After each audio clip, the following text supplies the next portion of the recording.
Forget, you can order and purchase any broadcast from this year's event by logging on to www.turbosportsgroup.com. Once again, ladies and gentlemen, welcome to the morning game, the first of the playoff stage here from the 2014 U.S. Youth Soccer National Championships. DMCV Sharks Elite versus Carlsbad Elite Women's Semifinal number 2. We are just about to get set. Carlsbad Elite in the black kits going from right to left. They will start with the ball. Once again, right to left with the ball. Carlsbad Elite in the black kits, and the gray kits with the blue shorts is DMCV Sharks Elite. The Sharks, the champions of Group B. Carlsbad Elite, the Group A runner-up. As we wait for the official whistle, and we are underway here in the playoff round, the semifinals underway. As we move it back to the back line, opening things up, they'll get it right back to the goalkeeper, Michaela Pressgrave. Keeper headed to the University of San Francisco. We've got two goalkeepers headed to Division I schools doing battle in this matchup. Melissa Lauder, the keeper, national team player, headed to Santa Clara University, is in the yellow kit for DMCV Sharks. As it'll head out for a throw here early on, it'll be Samantha Stab, the defender, headed to Clemson University to throw it in. The Sharks, the reigning national champions, they won the Mavis Derflinger Cup as U17 Girls, looking to repeat. As this throw into the box, headed towards the middle, cut out. Briggs got to it and sends it right back from where it came from for another throw. The Sharks got to the national championships by winning their second straight National League Blue Division Championship. They've got the reigning Gold Glover Melissa Lauder in net we just mentioned. She was also part of the 2013 Best 11 team. This one headed towards the corner. Battle for it. It is one down there. McBean had it. She sent it towards the 18. Cleared out. All the way to the back line. Heading over for it is Sanders. Sanders headed to Long Beach State. The defender sends it back to Lauder. And they'll build to the near side. Two national team players for the DMCV Sharks from Del Mar, California. In addition to the goalkeeper Lauder, midfielder Haley Harbison, who's headed to play her collegiate ball at Pepperdine University, also plays for the national team.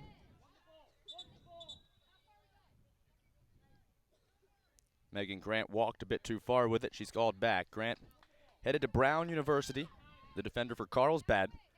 Carlsbad Elite from Carlsbad, California. Two California teams doing battle here in Germantown, Maryland. Thank you for welcoming us into your homes. Those of you watching on the West Coast, it's very early. We certainly hope you have your coffee in hand as we are off to a great start here in the knockout round. Sadek gives it over to Harbison, and she chips it forward, but is blocked down. Harbison down and in some pretty significant pain as the whistle blows. And she's holding up around her face and ear area.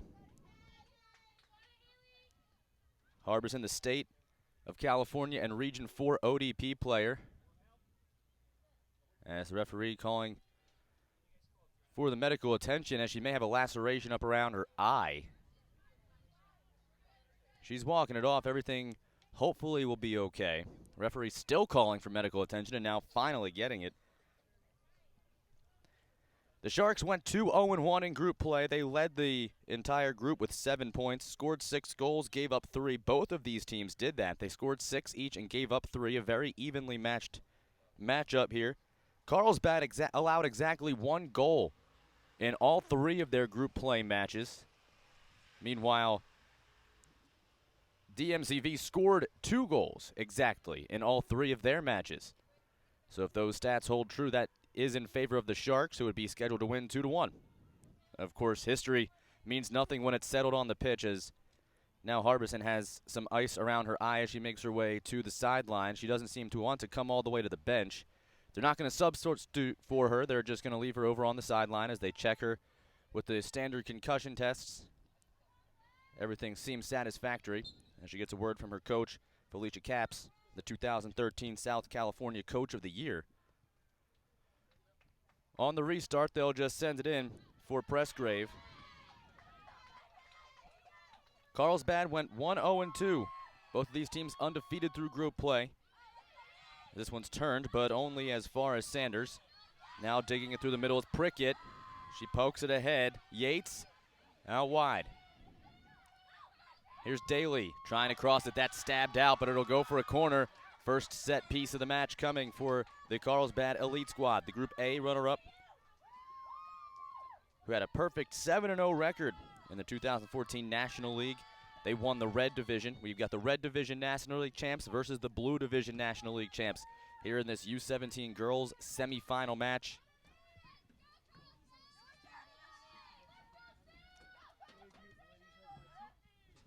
And an early opportunity here for Carlsbad. They'll play it short. It's Bloom with this, heading it to the box. That's headed and poked away nicely for another corner. Getting her hand on it that time, Louder, as she reached out from her goalkeeper position and just poked it aside.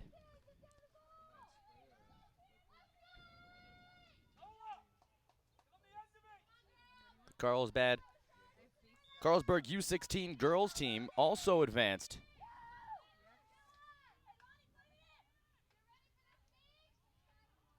As another one played short to Bloom. Left-footed insert towards the 18, sent away, but knocked right back in. Turning with it now, Yates is sent in again from Bloom, and again stabbed off in another corner. The third one coming already here in this 6th minute. Those of you who have not joined us all week, we remind you that time on your clock is not official. We do deem it to be accurate. However, the time for half and full times is kept solely on the field of play by the head referee. Referees today wearing the blue uniforms for this 8 a.m. matchup between DMCV Sharks Elite and Carlsbad Elite, two National League teams representing California. Gianna Montini. Now Lonnie Byers out to take the corner. Pops it towards the back of the box, hoping for the head and finding the head of Nola Prickett, but she couldn't direct it back on net. It goes across for a goal kick. So the 3 straight corners don't do any damage for Carlsbad.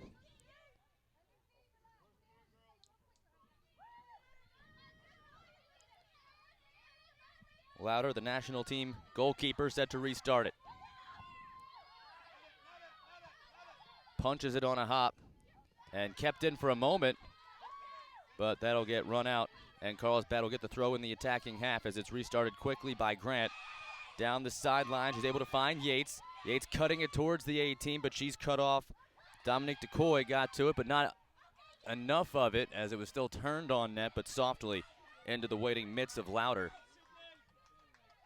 Aggressive defending in the box. Referee has a word but did not blow the whistle. Obviously a foul there would have meant penalty kick, and he didn't deem it egregious, but did want to let the defense know that he was watching. Dominique Decoy. This one turned right out of play. Lonnie Byers wearing number 9. In for the injured Genesis Lucero. Lucero, who's committed to Stanford University to play lacrosse, injured her ACL earlier this week. Certainly wish her a speedy recovery, but Byers taking over the number 9 for Carlsbad. Knockdown, nice turn by Yates. Just could not find Byers as it continues to roll and comes across the near touchline for a throw. Shelby Lee headed to UC Irvine. Looking for someone to throw the ball into. She's got plenty of marks. Now they free it up, try to turn it down the sideline. That's cut out, and a nice job. That time Grant able to get the deflection and the turnover in possession. The crowds will continue to get greater here in the playoff rounds. It's also a Saturday, which does mean with more people off and able to make it over here. We've got plenty of exciting action this morning. U17 girls at 8 a.m. U17 boys coming up at 10. Then tonight, the U19 finals. The girls at 5:45 and the James P. McGuire Cup. The boys U19 final match coming up at 8 o'clock tonight right here from Field 11. Both of those matches streamed live. Championships.usyouthsoccer.org.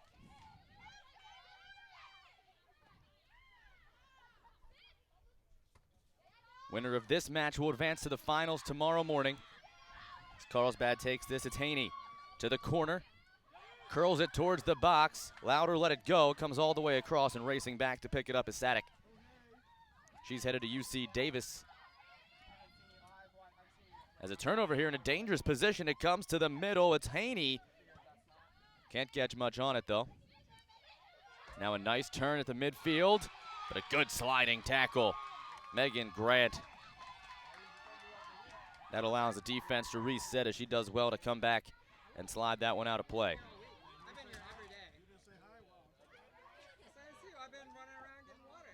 Now this one rolled through to the back line. Chelsea Churchill Sends it along for Nixon. To the mid-stripe. Plays it towards the box. That one slips through, and Harbison, who's back in there, has possession, fighting off defenders, still fighting, but can't get that one right through the middle. Now she pokes it ahead. Turning back for it is Bloom.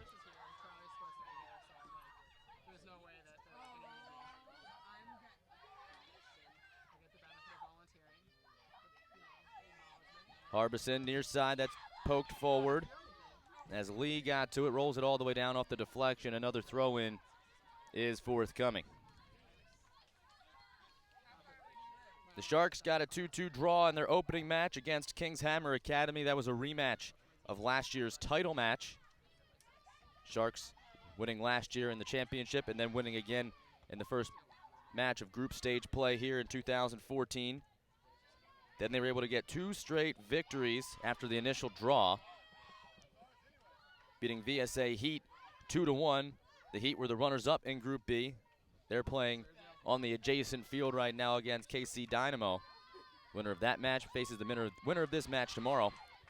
And then they got a 2-0 victory over Maitland Rush. They needed that win to ensure the advancement, and both of those goals were scored in the final 30 minutes of the match.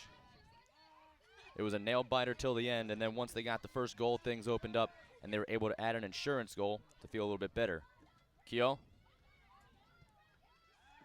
sends it in, headed away, but only right down to Montini. She gets the shot away and a falling stop. Pressgrave got to it. Nice looking finish there. Pressgrave able to answer. 12 minutes into this match.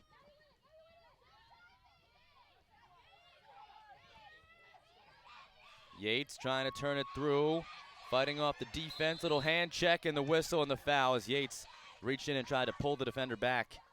She got caught for it, and it'll be a free kick coming for the Sharks.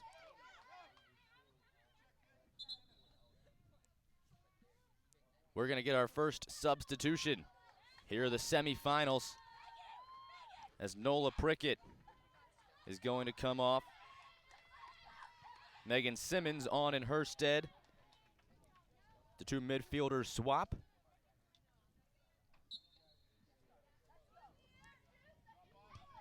And now the restart. Substitution rules, you can have up to 28 combined substitutions per side. There's the first one for Carlsbad. Stamped out. Nixon looked for the middle. Instead, here's Harbison. Gets it by Bloom, but that's stead away as Nixon came over to clear it.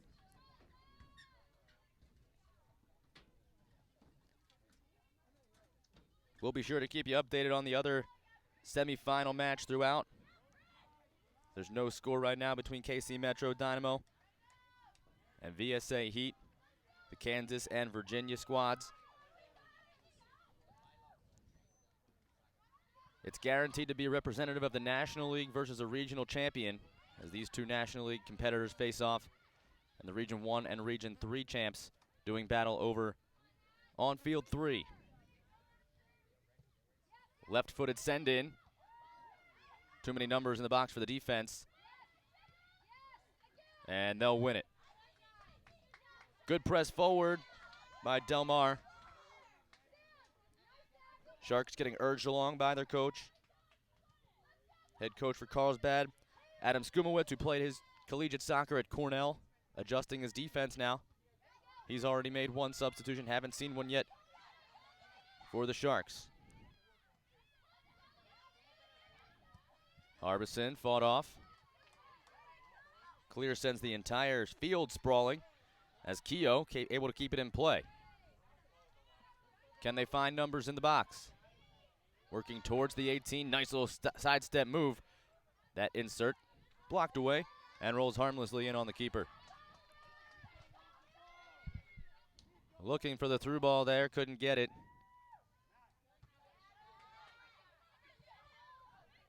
Mistouched.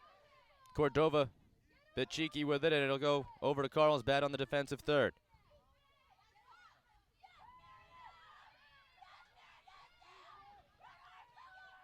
Knocked down.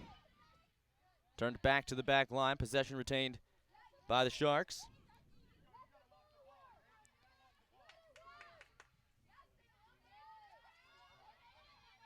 Harbison working to create space. Now a well-weighted ball. That's a lovely touch. Sends down the wing. And nice recovery by the defense to allow that to roll out for a goal kick. Nice setup, though. Harbison had it well placed. Put it right to the foot. Crystal Cordova, though, could not control it in a meaningful way, and it was controlled across the line. Pressgrave able to restart now.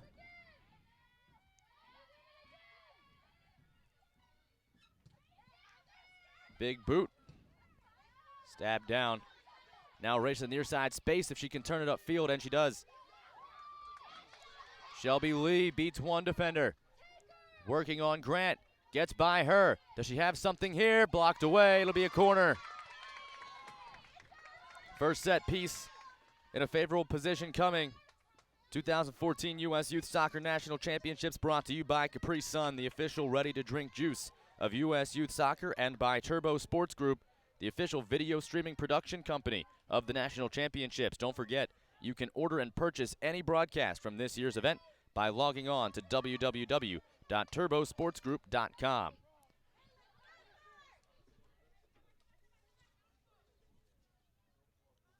Keogh on for the insert. Sends it well over the net, lands on top of the netting, out of play for a goal kick.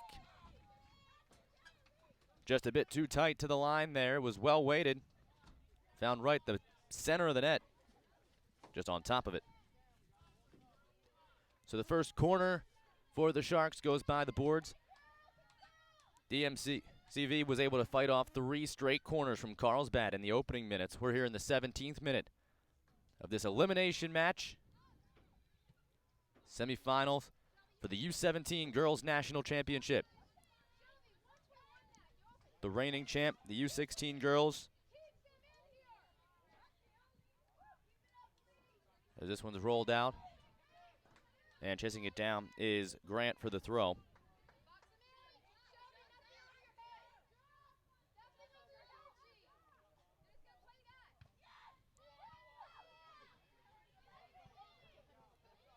Trying to retain possession, the Sharks. Sliding for it was Decoy, but she's blocked off. Harbison back to get it.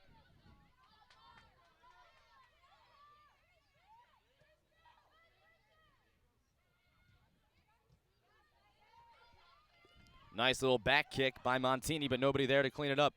In space, now it's Harbison. Rolls it far side. Montini pitches it ahead to herself. Can she get it into the box? It's kicked but knocked out of play for a goal kick. Oh, they had the forward. It was Kristen McBean. She's headed to Mercer University.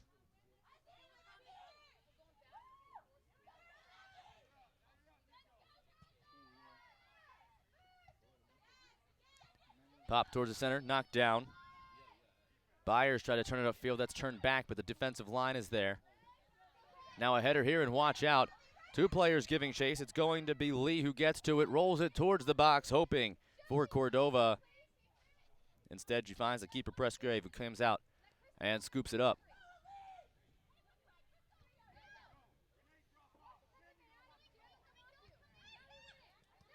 Lots of pressure in these matches. Sometimes you'll see teams, once they get to these knockout matches, play a more reserved style. So far, the Sharks have been content with pressing. They've had a bulk of the possession here in the recent minutes. It's Decoy hoping for Harbison, mishit. Now Carlsbad hoping to try to change some of that momentum and get the possession going. Grant plays it out. 2 hops into the scorer's tent.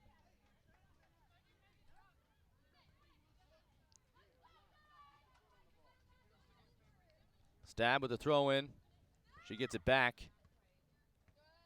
Then nice touch to control that time. Cordova. Harbison Stab. Trying to fight through. No, sir. Now leading the rush was Simmons. She was all alone. Had to wait for help. She's still able to turn it away and get it to Yates. Now Yates taking it wide. Waiting for help into the box. As she's run down. Deflected off of Yates. It'll go for a goal kick. Nice piece of defending. She took it wide. Was able to penetrate all the way to the end line, but really had no chance to cross that in. There was nothing there.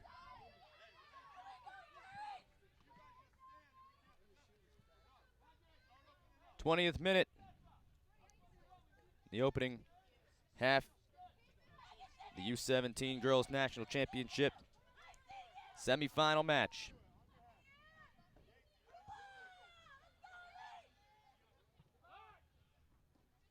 Harbison headed along. Tordova back to Harbison. Oh, what a beautiful touch to the sideline. Good defending. And it had to be Renee Gonsalves, who's headed to Westmont College, came over.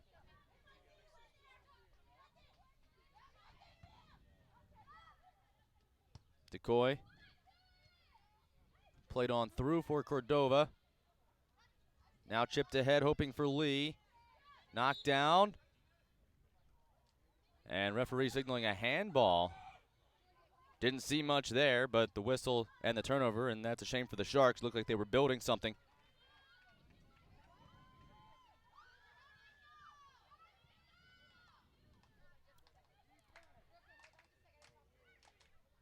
Carlsbad, who finished 5th in the National League a year ago, responded well this year with a 7-0 record. As now Harbison takes it in, left-footed roller, just wide of the net. Lovely touch to get it past the keeper, but just could not find the far post. The left-footed roller, and a good effort that time by the national team midfielder. Headed to Pepperdine University. She gets her first attempt.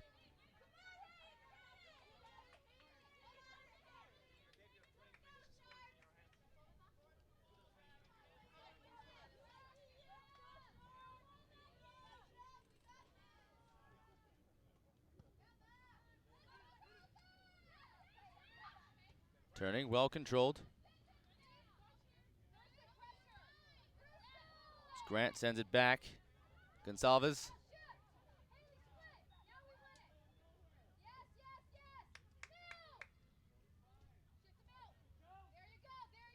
Hoping for Grant, but that rolled across the end line. It'll go for a throw. As we're going to take a look at this replay now. Look at the shot. Very well struck. Took a sharp bounce and just skidded right on by. Just that close to the opening goal in the match. Stab, throw in. Still in play. Nice touch towards the center, but the defense was the only one there. Big crowds expected here this morning and this evening. Semifinal matches all morning long here at the Maryland SoccerPlex in Germantown, Maryland. Right here on the stadium field, we've got U17 girls semifinal action. So glad you could join us. The girls of Carlsbad Elite, the Del Mar Sharks going at it. 2 National League champions. The Sharks of the blue division, Carlsbad of the red. Now one more victory gets you to the final match here for U.S. Youth Soccer National Championships. Taken to the end line. Defense rolled it to the middle. Dangerous play. Cleared out for the moment. Harbison came back to try to get it. Lee over her head, but she'll turn back and corral a possession still with the Sharks. Now she takes it, goes through the trip up. Referee keeps the whistle silent again. She plays off the defense, chips it to the box. It's headed free. It's still loose.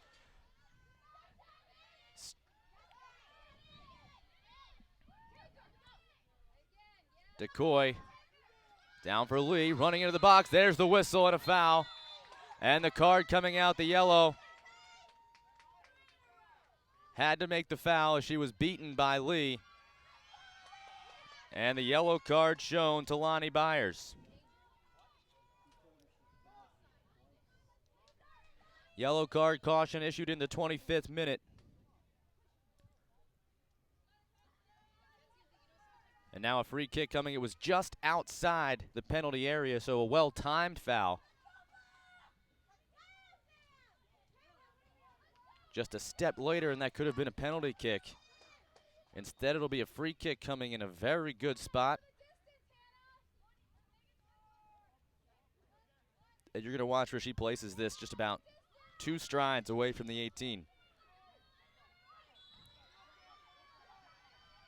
Here's the insert towards the corner of the net, but it was headed away. Rolling all the way across. It will stay with the Sharks. A well-placed ball. And when you come from the side like that, it's so difficult for the defense because that's virtually the perfect position to cross one in. Cleared right back. Renee Gonsalves was able to get to it. This is a dangerous position for a throw. The Sharks going to move their numbers into the box here as the throw comes that way. Headed out, though. Carlsbad had more.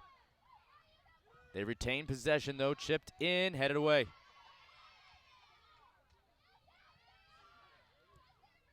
One hopper.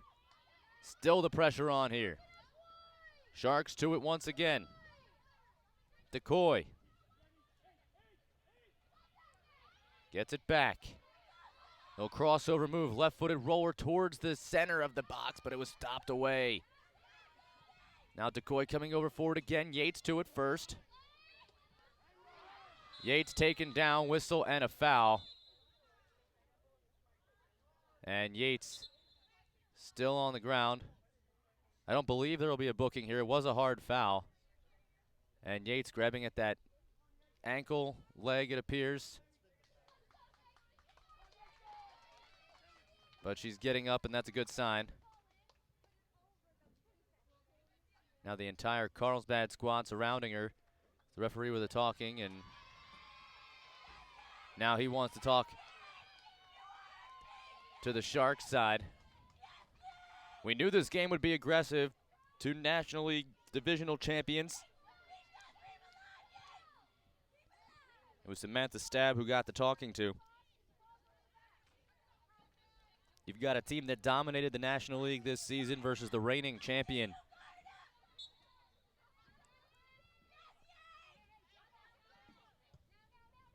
Dead ball restart. Fighting off the defense, able to retain possession, well done.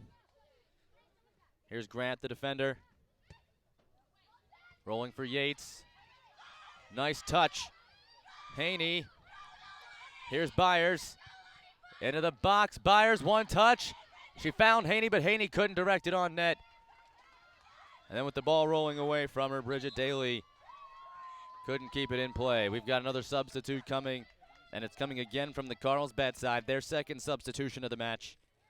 Kelly Stonebreaker, the midfielder, is going to come on, and it appears grab Byers.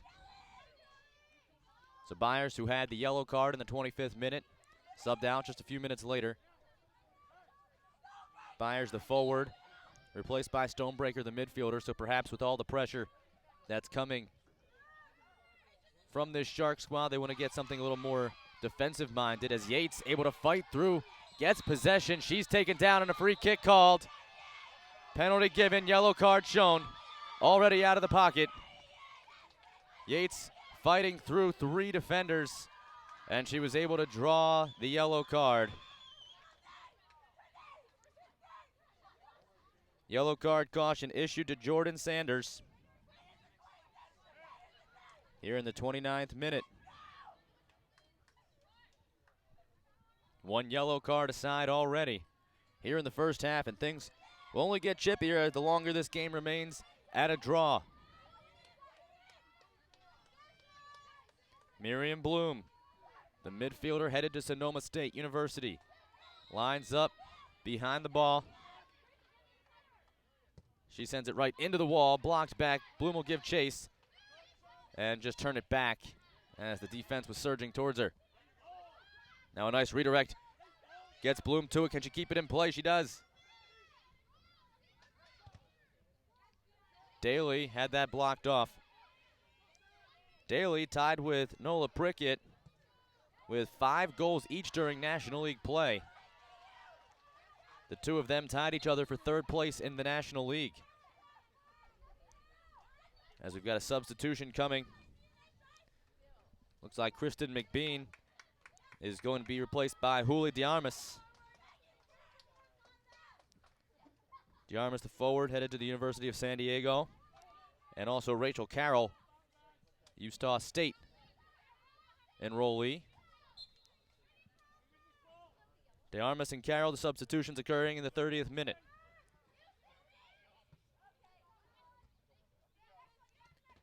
So both teams have made a couple of changes, some fresher legs. Yates, can she get there? That might have been played by a hand. There's the whistle. No, the ref pulls the whistle out of his mouth. Thought he was going to call it. He did not, and it's cleared away. I thought Yates may have gotten her hand up to control that.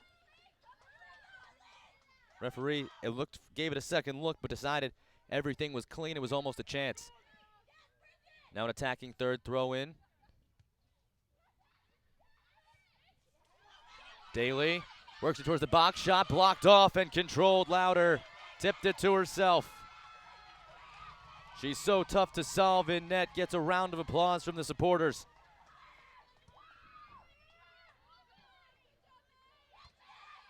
And she really made that look easy, perfectly positioned. Now Lee. Lee again. Bumped. Retains possession, but played it through. Took some heavy contact there, able to do a nice job to still get something towards the net. Just couldn't find a teammate. Another throw-in coming from the Sharks here. You're going to get another look at Louder standing tall.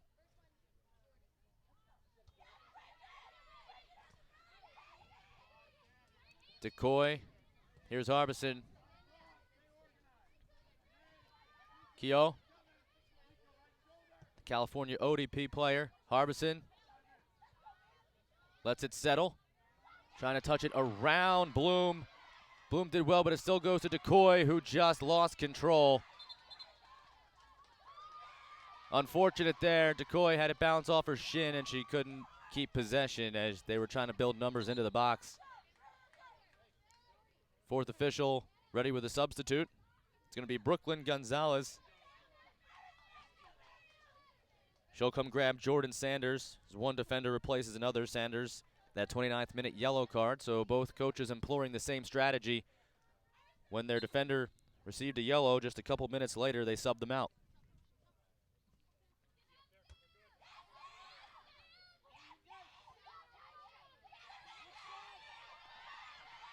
Haney able to win the ball.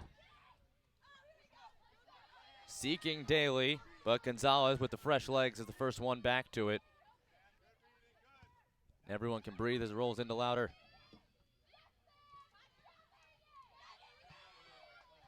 Battle for it, watch out now here, chance to build something to the wing. They send it for Lee. Oh, that's well done. Very well done to get it to Lee. She's got space. It comes to the top. Harbison reverses it to Coy. Decoy, the left-footed roller, and that will just come in on Pressgrave. They did well rolling it through Harbison to get it to the far side of the pitch, but once it was there, the numbers in the box didn't move the way that they would like, and Decoy with the pressure on had no choice but to hurry and send it in on the keeper. Now Yates trying to get through to the corner. She's walled off, coming back on the defense, Keogh. Decoy. That pass intercepted in a dangerous spot. Nixon tried for Yates. Now Yates does have it. Timing messed up a little bit as Decoy blocks it off. Grant. Oh, just couldn't get the control of that. Carroll. And again, the defense surging. Harbison has it knocked away. She one-touches it. Good idea, just a bit too strong. Still able to get possession, though. Good work by Natalie Sadek. And Harbison as well in the midfield. Excellent job to control that possession and keep the ball. Now Yates trying to take it away. Yates does good work. She's got help coming down the middle. She's blocked down. And the whistle coming in the free kick. Yates imploring for some more action from the referee as she was muscled to the turf. Well-timed defending. They needed to commit that foul. It was Bridget Daly who was running all alone in the middle of the pitch. If Yates could have gotten the turn and found her, it could have been trouble, as you see there. And that's a foul, but nothing more. Good decision by the referee.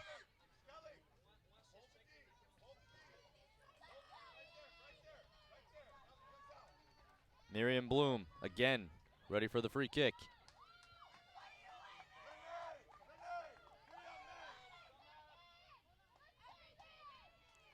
Substitution coming first. Del Mar Sharks are going to get Angelina Merriweather. Merriweather, another state ODP player. And she'll come in, it looks like grab Rachel Carroll. So Merriweather, the midfielder, sacrifice a little bit of height for speed.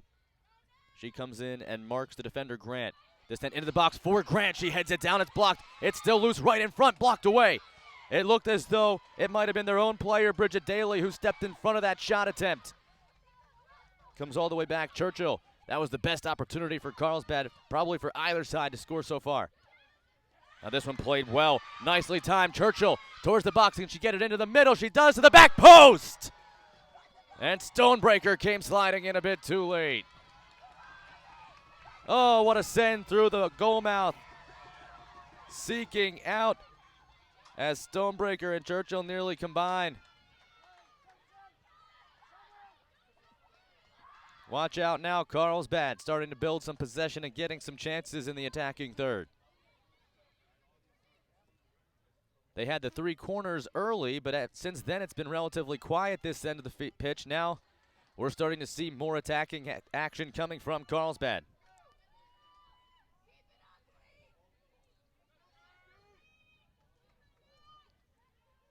Another throw. Still scoreless on field 3 between the Dynamo and VSA Heat.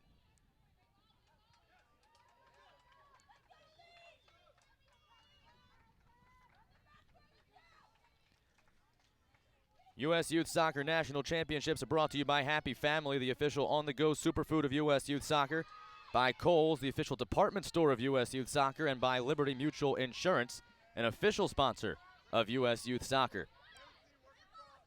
Sharks come away with possession. It's Gonzalez. Now Merriweather. Works it by Grant. Grant recovers well, though. Comes back, walls her off, takes possession. And that pass, the lob looking for Daly was a bit too strong. Now Brooklyn Gonzalez again with a throw-in. Chested down, turned well. Carroll has that blocked. Only as far back as Gonzalez. Chips it, headed away. Run down by Sadek. She rolls it, hoping for Lee. And after the deflection, it will stay with the Sharks. Lee remains down for a moment as the ankles banged against each other. While she recovers, another substitution will be making its way onto the pitch. Carlsbad making another change. Danica Steele next to the fourth official as Shelby Lee gets back to her feet, still with the hands on the knees, certainly in some pain. A lot of soccer played over the last few days. There was the tournament-wide off day yesterday. Prior to that, 3 straight days of group match play. The Sharks getting a draw in their first match. And then 2 straight victories as we get a look back here at the free kick. Headed down, blocked away, and then in front it was either Decker, or it might have been a nice job by the defender coming over. Carroll might have gotten in the way. As there you see the other attempt, the great pass, and Stonebreaker just unable to slide in time. That'll go for a corner. It was blocked away. And now you'll see the Sharks really press forward. They've got 7 in the box. And they'll send to Armas. They call her Hooley. Can she get the Sharks the lead here in the 40th minute? She'll roll it to Harbison. Harbison, good control, rolls it in. Keep her there. Didn't really seek anybody out, just rolled it towards the 18. And right on goal, and Rachel Carroll was the closest one to it. Now turning, that's blocked down. Good job by Harbison, gets it back to her defensive line to regain possession. Keogh, far side to Coy.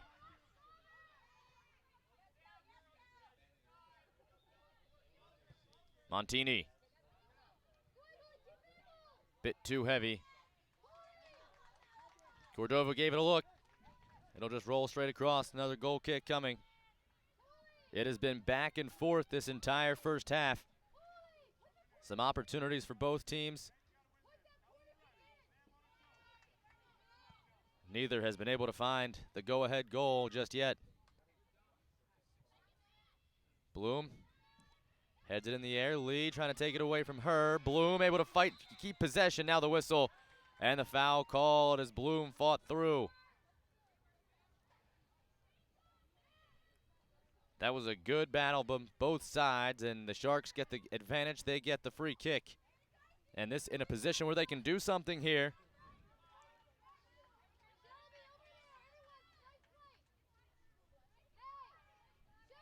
Keogh on the ball.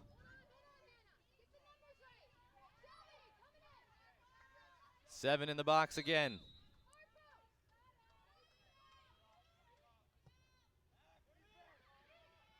Poked away, and the whistle and the foul as a bit too aggressive. In tight was Carroll. There's the whistle.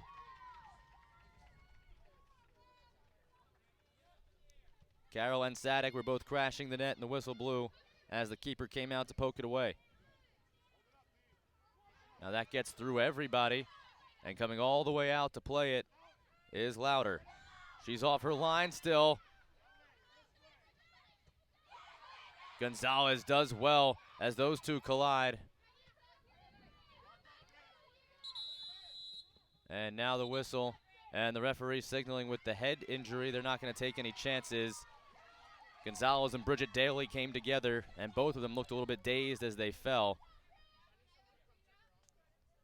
And the referee, that is one of the biggest things. It doesn't matter, especially at the youth soccer level, what's going on. The play will immediately stop if the referee deems that a head injury could potentially have been involved, and they'll come out and have a mandatory look at her. So Gonzalez gets talked to, and she has to come off to the sideline until the fourth official allows her to come back on. Looks like she's ready to go right now. She asked the ref, do I have to come off? And he said, yes, you do. So she'll stand right by the touchline, ready to come in just as soon as possible. And now Adam Skamowitz wants an explanation from the referee as to why the play was stopped and why his player has to come out as well. Daly wasn't nearly as shaken up as Gonzalez was. Both of them kind of staggered, though. The medical treatment came to Gonzalez on the field, but both Gonzalez and Daly had to come out. Conversation continuing with the fourth official here in the 44th minute. Now the medical staff makes their way over to Daly to check her out as well.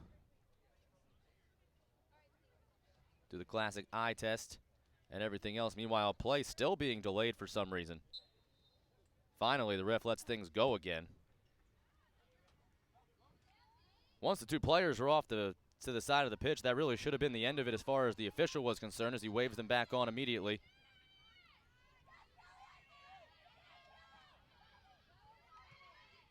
Rolled through. Carroll able to slide it to the far side. That's Lee. Gets past one defender and has that deflected out for another corner kick.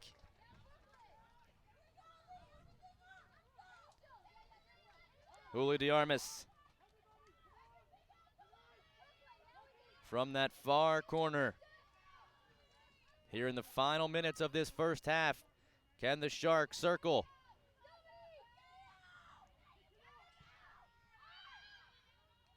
Towards the box, it's knocked down, still in a dangerous position, Gonzalez. And she missed that one badly there. She sends it high and well over the net. 2 minutes shown, 2 minutes remaining here in the half of added time. Couple of injuries, couple of cards. No goals to speak of thus far in the match. This comes as far as Montini. She's wrestled down. And now perhaps a chance for Carlsbad as they send ahead Stonebreaker. Lee coming back and Lee cutting her off and then getting the possession. Well done. She came from her midfield spot and came all the way over to the touchline.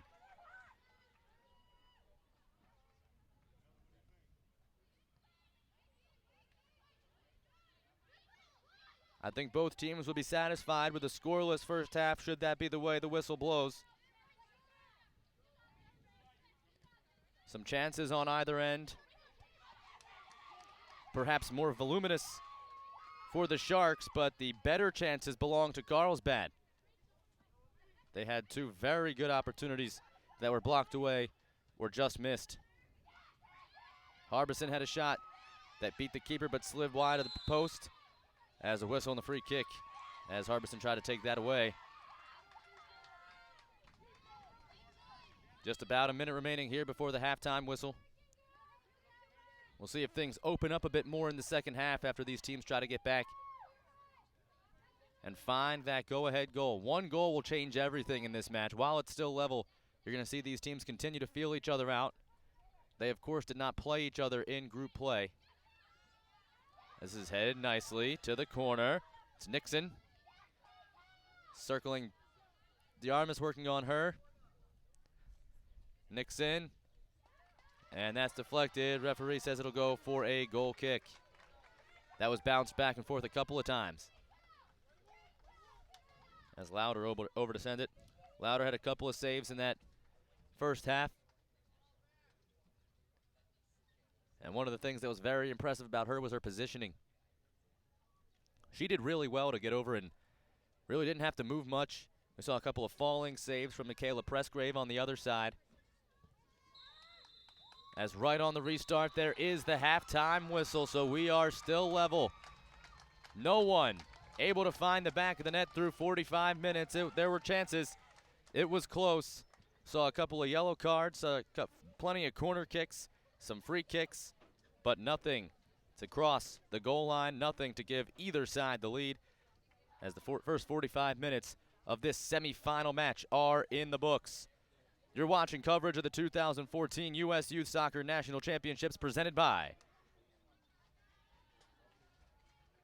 the National Guard, the official armed forces branch of U.S. Youth Soccer and presenting sponsor of the 2014 U.S. Youth Soccer National Championships.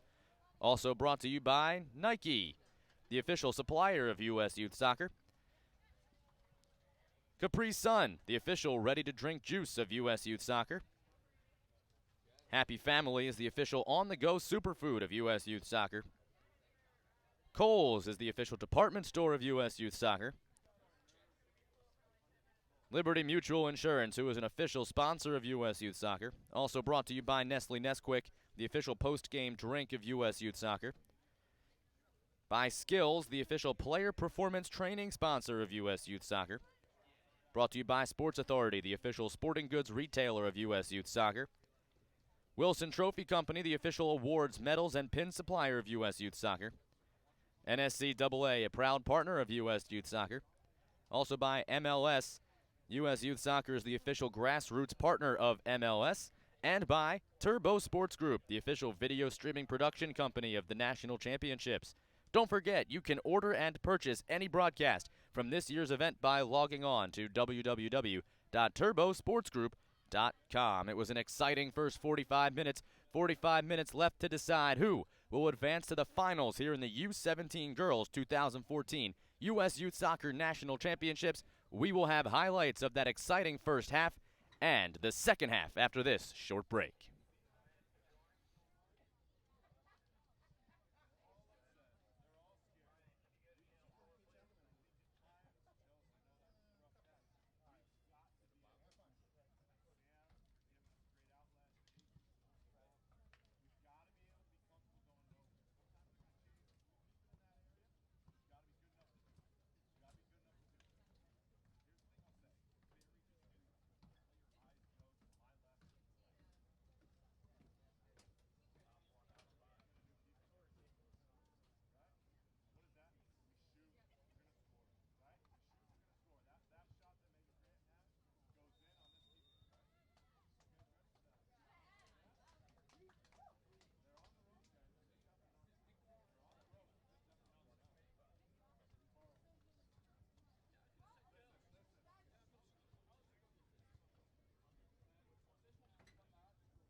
We welcome you back here to Field 11, the stadium at Maryland SoccerPlex. The road to Maryland ends here. We are in the semifinals here this morning. DMCV Sharks Elite, the National League Blue Division champions, and Carlsbad Elite, the National League Red Division champions, are scoreless through one half of play here this morning. Hello, everyone. Jake Levy here with you again. Thank you for welcoming us into your homes here on this Saturday morning. A beautiful day here in Germantown, Maryland. Lower 70s, hazy skies overhead, but the pitch is clear and the goal is clear as well. 45 minutes. If one team can edge ahead, they will get the right to play tomorrow morning at 8:40 right here on this very field for the U17 Girls National Championship. The DMCV Sharks Elite know all about championships. They were the champs back just a year ago. As you take a look at the first half highlights there, how close the Sharks came to jumping out early. Then the first yellow card of the match as Lonnie Byers was carded in the 25th minute. Set up an opportunity on the free kick, but it was not to be had, as you get another look there at the foul that got the yellow card. On the other end, there were some opportunities as well as they play it wide. Carlsbad getting the send into the box, got the shot, but it just could not direct it on net. Plenty of opportunities all around, as there you see Yates. She's going to draw the foul. That'll eventually lead to a free kick. The team switch sides here as we're ready to start the second half. DMCV Sharks in the gray kits now going right to left. They will get possession first here in this scoreless draw. 45 minutes left to play. If we are still level, we will find ourselves in overtime and then perhaps even penalty kicks. The Sharks are ready to go. The referee ready for the second half. Can one of these teams find the way to crack the back of the net? Both teams were kind of feeling each other out to start the first half. We'll see if that changes here. You know, one goal will completely open this game up. It is win or go home here on this semifinal match, and the second half is underway. Harbison starts, and the Sharks try to play it forward right away. It's intercepted, but they'll retain possession after the pass from Samantha Haney was a bit too touchy, and it goes out. Ball deflects to the middle, controlled nicely.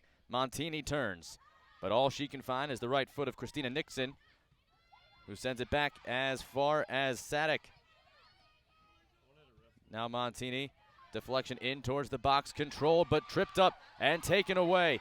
Pickpocketed perfectly by Carlsbad. Can they get it upfield? It's cut down and controlled by Lee. Now Lee will send a right footer, and that's wide, as that doesn't really bother the keeper.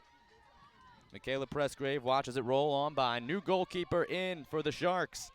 It's number 0, Sydney Wooten. She's headed to NC State after this summer, and she'll get the chance in net to try to keep the Carlsbad Elite out of the net and give her team a chance to get this victory. Pressgrave stays in for Carlsbad, as now working it in towards the middle. It's loose. Get the shot away to the upper 90, and it just misses high and wide. Oh, it was so close. Samantha Haney came up, had that ball roll perfectly to her foot, and she got a lot on it. She tried to be perfect with it and just missed. Sharks survived that turnover, but not by much. The first chance of the second half belongs to Carlsbad. Now they get to it again. And that's run across the line. Christina Nixon couldn't control it well.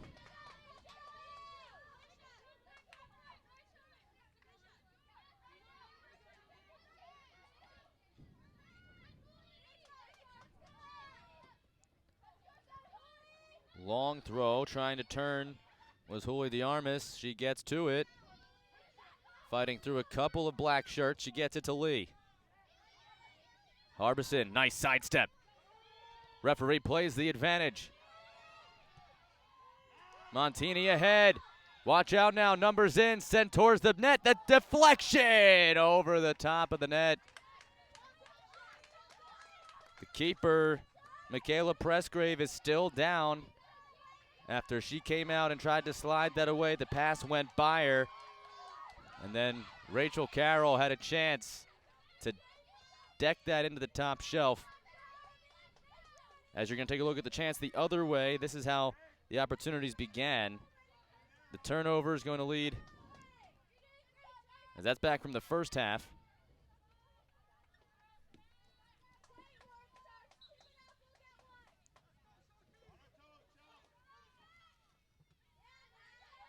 Free kick sent away. Looks like Pressgrave's okay.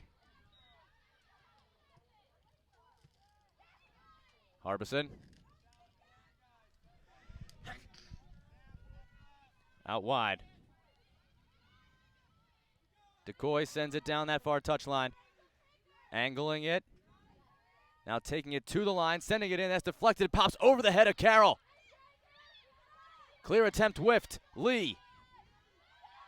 Harbison rolls it in. And the angle run cut out. Now Decoy. Sidestep to defender. That was a poor attempt. Towards the top of the box. Lee settles. Shot blocked. Headed back to the middle. And again it's cleared. Now the pop up.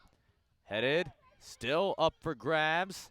And Carlsbad will get to it. Poor piece of defending out wide led to that opportunity for the Sharks. But the defense able to hold still when it mattered. Carroll edged out by Simmons. Decoy. Samantha Stab. Looking for Shelby Lee. Over her shoulder. And she's able to turn it ahead. They'll wait and see. It was not deflected. Thought maybe it got a piece of Christina Nixon. It did not. It'll go for a goal kick. Sharks with some very good runs here in the early stages of this second half. We're going to get another look now. Here's the opportunity that left the goalkeeper injured for a moment. Pressgrave is back up. That's now a well-weighted touch. That springs ahead Byers. Byers has help in the middle with Yates, but her pass in is cut out. Rolling all the way across the back line, and that should go for a corner. Well done to earn the corner that time as Byers got by the left back. And then as she tried to send it in, hoping for Yates, it was blocked away, but a set piece coming.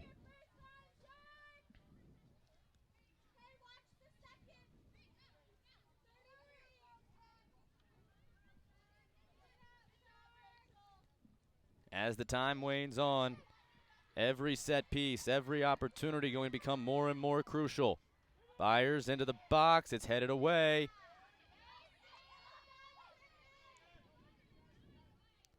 Rolls all the way across, and that might have been the keeper, Sydney Wooten, who was able to get her glove to it before anybody else could touch it.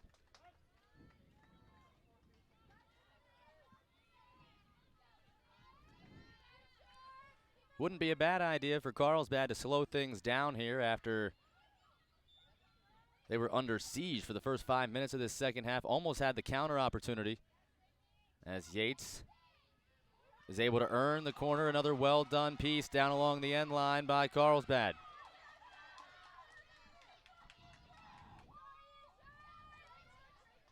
Another corner attempt coming. We've seen them play this short several times.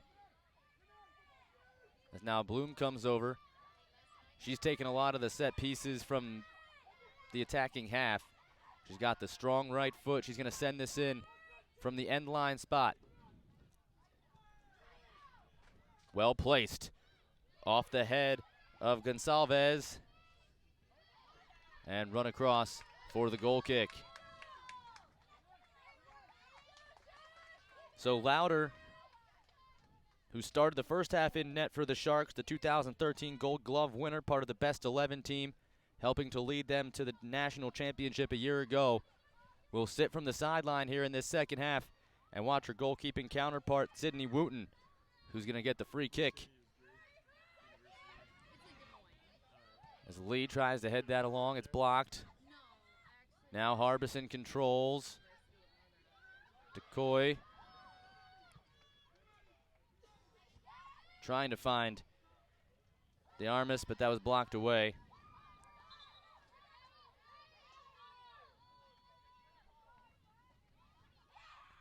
Pressure continues to build.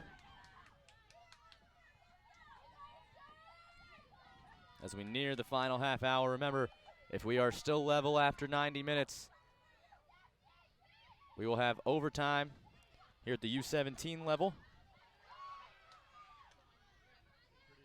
as they play it in.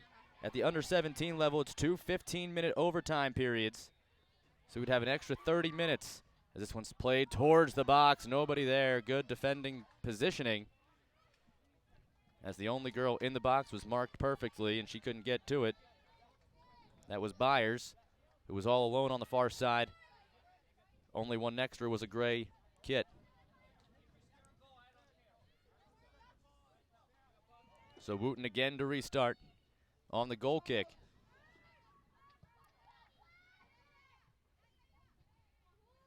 Headed to be a member of the Wolfpack at NC State, playing in the ACC.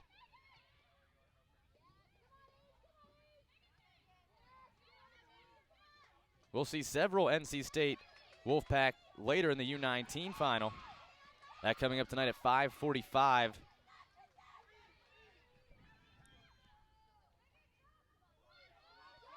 Into the corner, DeArmas.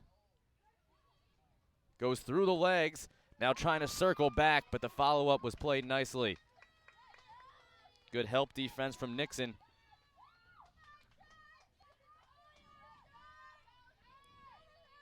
We will have that U19 final coming up for you.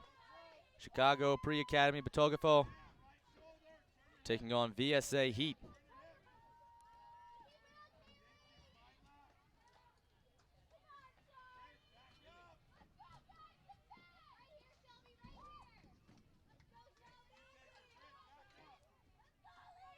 Throw in an attacking and dangerous position, just level with the top of the 18 box.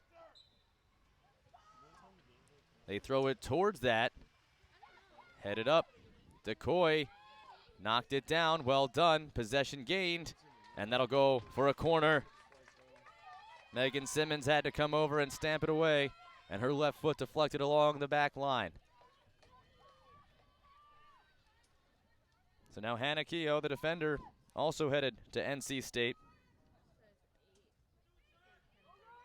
Keogh, Cordova, and Wooten all scheduled to be members of the Wolfpack. Left-footed take, pops to the top of the box. Headed along further, but only as far as Natalie Sadek. Carroll fights it back to Coy. Sadek. But that's taken away, and a dangerous pass straight back towards the keeper. Finds the defender. Trying to head it to herself is Lee. Can she control it?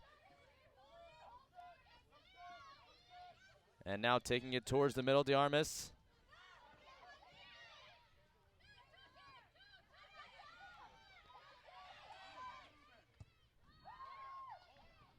Yates turns it well. Gets passed by Keogh, and then she's cut out.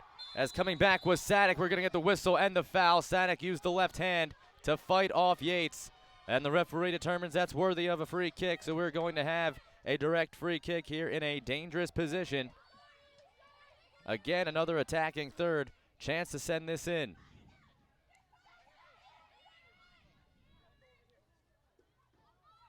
Again, clearly nothing malicious about it. It was a battle for the ball, and the left hand came up just a little bit too much as we're going to get another look at it. And there, that was the tail end of it. I think it happened a little bit before that. The referee blew the whistle after she fell off the ball. Lonnie Byers wearing the number 9 today. She's got the yellow card. This is deflected off the wall, then headed away. Just off the outer leg of the last member of the wall, and then it deflected towards the 6. And it was actually picked up some steam off that leg, but all it could find was the head of a shark.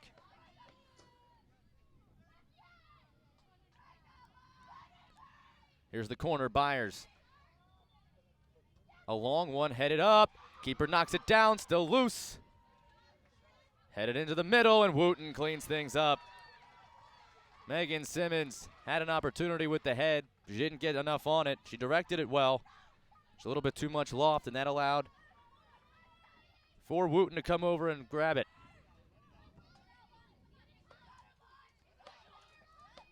Now she tries to send it down for DeArmas. Blocked away. It continues to bounce and finds itself over the touchline. A throw coming. Coming back for it, Megan Simmons to throw it in. Check that, Christina Nixon to throw it in. Headed up. Bloom to it. DeCoy knocks it down. Harbison weaving through, showing that good foot skills. Now a great pass for Lee. Can Lee do anything? She crosses over to the middle. Can she get a shot away? She rolls it into the box, and coming out and making the important stop was Pressgrave.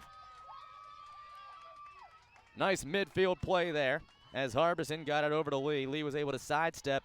Thought she might take a shot. We've seen a lot of that in this tournament, but instead she rolled it through for the runner. And if not for a great read by Pressgrave, they would have been in all alone with the one-on-one as the foul is called. Free kick.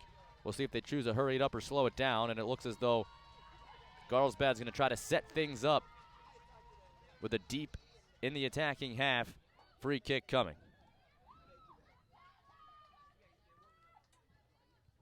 It's going to be Bloom again.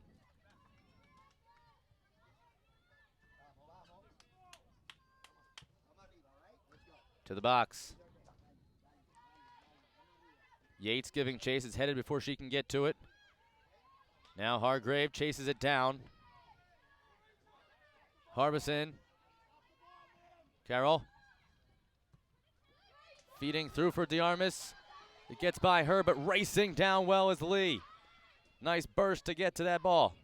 Now again, she crosses it back towards the middle, trying to angle it to a position she can do something with it. That's headed down, but watch out. DeArmas is there.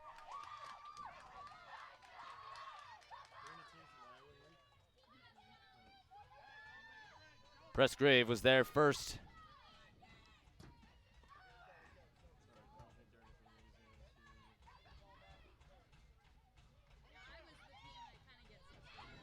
Now Harbison trying to get that ball back. Nice job by Simmons to retain possession, but just for a moment. As again, here's Lee. Has DeArmas running. Carroll at the top of the box. She works it that way, takes the shot, and it's just wide. That time she did work it to the middle and let it fly. And another one fairly close to the edge.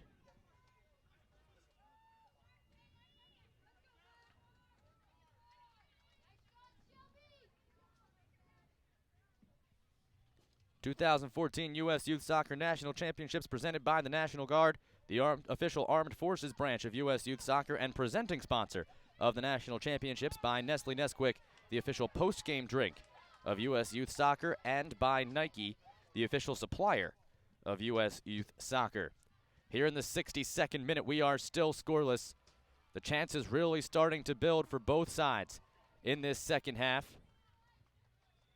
The latest coming on a mid-range shot from the Sharks.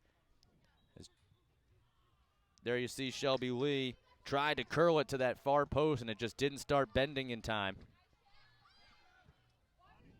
Now Lee heads that to herself, and look at Lee run. She's got tremendous wheels as she comes sprinting to the far side.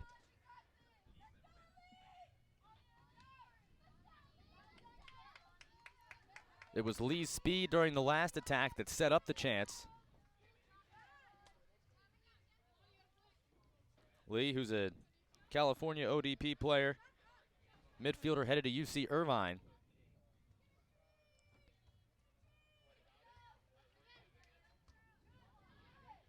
Byers headed it forward. Yates trying to get to it. Now this to the middle. Haney settles, but poked away. Stab got to it.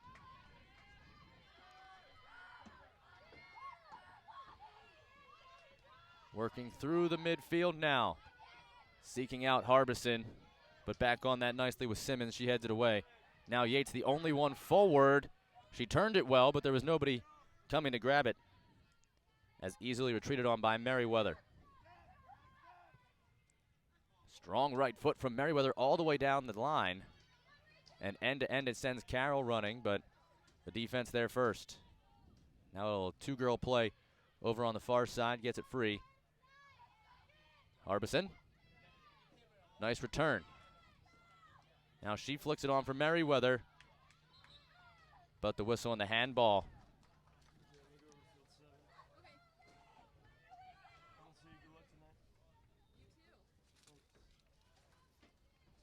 It'll go as a free kick. Carlsbad Elite. We're still scoreless. Final half hour of regulation. Yet to see a substitute in this second half. This bounces all the way down to Nixon. Numbers forward for Carlsbad. Trying to play it wide for Yates. That's blocked off. Watch out for the counter now. Carlsbad was further ahead. Lee turns it to the middle. Harbison had to slow it down as she couldn't control it on the run. Gets it to Montini. Comes near side to the corner, looking for Lee. She gets there first. It was deflected. They'll say the throw will stay with the Sharks.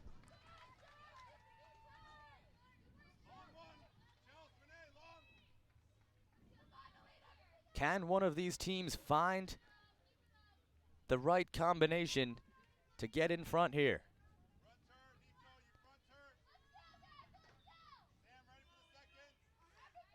Throw, headed into the middle.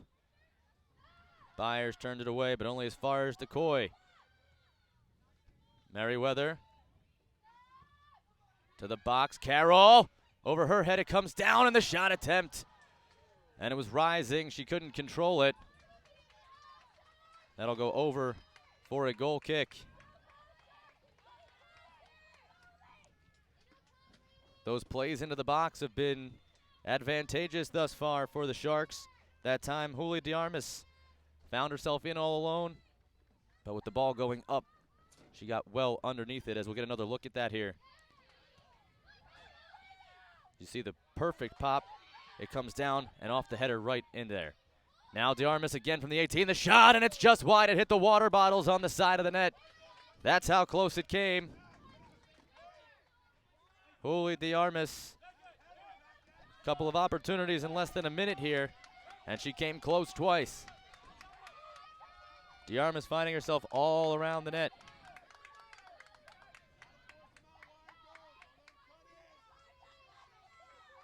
DeArmas with 2 goals during group play.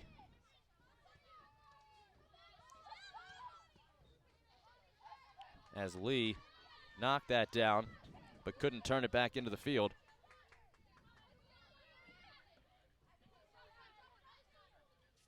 Nervous stirring on both benches. As Bloom tried to send that through for Yates, cut down. Now walled off, but DeArmas gets to it through the legs. Can she get back to it? It's cut off, as coming across from her left back spot was Grant, and she needed to. DeArmas trying to go through the wall of defense all on her own, as here's another look at the last attempt. Able to work around the defender, getting by Gonsalves and earning some space, but then just a little too far on the instep with that shot. Byers off her foot. DeArmas. Harbison. Turning now. Merriweather. She's cut away. Chelsea Churchill, the defender headed to Boston University, came over.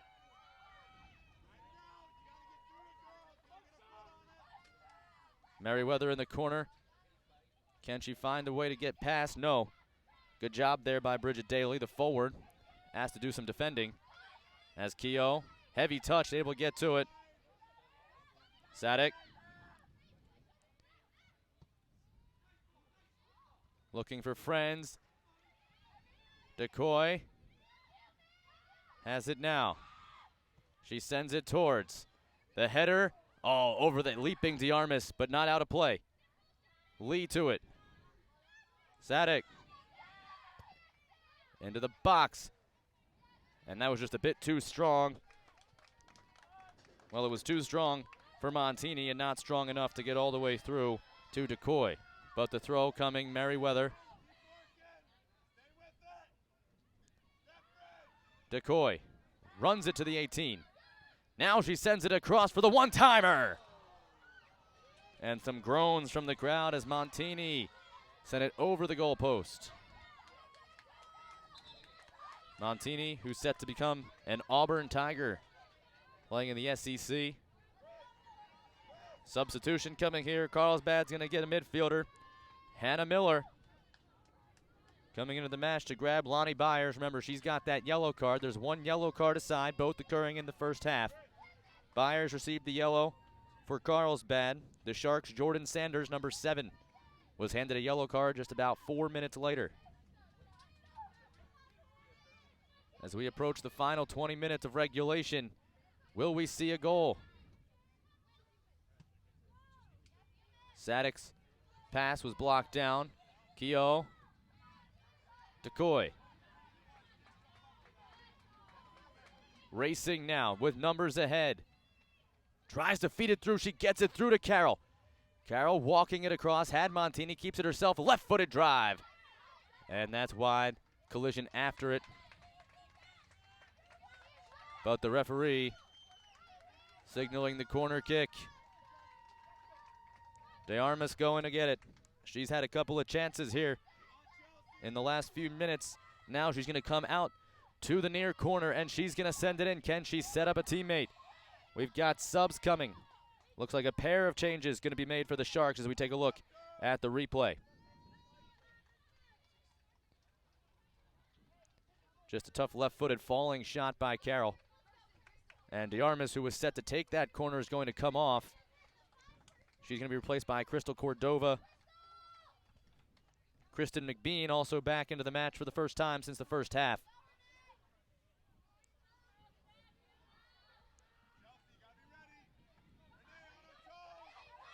So now, the corner coming. Here in the 70th minute, could this be the time?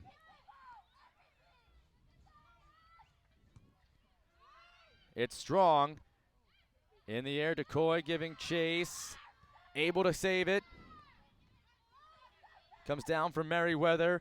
She sends another one into the box. All the way through, standing all alone with Sadek.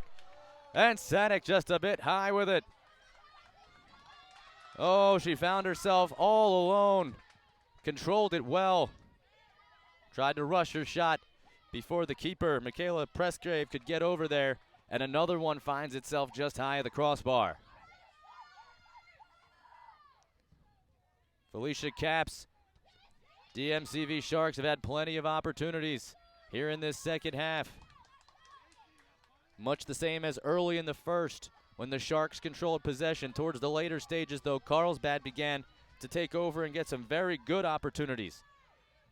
Will that same trend happen here, or can the Sharks keep the pressure on, as that was out of play in the air? It'll go for a throw, even though it came back in by the time it reached Cordova. Now Cordova takes that away and gets the whistle on the free kick. Well done. Cordova, the midfielder, headed to NC State. She's a California ODP. Plenty of those here on the Sharks. 8 of them. Bloom heads that out, but not too far. Running down is Stab. Can she make anything of this? Sadek, who has the latest chance to break this scoreless tie.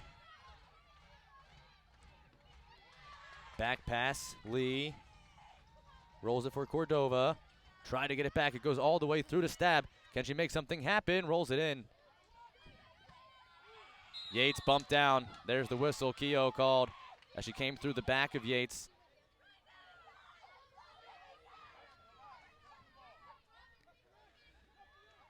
'14 U.S. Youth Soccer National Championships are brought to you by Skills, the official player performance training sponsor of U.S. Youth Soccer, and by Sports Authority, the official sporting goods retailer of U.S. Youth Soccer.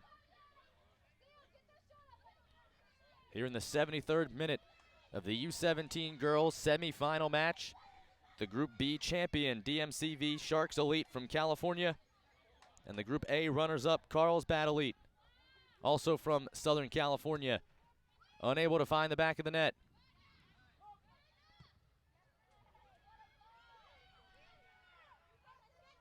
Grant sends a one-hopper in, and over to scoop it is Wooten. She hasn't touched the ball in quite a while. This time it finds through to her on a crossing attempt that just didn't find anybody.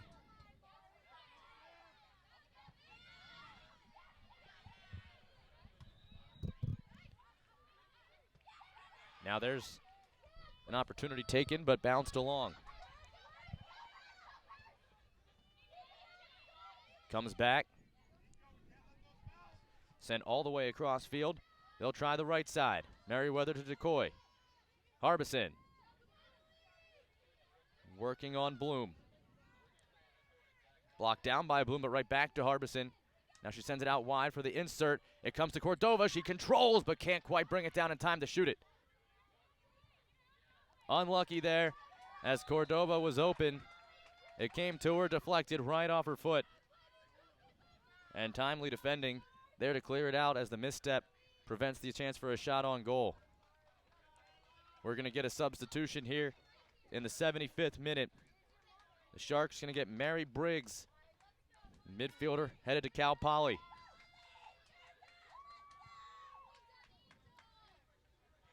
And she'll check in for Merriweather. Merriweather with a few opportunities, doing well to serve in those corners and crosses. She gets a high five from her coach, Felicia Capps, as she comes off. Decoy, after the substitution, gives it to Keogh. Yates working on her. They'll turn it back to Sadek. Now here's Stab. Left-footed rifle.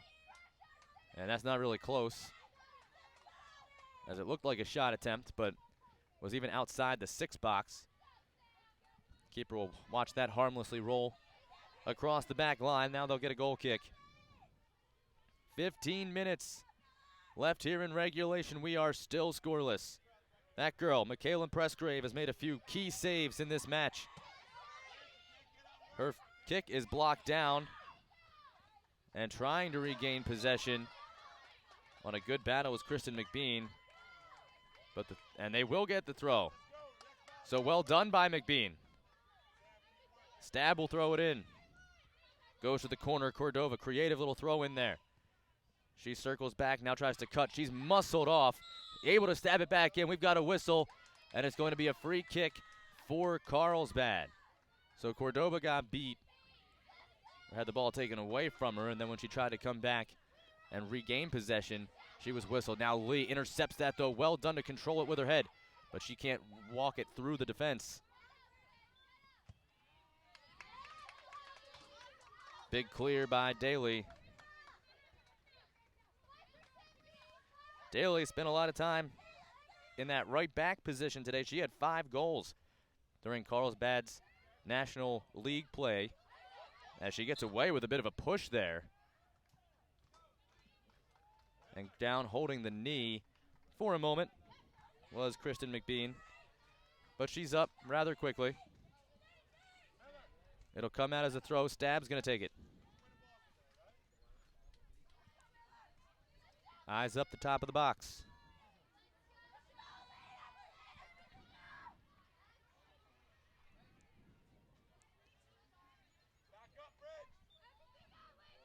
There's the throw.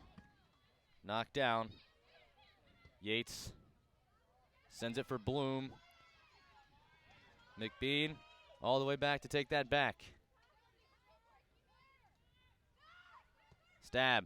Nice play. Harbison tried to walk it on through, couldn't.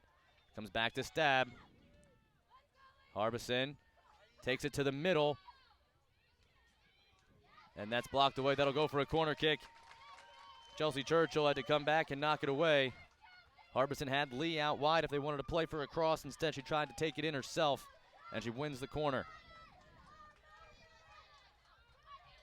DSA Heat has taken a 1-0 lead over the KC Metro Dynamo, the Region 1 runner-up.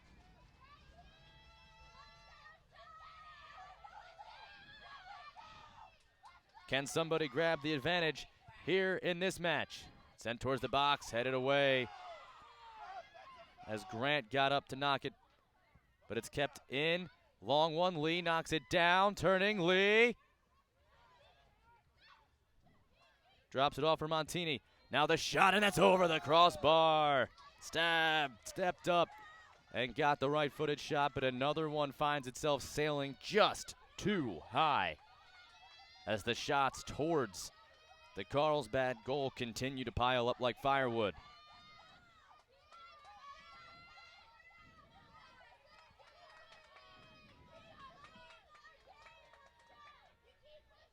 The winner will be right back here on Field 11 at 8:40 tomorrow for the U17 Girls National Championship final match.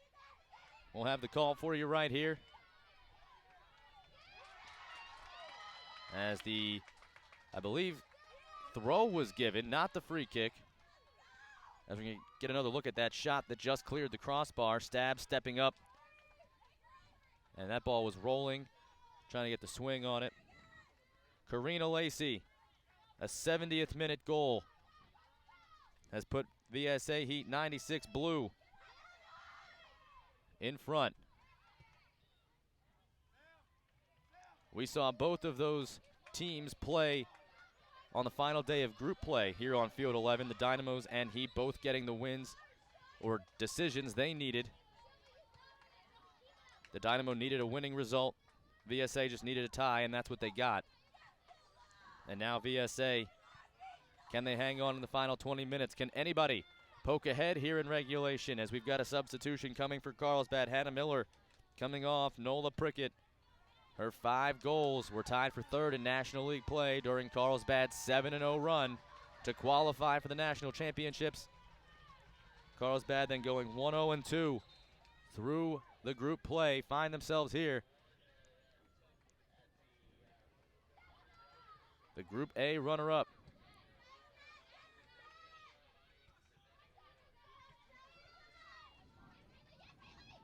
This controlled. Harbison looking for the cross. It was just a little too low. Not the right loft on it, but still controlled. As McBean to the corner, hoping for Briggs. It's blocked and will run out for a corner kick. Megan Grant's been busy, that left back. Another important, timely defensive stop as she rolls it across the back line. But another corner attempt here. Can Carlsbad continue to fight off these chances by the Sharks? They've been circling this whole second half. Will they finally get the bite? Into the box, headed up. It's loose, rolling all the way for Cordova. She plays it back into the middle. Knocked down by Sadek. Stab was there, but it was played away before she could do anything with it. One touch to Decoy. Bloom challenging her. Decoy strong through it. Another low punching cross that was easily deflected. Decoy again, another opportunity. This one better. It's lofted. It's headed back. Goalkeeper down. Nobody in gray could get to it until it was too late. When they do, it's whistled, and a foul called against the Sharks. Free kick coming for Carlsbad. Oh, Michaela Pressgrave came out to try to play that cross. Her own defender headed it away in front of her. She fell, and luckily for Carlsbad, there was nobody there in gray to clean it up. Now Yates doing battle with Keogh, and Keogh is going to just knock it out. It'll go for a throw for Carlsbad Elite. Give the chance for their back line to rest a little bit here. They've been busy this whole second half. And I specifically mentioned Megan Grant. She jogs all the way up to take this throw. She seems to be the defender that Elite uses in their attacking role. She's made a few runs out of that left back position. Now Yates keeps it in, rolls it along, and referee offside flag is up.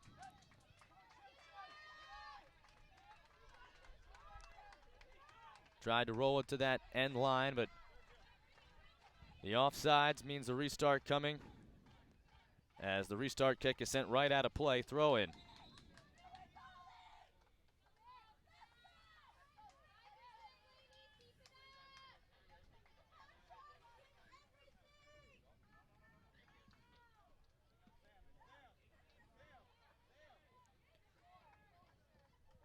It's Grant.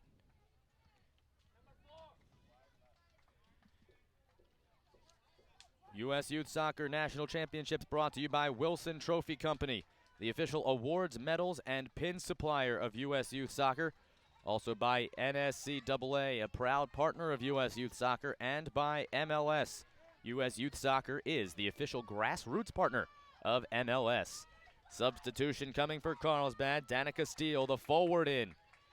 Some reinforcements coming to try to break this scoreless tie. Grant's throw-in restarts. And that's immediately sent away. Underneath the foot. Now can Cordova get to it first? No. Renee Gonsalves, who's done well from that center back position, comes over. That'll at least give her defense a chance to get behind her and reset. McBean trying to turn, and she's blocked nicely again. It's Grant. Yates running through the middle. Can they loft one downfield? Here's the attempt. It's a good one, well weighted. Giving it a run is Daly, but she can't get there first. Sadek coming all the way back. And Wooten plays it on the fly. Sadek ahead. Lee. And her play into the middle is headed off by Yates. It'll go across for a touch.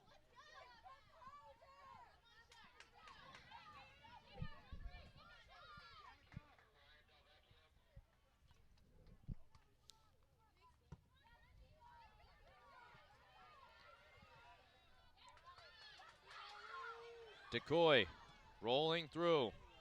Sends it far. Briggs can't get there. The Sharks are used to matches being decided late. Their opening match in group play, they were leading 2-0 until the 89th minute when they gave up 89th and 90-minute goals to get a draw. Then in match 2, it was tied at 1 until the 87th minute when Juli de Armas broke the 1-1 draw and gave them the 2-1 win. In their final match, it was tied through the first 60 minutes, but then 2 goals in the final half hour gave them the necessary win to advance and win Group B. It'll be another late decided finish here in the semifinal match. Just under 5 minutes left in regulation plus stoppage time. If we are still level after that, we will find ourselves with overtime and then perhaps even penalty kicks. Another throw-in coming for the Sharks.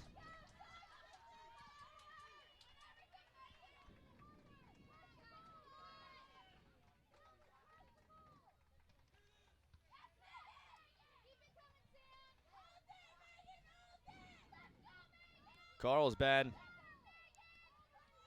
who's also used to some late decided contests, traded goals with Legends FC in the final 20 minutes for a draw in their first match. This is headed forward towards the box, settled down, played back in, and a nice job to turn and clear and get the throw in. Well done. Chelsea Churchill able to knock that down, stay composed, and turn it away right to the sideline instead of the end line to set up a throw here. It'll be Samantha Stab. Remember, there's no offsides on a throw-in. This is headed back by Grant, and Stab will watch it roll right back from where she threw it in. So another chance. This time they go short. As Montini tried to get it back, it's deflected out again for a throw. And it'll be Stab again. She comes back this time, but the pass is intercepted. Watch out now, Yates. She had a chance. Decoy comes all the way back. Here's the through ball. That's a bit heavy, and Harbison and Decoy are going to get there before Bloom. Nice idea. The ball just was not angled properly, and the defense was able to get there first. Now Martini turns. Cordova's through. Coming over is Churchill, and she gets there. 88th minute.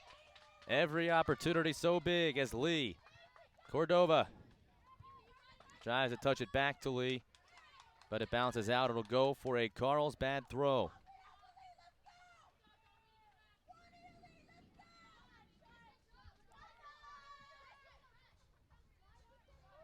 Christina Nixon.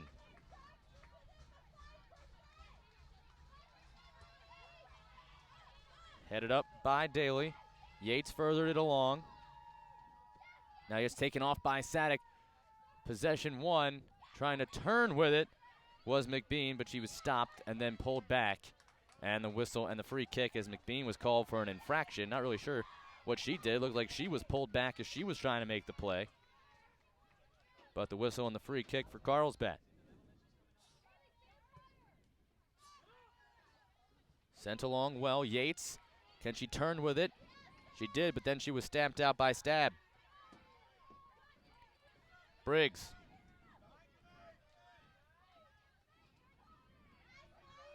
Stab. Long ball. Can it slow up? No. Harbison was giving it a run along the far side. Creative decision to try to play it outside to Harbison, who's been doing so much work in the middle. Had the defense guessing, but the ball couldn't find her. Another substitution for Carlsbad. Kaylee Frederick, defender, is going to come on as she takes the place of Nola Priggett. So little extra defense. Perhaps content to play until the overtime and just make sure that the Sharks don't get one more chance that could wind up being the decisive goal. The Sharks have had the bulk of the opportunities in this second half, but the only line that matters is the score line, and right now that's still level. May not be for long, though, as Cordova works through. She's blocked out. Watch out for a counter here. It started ahead. Churchill looking for Yates. It's headed. Uh-oh. Look at this. Yates, can she get inside? Out comes the goalkeeper, Wooten. She knocks it down. She hands it away. That's a handball. Outside the 18, she hit it with her hand, and as 2 minutes are shown, the referee with a red card in hand, the intentional handball outside the 18, and Wooten has been dismissed from this match. What a turn of events as Yates was able to fight through, win possession, and she absolutely had to do that. Wooten's going to get the red card, but that was the best play she could have made. Now, they're going to be able to get their other goalkeeper, Melissa Lauder, on, but another player is going to have to come off in her stead. So the Sharks will be playing with just 10 men, 10 girls, here for the rest of the way as we are into added time. The referee did hold up the amount of added time during that, but I'll be honest with you, I was more focused on the field at the moment. It should be about 2 to 3 minutes, one would surmise. There hasn't been too much stoppage time. So the U.S. national goaltender, Melissa Lauder, headed to Santa Clara University, started this match, comes back in after the red card showed to Wooten. Bloom on it.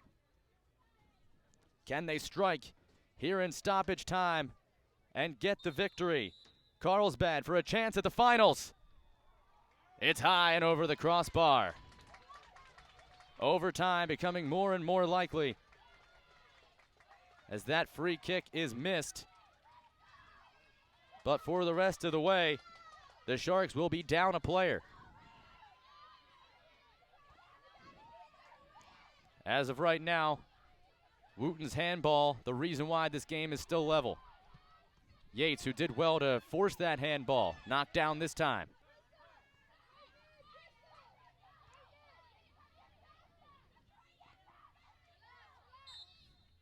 And there is the whistle, the end of regulation. We are still scoreless after 90 minutes.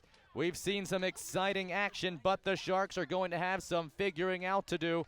They're going to be playing a player down for all of overtime and perhaps even for a penalty shootout if it is necessary. We are scoreless, but we have not been deprived of great action. What a way to start our semifinals here on Field 11, the Stadium Field, where the Sharks and Carlsbad Elite are level at 0. The teams will get a chance to regroup and recover. We'll take this opportunity to remind you that the 2014 U.S. Youth Soccer National Championships presented by the National Guard are going on all day long today. We will have 4 matches here on Field 11, including this one here in the morning, the U17 Girls Semifinal. Coming up next, we'll have the U17 Boys Semifinal number 2. Then tonight, it's the U19 Finals, starting with the girls at 5:45, and then the James P. McGuire Cup is on the line at 8 p.m. Eastern right here. Championships.usyouthsoccer.org, where you can catch all the live action. We've got 5 different streams going on right now all across the Maryland SoccerPlex. None can be as exciting as this has been through the first 90 minutes. And if you're the Sharks, you have to be scratching your head here. You were in dominant position that entire second half. Plenty of scoring opportunities, and then just like the first half, where the few opportunities that Carlsbad Elite got were the best opportunities of the half. You saw at that very closing moments when Yates was able to turn with that ball, she was in all alone with the goal, and the second half goalkeeper Sydney Wooten did what she had to do. She was just outside the 18. She reached out and slapped it away. Heirs of Luis Suarez in the 2010 FIFA World Cup, where he just had to do what he had to do to stop it off. And that wound up being what led to a win for Uruguay. Can the Sharks get a similar fate here? They'll need to come up big, playing a player down for all the 30-minute overtime. If they can keep it scoreless or take the lead, then they'll either get to go to penalty kicks or they'll survive. But Carlsbad, who will now be playing with a player up and who seemed to be surging towards the end of that half, we'll see if they are able to take advantage. Some great sponsors for you here at the 2014 U.S. Youth Soccer National Championships. The 2014 U.S. Soccer National Championships are presented by the National Guard, the official armed forces branch of U.S. Youth Soccer, and presenting sponsor of the National Championships, by Nike, the official supplier of U.S. Youth Soccer, by Capri Sun, the official ready-to-drink juice of U.S. Youth Soccer.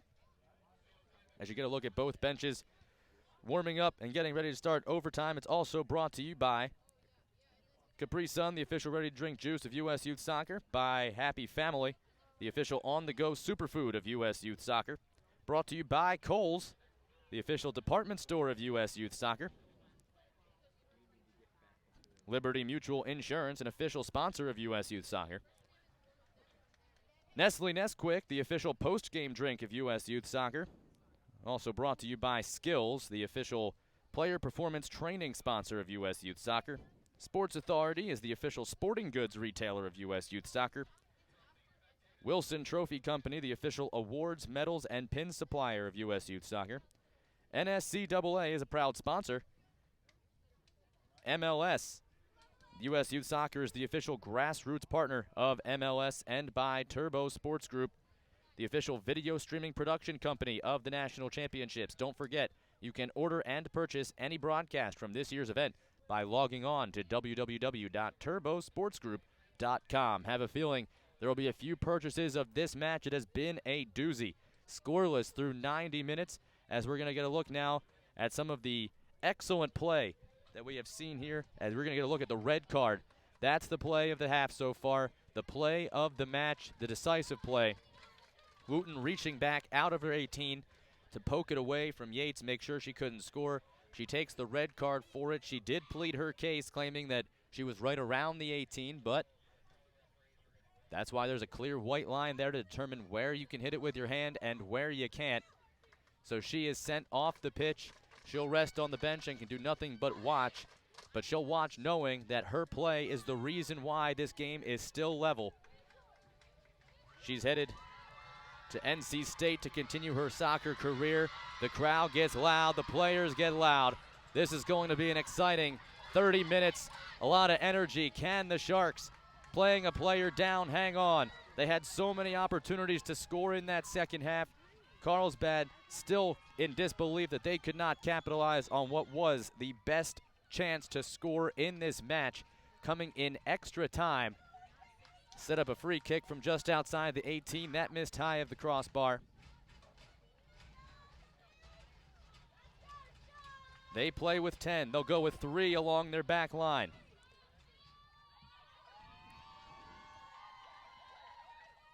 Going with a 3-2-2-2 with the 2 on top. They'll start with possession here in the first overtime. as Decoy with it underway. A brief rest. Tired legs begin to become an issue here. These girls have played 3 matches over the last 4 days as Yates heads it along. Picked up by Keogh. She sends it back. And they'll restart. That pass gets through underneath Nixon, but there was nobody back there, so able to recover easily is Carlsbad. They'll turn, and Pressgrave will start it. See if Carlsbad takes advantage of the extra player to try to open up the field a little bit. You would imagine that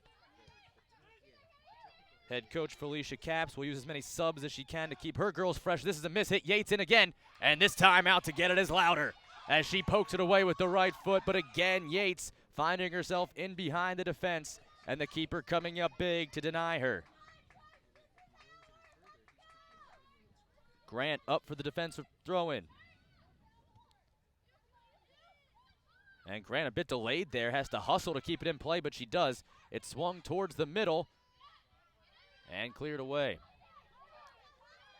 Grant kind of watched that, assuming it was going to rocket out of play, then realized she had a chance and did a nice job to come over and slide in.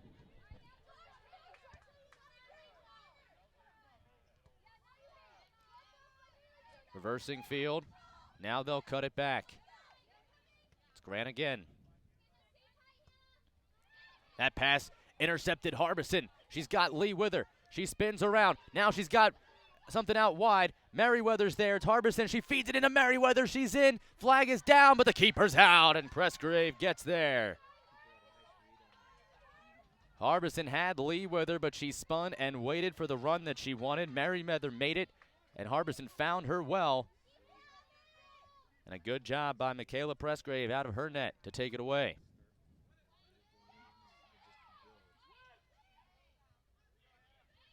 Now Yates.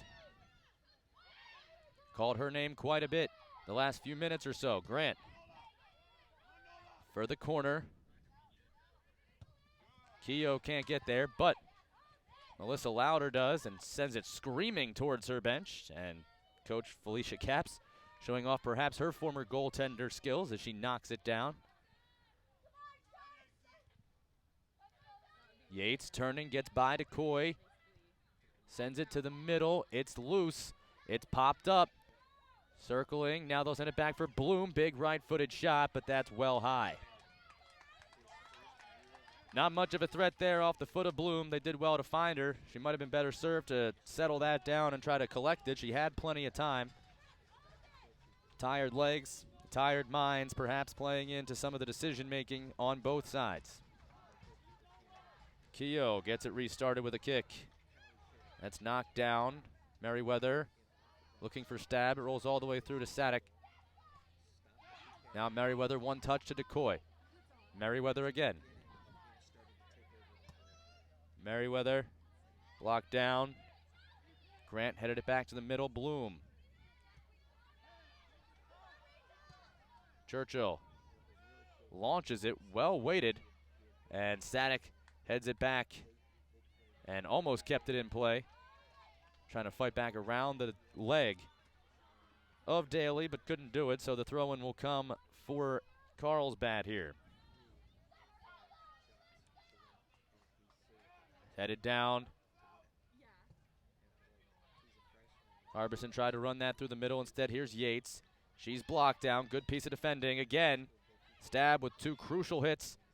Now Grant chips it. Hoping for Daly, but that runs out.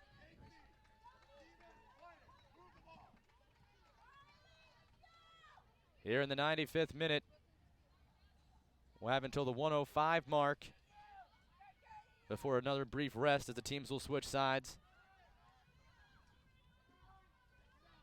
Churchill, just watching this one roll out. So Carlsbad seems to be content, despite being up a player, to play at the same pace they had been.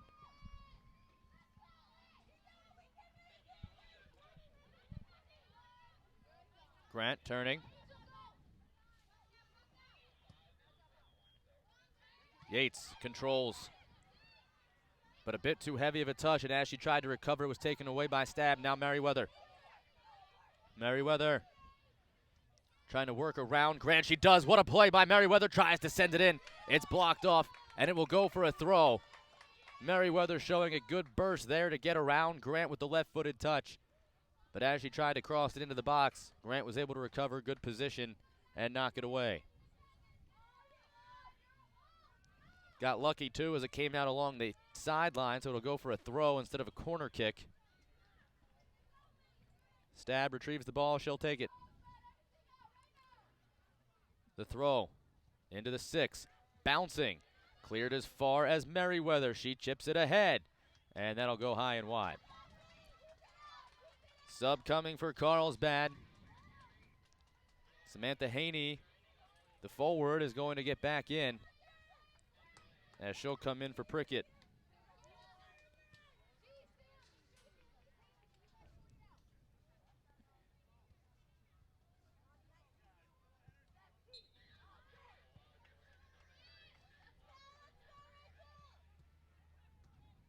Knocked down. Lee did well. Outside, that's Carroll. She's knocked down, ball loose. And the first to it was Carlsbad, now Yates. She's all alone, but she has been a few times and still made something happen. Bloom knocked off, as able to come over was Montini.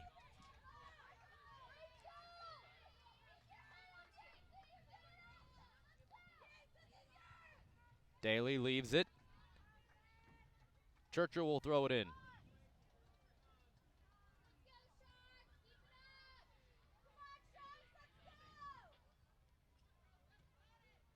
That's the flex off Daly. Hit her right in the hip, bounces out. Throw coming for the Sharks. It goes in right away to Harbison. She gets it back. The U.S. national midfielder.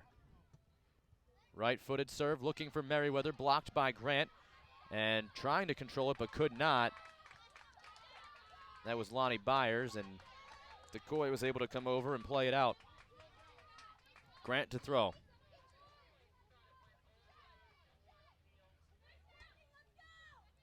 Popped in the air by Haney. Run back to her. Grant. Header, looking for Yates. Blocked off. Another one sent in. Daly is trying to fight through. That ball bounces around. Good job by Lee to shoulder off Daly, and that allowed the keeper Louder to come out and get it. Daly, who had those 5 goals in the National League, looking for the biggest goal perhaps of her club soccer career. Stab forces it forward, called for the foul.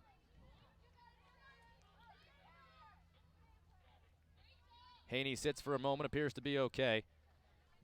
Here in the 99th minute. Still in a scoreless draw.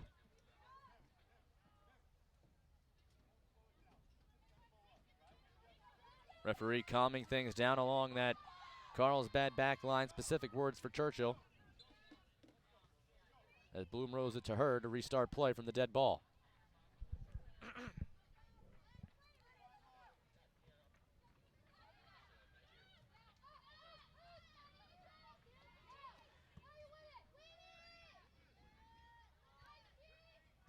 Bloom settles.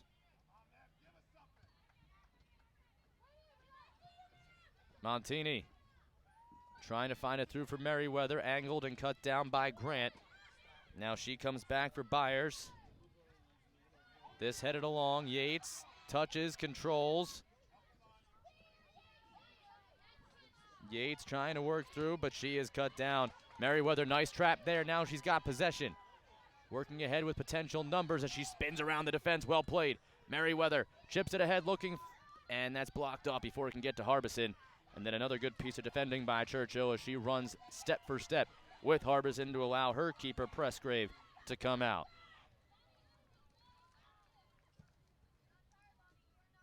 For all the chasing these defenders have done, they look to be in pretty good shape as this one's headed along to Daly. She's got Keogh to beat. Only Keogh in her way, and Keogh gets there with an important tackle in the box. She does it clean, and she saves it, but not out before it goes out for a corner. Keogh with the huge sliding tackle against Daly. So dangerous to go down like that inside the box, even on the perimeter like that.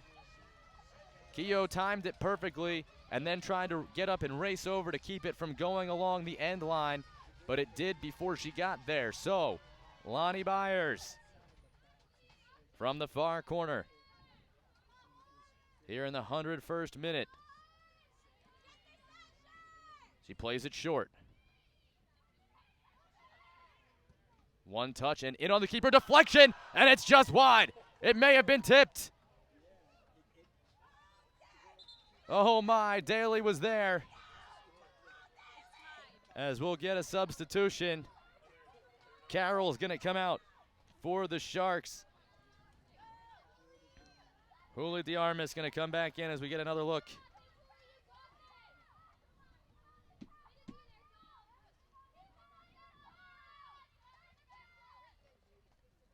Goal kick coming here. This time they'll have a defender take it. Taking no chances as Keough restarts it. Montini sent it back towards Carlsbad's defense, but they got there looking for Daly. That's out. In the air, it went over the end line.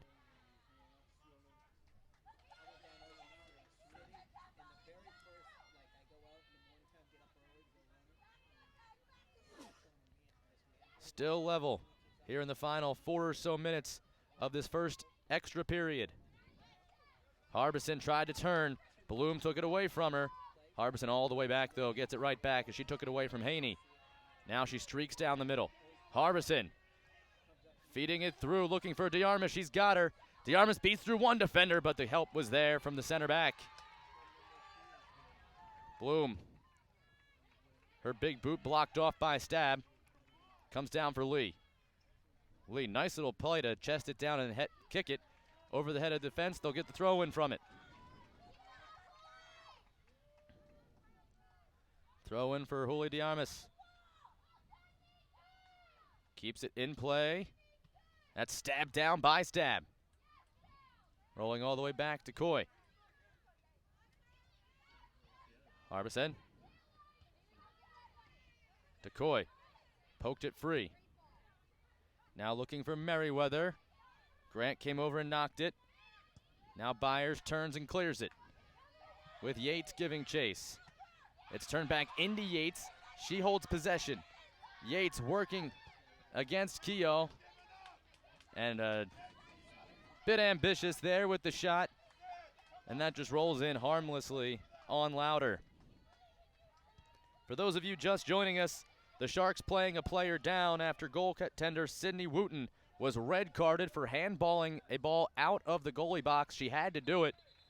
Took away a surefire goal opportunity in extra time in the second half. That's why Louder, who played the first half, was sitting in the second half, is back in there. She may have been called back in for added time anyway, who knows. But she's forced back into action after Wooten. And the big picture story is that the Sharks are playing a player down. DeCoy takes it away from Yates. Able to fight by. A referee plays the advantage. Stabbed from behind. Picked pocket. Byers has numbers. Byers. Merriweather back. That one sent through for Daly. She was close to being offsides anyway, but it rolls all the way through for a goal kick.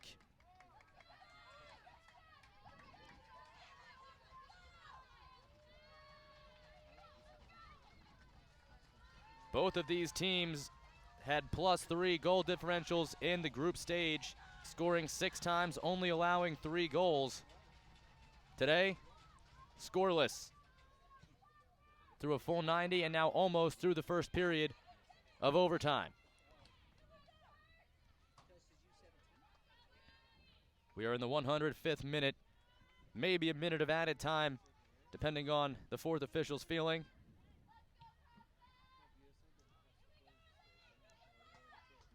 This runs out. We'll go for a throw. The boys U17 semifinal match, which was scheduled to start at 10 o'clock.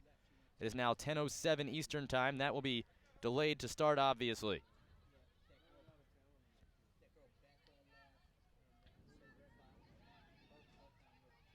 Daly stopped. whistle, and there is the end of the first overtime period. Neither side has been able to find a way to crack the back of the net. Excellent effort from both sides. We saw some goal-scoring opportunities. Both teams really playing well. You got to tip your cap to the Sharks for their effort in that first overtime period, playing with a player down. 10 versus 11, they were still able to generate a couple of opportunities. They were able to play a lot of possession, really, in that first overtime period. And that's the key to keeping yourself in the game when you're playing a player down, is hold possession as long as you can, create as many chances, and work that time. Right now, I think the Sharks' best bet is to play for the penalty shootout. They've got the national team goaltender, Melissa Lauder, in their corner. Michaela Pressgrave has been very good for Carlsbad in this match. She headed to D1, University of San Francisco. Lauder headed to Santa Clara. So both staying in the state of California for their collegiate soccer careers. The teams will switch sides, not much of a break in between the overtimes. There was a lengthy delay between the end of regulation and the start of the first overtime period. Now the teams will virtually just head over to the sideline, grab a sip of water, and they're going to head right back out, switching sides. Carlsbad in the black kits will now be going from left to right, and they will start with possession here as the second overtime period begins. The Sharks in the gray kits on the defense to begin. They are going from right to left. If we are still level after the next 15 minutes, we will see a penalty shootout to determine who will play in the U17 Girls Final.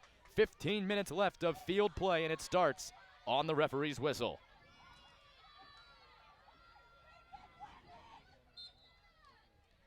And there it is, Haney with it, sends it right back to Bloom. So we're underway here in the second overtime. A lot of soccer being played. In total, it'll be 120 minutes, and then we could have a penalty shootout as Harbison fights through. Now kicks herself to some space. Plenty of defenders there. She had DeArmas to the corner. She takes it there herself, has DeArmas in the middle, now goes long way, and just over the head of a leaping Montini. Harbison is the other U.S. national team player. And her mother, Linda Harbison, got to give her a nod. She was very helpful during the preparation for our match this morning.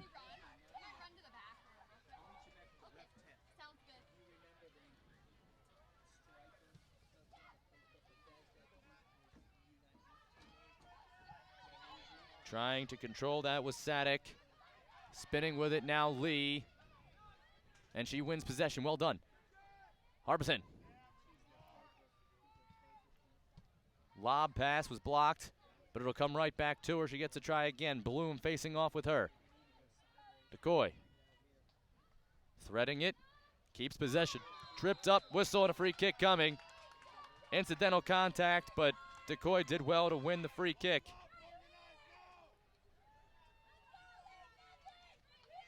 Here is probably the closest that they came to scoring in that first overtime. The drive that was deflected as Daly got the outside of her right foot on it. Good work by the production crew there, getting a good look at that. Production crew working so hard here, as are the two teams playing here in the 107th minute. Free kick in a dangerous position. Narrowing in. The low puncher. It's knocked out. It's loose. And it's in. It's in the back of the net. The flag is down. It's in. The Sharks have bitten here in the second overtime. It was deflected twice, but it found its way into the back of the net. And now Carlsbad finds themselves in a difficult position. Just about 12 minutes remaining. That low puncher went by the wall, got all the way through to the goal. It was blocked down once, but then deflected in front. And into the net it goes. A scrum goal there. The Sharks will take it. Now we'll probably see things open up as Carlsbad will have to fight for it. VSA Heat 96 Blue held on to their 1-0 lead. They have beaten KC Metro Dynamo, and the Virginia squad has already penned themselves in to the national championship final tomorrow at 8:40. Which of these teams will join them? The Sharks have done well. They have increased their odds greatly here with the goal in the 108th minute. Playing a player down after a red card in the 90th minute in regulation, saved a goal from going in.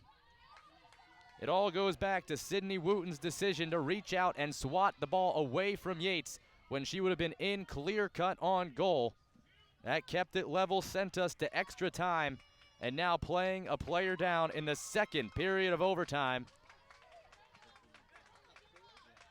The Del Mar squad has taken the lead.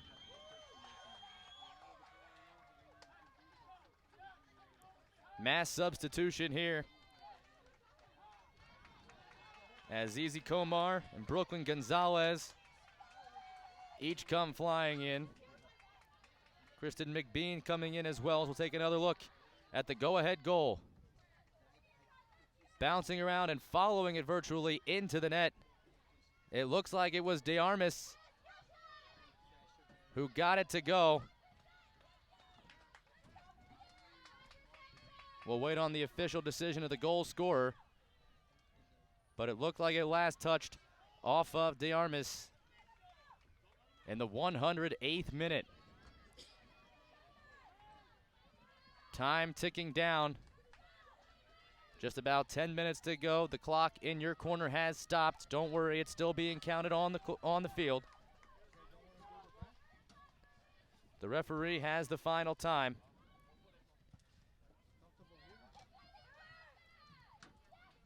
As this boot is sent. Now it's Harbison, who's played so well all match long. She's trying to weave through. Cut down, though. The Sharks had the bulk of the possessions and the bulk of the chances during that regulation. Carlsbad probably had the best chance to score in the first half, the second half, and that first half of overtime. Didn't come through on any of them.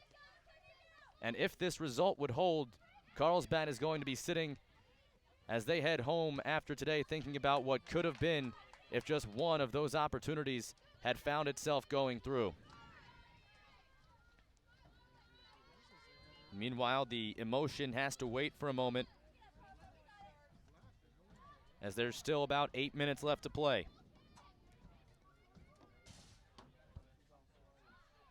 Goal kick coming.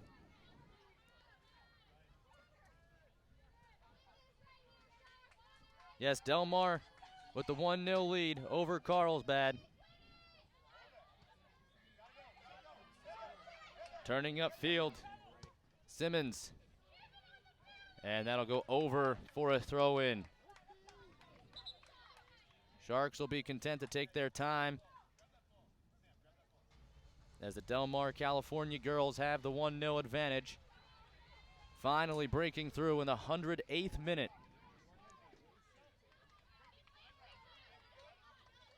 It looked like DeArmas was the one who deflected it in. We have not gotten official word on the goal just yet. As soon as we do, we'll be sure to let you know.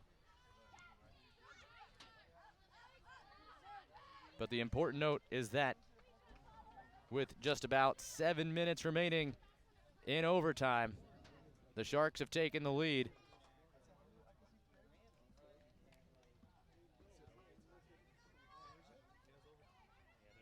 They'll give themselves a chance to play in the final should this result hold. Play for that gold medal and the U17 Girls National Championship. Once again, we will have that match right here from Field 11, streaming live tomorrow morning. Kickoff at 8:40. We look to be on the air right around 8:35 Eastern Time.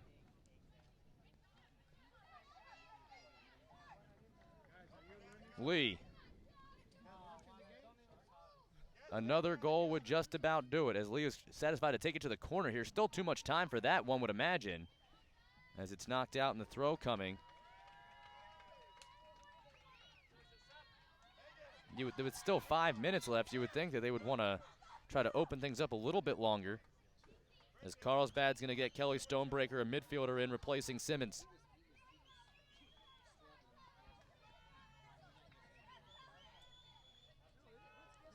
Carlsbad allowed exactly 1 goal in each of their 3 group play matches. They did not lose a single one.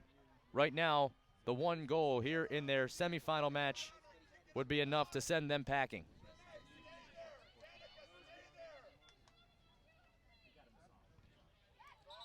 Sent out, and it'll go for a throw for Carlsbad, so they gain possession here.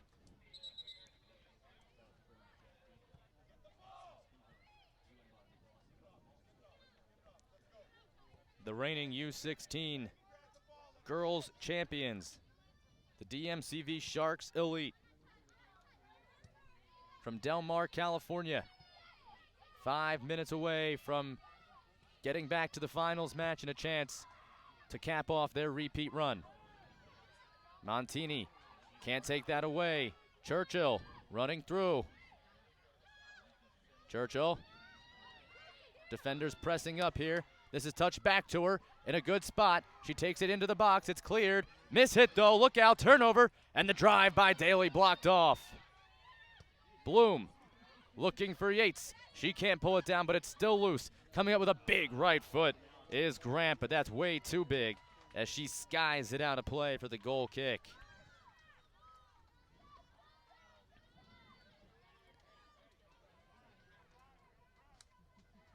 What a well-played contest from both sides.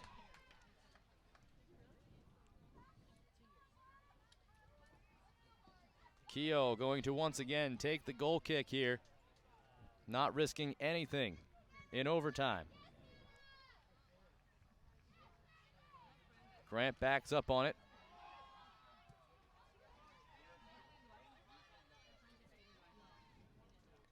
Pretty soon you'll probably see Michaela Pressgrave start to press forward and get in on the attack. This one's kicked down, but controlled by Steele. Bloom sends it ahead looking for Daly. That's taken away by Montini, but getting back to it. And now Steele floating for Yates over her head, and out comes the goalkeeper Louder to scoop it up. Mary Briggs set the check back in, as there's the foul called on Carlsbad on the 50-50 ball. There was a yellow card issued to each side in that first half, as we're going to get a substitute. McBean, the one who was just tripped up in the midfield to get the free kick, is going to come off. Mary Briggs. So the forward being replaced by a defensive mid.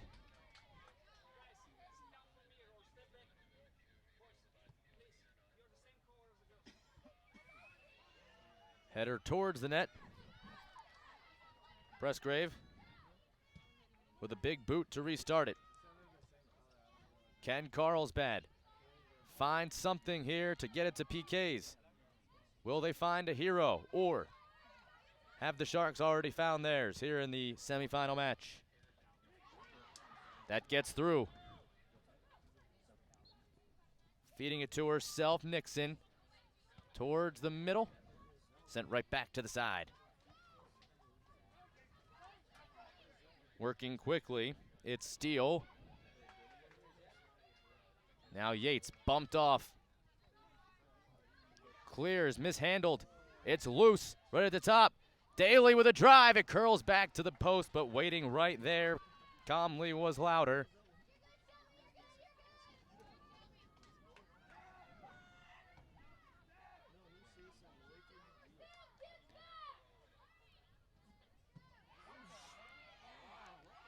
Clear makes it all the way to midfield. Possession gained.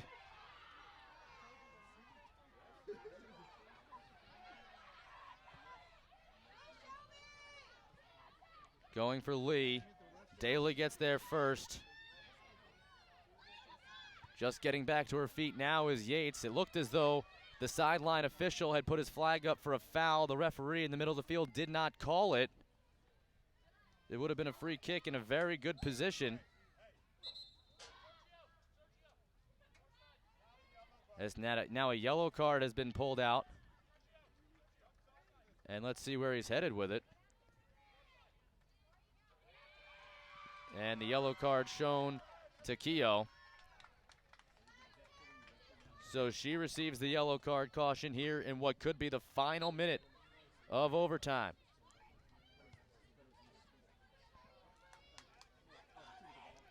Grant.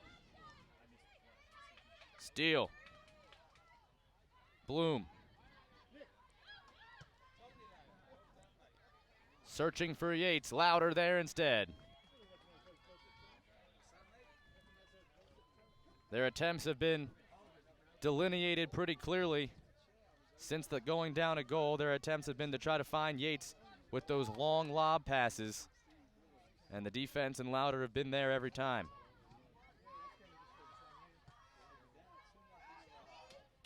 Now they'll be content to send this all the way down. Referee looking at the fourth official. He's got the board in hand. And the referee signaling from the middle of the field there will be 2 minutes of added time. So we're down to the final minute and a half or so.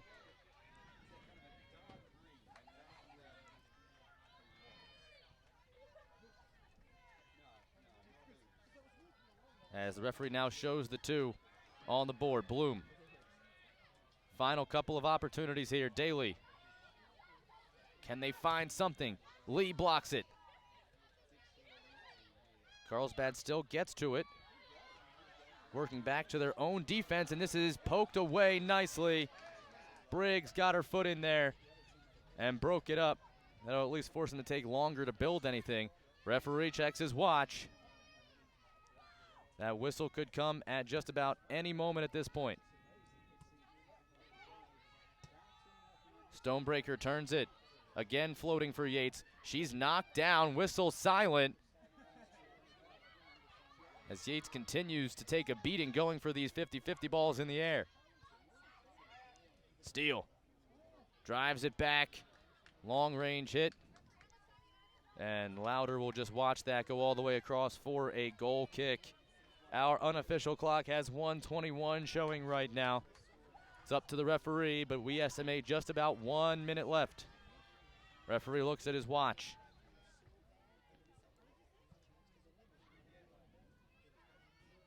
There's the restart. Trying to turn, holding possession, Komar. She gets it back. Up for Briggs. Deflected out. It'll go for a throw for Carlsbad. Time for one more surge, perhaps.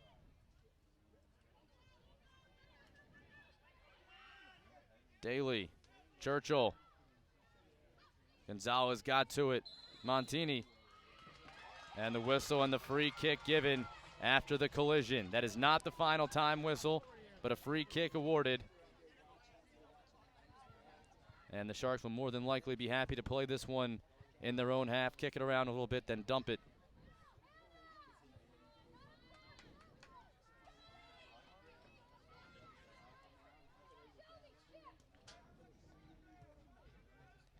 They'll go along with it right from the get-go. This one's deflected by Briggs, gets all the way through. We are over the 2 minutes of added time already. Kept alive, and there it is.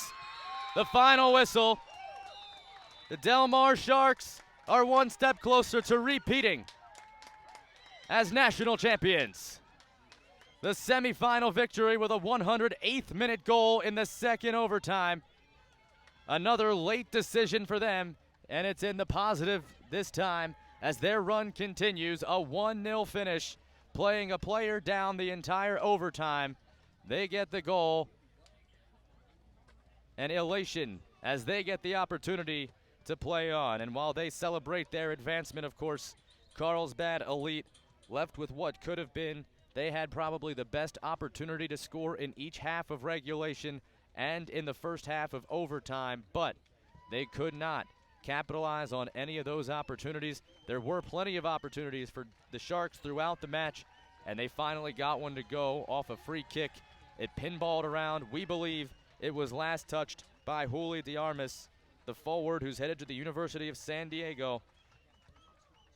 DeArmas,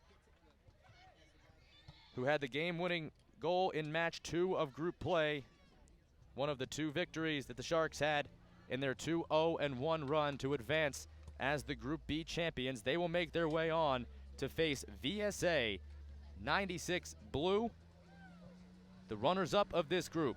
It'll be a full Group B final as the champion, the DMCV Sharps, and the VSA Heat will take on each other. That'll come tomorrow right here on Field 11. It was certainly a fun-filled match, plenty of close calls, and the one that finally cracked the net.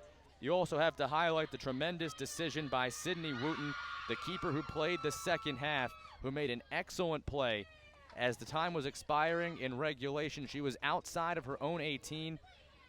Sydney Yates was in all alone. Wooten reached back and slapped it away from her, took the red card, forced the Sharks to play a woman down the entire overtime, but it took away an empty netter from Yates, which would have been the game winner so late in the match.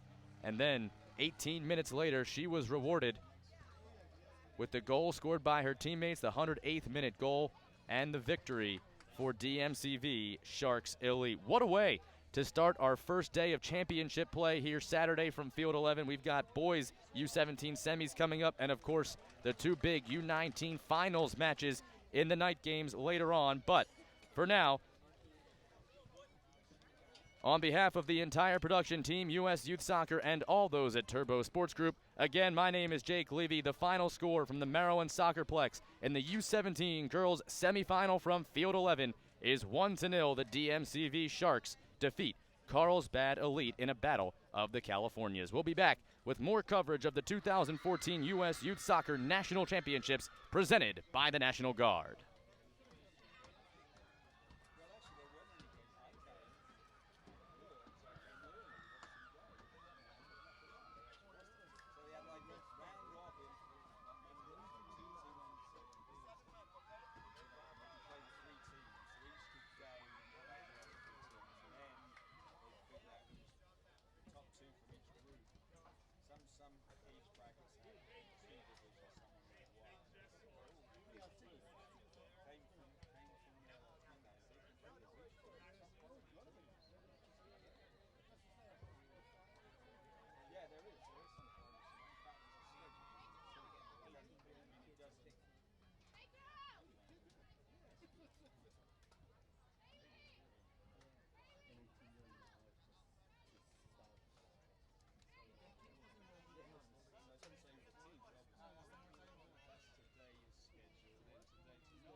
Welcome to the Maryland SoccerPlex and today's Under-17 Boys Don Greer Cup semifinal.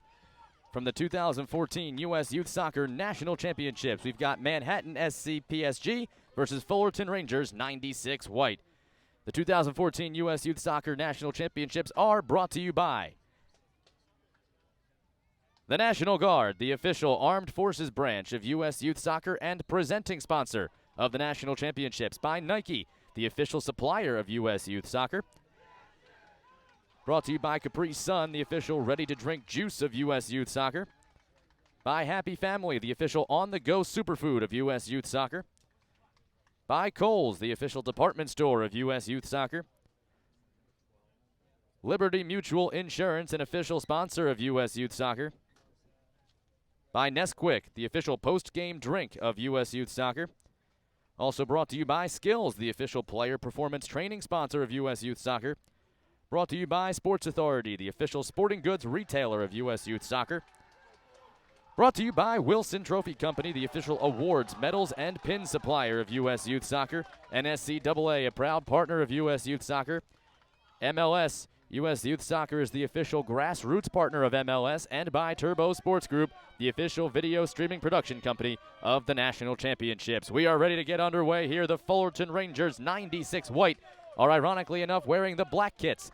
Going from left to right, they will start with the ball.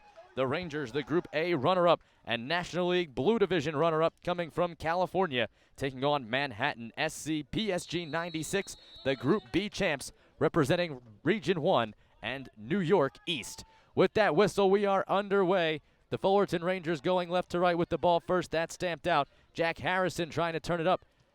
And now it'll come back to Fullerton possession as they come near side.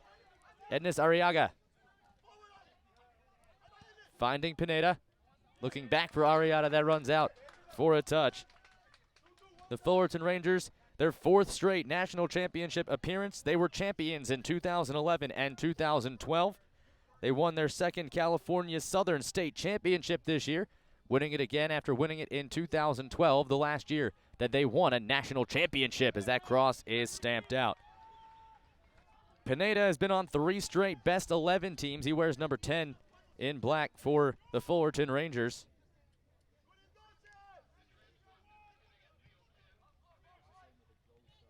As now Manhattan gets their first touch in the attacking half. Mokhtar Niang had it blocked out, and now the throw coming.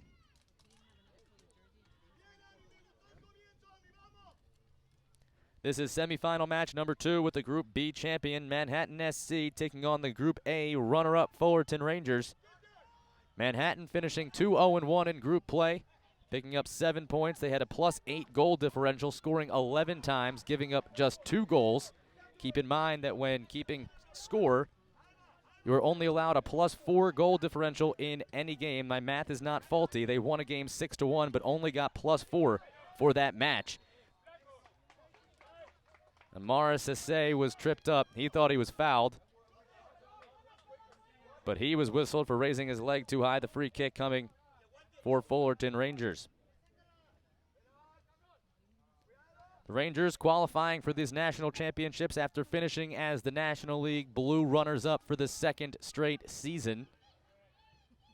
They chip this ahead. Flag is down, and now it comes up late. Credit the side judge for waiting until he was sure that it was going to be a factor on the play before he raised the flag. That attempt blocked away fairly easily. Dylan Hennessy, the defender, to throw it in. Trying to take that through was Yochia. And there's a foul now, as again finding himself on the ground as Amara Sisse. And he seems to be in some significant pain here early.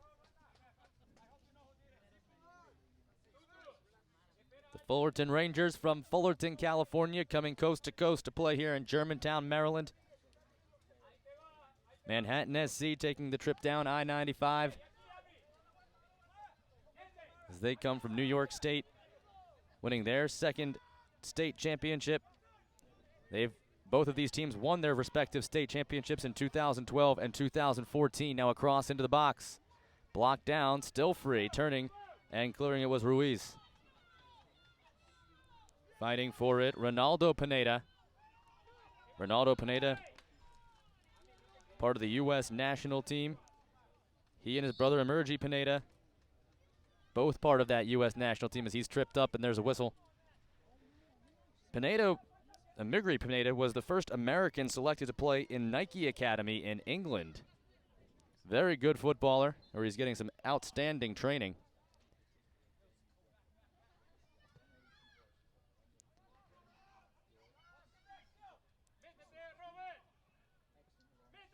Here's Ronaldo Pineda, takes it to the front, that's chested away. Good piece of defending. As Emergi controls. There's Emergi in the box. Right-footed shot, stabbed away. Second chance to clear, it comes all the way out.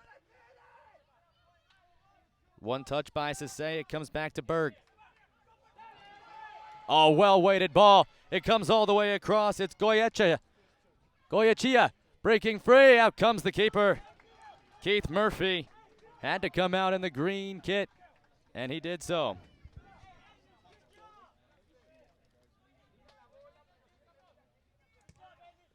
What a great pass from the back line, setting up that scoring opportunity here in just the 5th minute.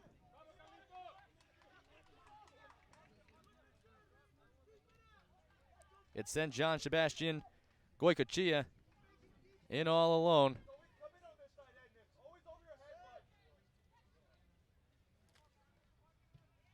Kept in play, but that'll come back for Fitzgerald. He'll continue it on to Amigon.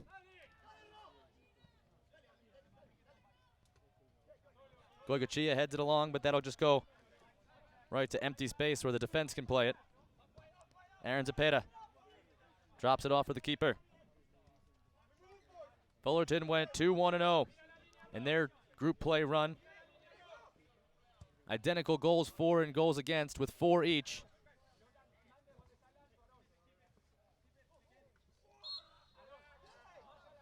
As the whistle and the free kick given to Manhattan. Manhattan, to win their state cup this season, had to beat Smithtown Arsenal 2-1. Smithtown was the reigning national champions. From the U16 level rising to U17. Smithtown won the National League Red Division, so they were in the national championships as well, but they finished 3rd in Group A, did not advance here to the semifinals. Goyechea carrying, good footwork. His cross blocked. Hennessy trying to turn it back in, but getting to it is Fullerton. They're tripped up from behind. And the referee is going to pull the yellow card, and Hennessy hit early. Yellow card caution in just the 7th minute.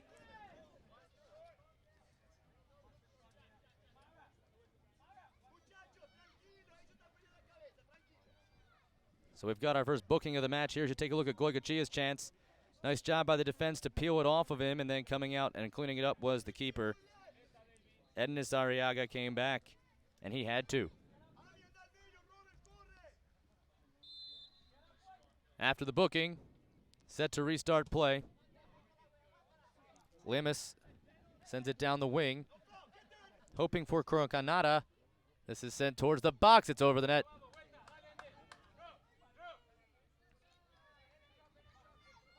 Robert Coronado setting that play up from the free kick.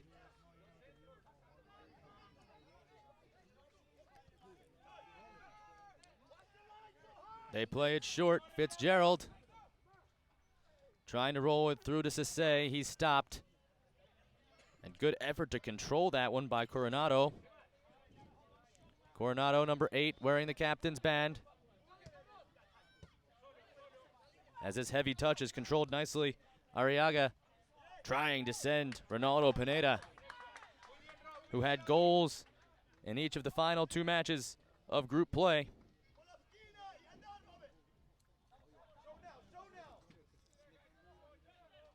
Goigochea trying to take that away. And that's run out. It'll go for a Fullerton Rangers throw. Just underway here in the U17 boys semifinal for the Don Greer Cup. We got a little bit of a late start here with this one after the U17 girls match that started at 8 a.m.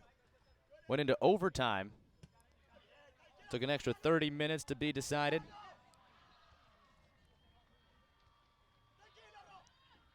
As turning with it, O'Grady stopped off. Pineda. Nice little reverse pass. He's on sides. Pineda to the middle to his brother Pineda. Back to the other. And that time he's off. Emergi and Ronaldo Pineda playing a little back and forth. And on the final touch pass, Emergi was just a step too quick as it runs for the offsides. As you take a look there at the yellow card issued to Hennessy in the 5th minute.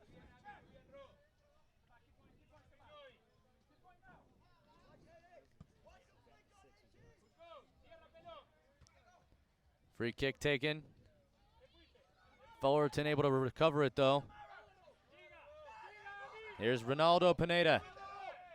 Into the corner, crosses it back. Left-footed roller. And O'Grady will just guide that, now send it back, looking for Sisse. He knocks it down, but was fought off by Aaron Zepeda, the midfielder, who threw it out. Now Sisse off the throw. Cutting towards the middle. Nice left foot. Goigochea, it's over his head. Goigochea had snuck back and was backing up. If he could have controlled that, he had a lot of space to work with. We saw a lob pass across the field like that work to perfection and get Goigochea a chance in the first 5 minutes of the match. Once again, we got off to a late start. We were supposed to start at 10 o'clock. Didn't wind up getting underway until about 10:35, as now this one's laid in. And a good defensive play. Able to block it. And a talking to from the official after those two come together. This has been an aggressive match early on.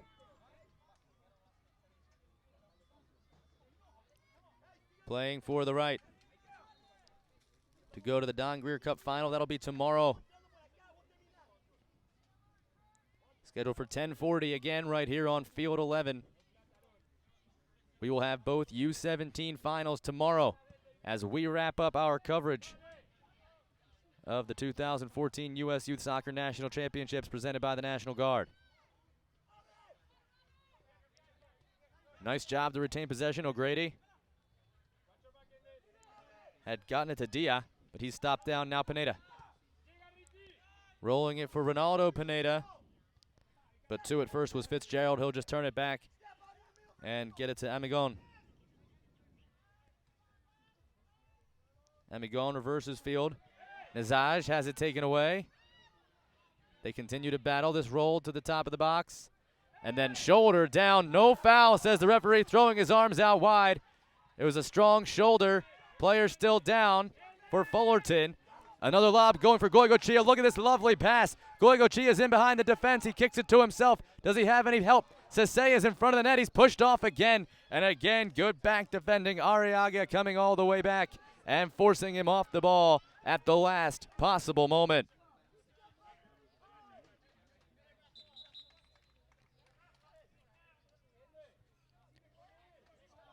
As we're going to get a replay here of the chance. Rolling it towards the box, and then the collision. A 50-50 ball, and they just came together. We've got a Manhattan SC player down right now. Looks like he's just cramping a bit. So a very good display of sportsmanship as the Fullerton Rangers, Ricardo Ruiz, came over and tried to help stretch him out as soon as he went down. Still holding that leg. They're going to get medical attention to him. So certainly hope he's okay. Here in the 13th minute, we welcome you to Germantown, Maryland.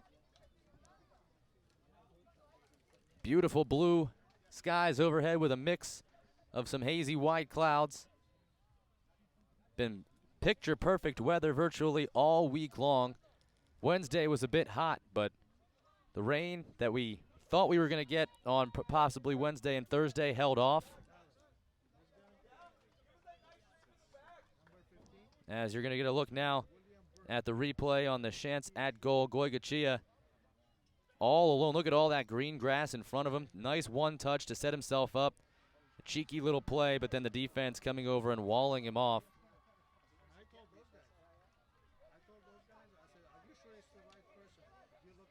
Martin Dadage is the one who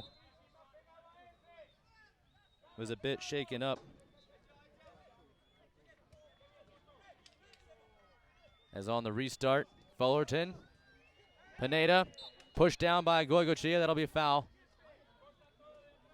Dadage waved back on. So good to see he is clearly okay.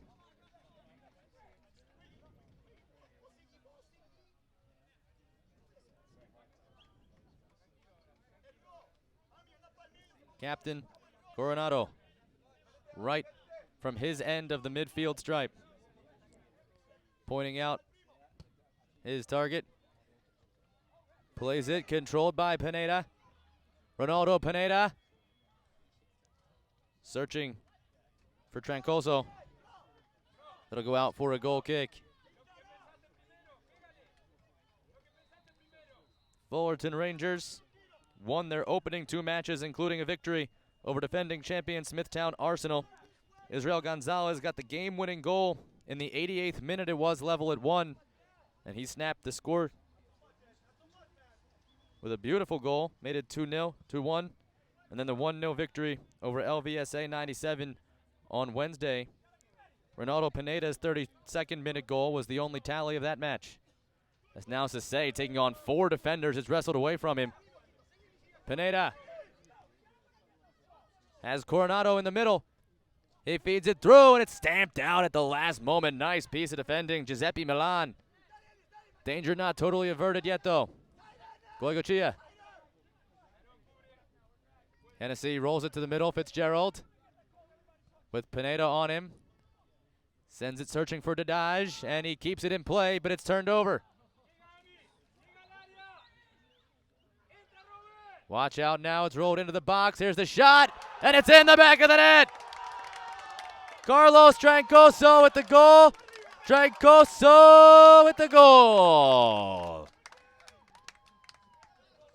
Fullerton strikes first. It's 1-0. And the big celebration, the referee saying that's enough. And he's going to reach into his pocket here and going to mark down the official delay of game warning issued to the Fullerton side. So Coronado, the 17th minute goal. Trancoso, excuse me.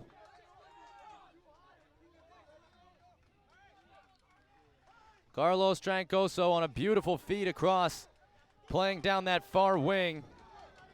And after that play, I believe that's Dadage that's taken out. So Dadage couldn't control it along the sideline, perhaps a little limped from that injury. And that turnover directly leads to the goal. And after that, Manhattan not going to take any chances. They take Dadage out.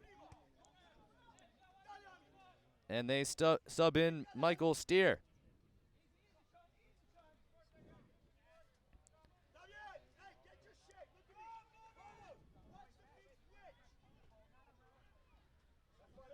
That's run out. It'll go for a throw by Manhattan. So the early goal for Fullerton Rangers. White 1-0. They lead. 17th minute goal by Carlos Trancoso.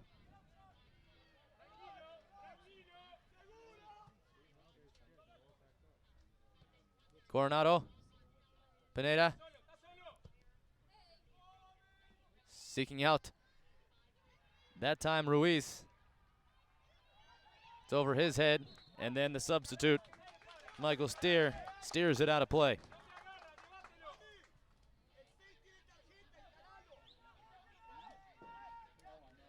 The other semifinal match is already in progress, and Cup Gold 96-97 from Ohio has a 2-0 lead over FC Dallas.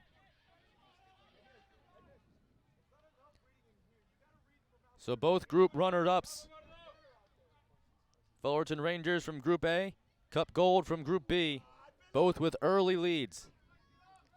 The match from Field 3 will be far ahead of our match here thanks to the overtime match of the girls U17 semifinal here on Field 11.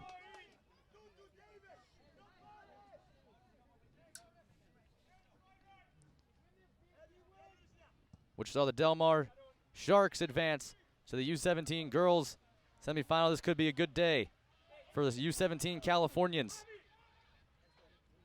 As now weaving through nicely, Jack Harrison earns a throw in. They'll keep possession.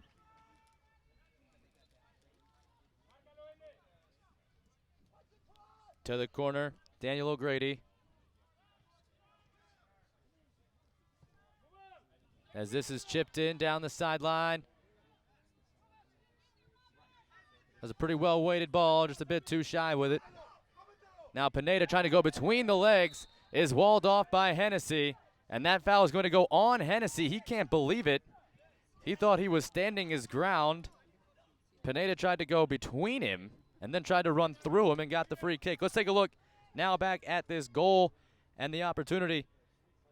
As here you're going to see actually they played along the back line. Now they're going to go to Dadaj, and this is where it all starts. Dadaj mishits, can't get back to it, and that's when it's taken away. And everything starts here. They play it to the wing, calls for it right back, and the blistering shot by Carlos Troncoso.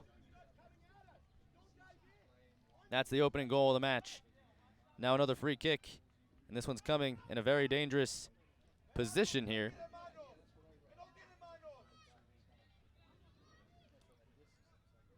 Both Pinedas on the ball. Ronaldo now walks away.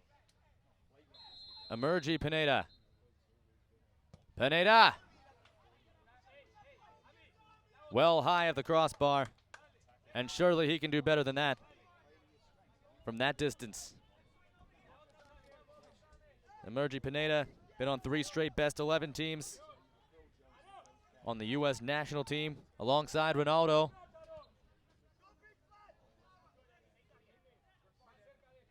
Just a miss hit there from a pretty dangerous spot. Now Pineda controls it. Working it towards the circle. Drops it down. Played in by Ruiz, but that's stamped out by O'Grady. And now circling is Berg.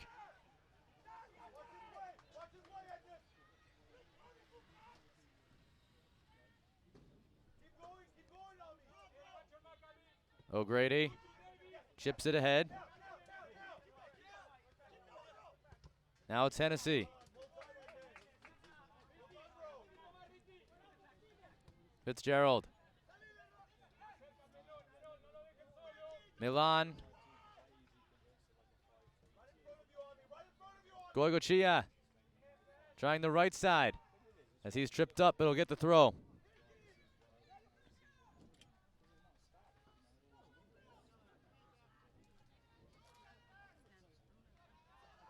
They play it quickly.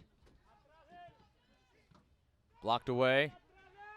O'Grady trying to get to it. Able to retain possession. Well done. He had Borovic. Goes to Sisse. Now it comes to Borovic. He one-touches it along. Rolling it towards Sisse and just out in front of him. As a pretty well-timed run.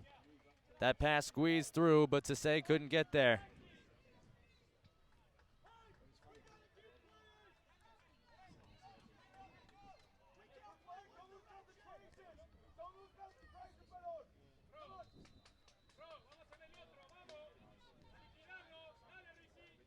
Miguel Chun, who had that pass go through, looked a little frustrated with himself.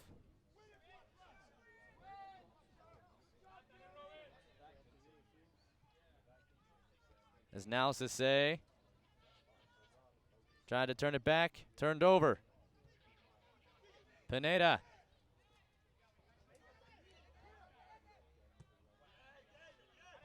Coronado settles. Coronado, nifty little move, and to get it through. Fitzgerald able to out-muscle the forward and clear it before Pineda could get there.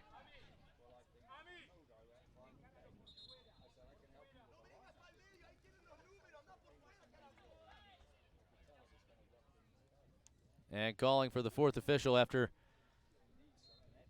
looking around. I don't see many of the ball boys, just one on the far side. That one's clearly played with a hand, and it'll go for a free kick. Those ball boys and girls might still be tired from the U17 girls match, which went 120 minutes.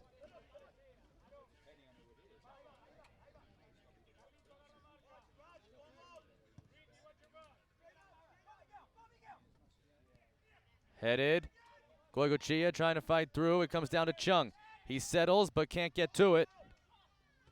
Fitzgerald over the top, no foul, but it runs out for a throw. Fitzgerald came over Pineda to get to that. Headed it towards the sideline, was able to get his head on it and direct it towards a teammate, but that had a lot of steam after the battle and wound up continuing out.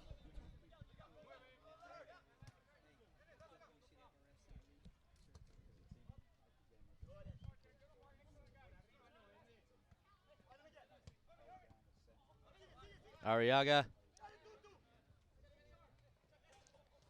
Poorly timed tackle there from Coronado, and we're going to get the whistle.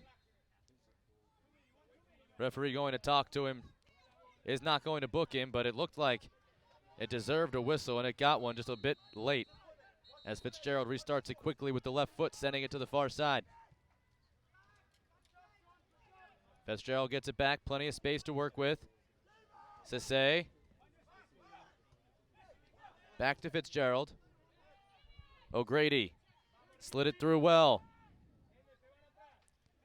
A lot of work to retain possession in the midfield for Manhattan as Harrison sends it along. Now Goigochea, who's been trying that right side past few minutes, earns the throw. Goigochea was slipping here through this near side and getting those long lobbing passes, but having a tough time getting by Ednis Arriaga, so they try to switch him to the right side and see if he'll have more luck over there.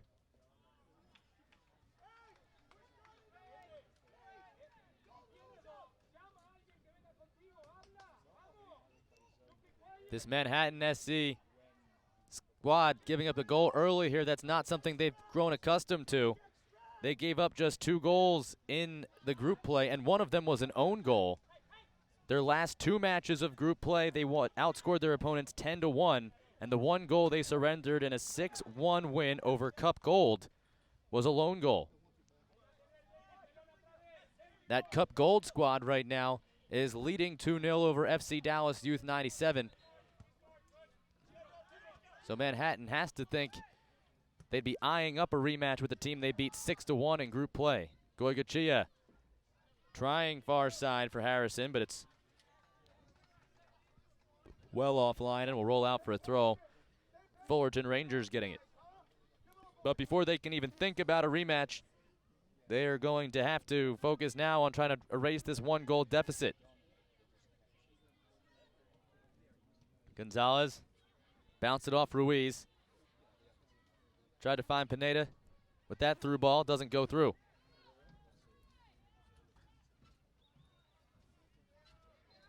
Ruiz turns with it nicely. Pineda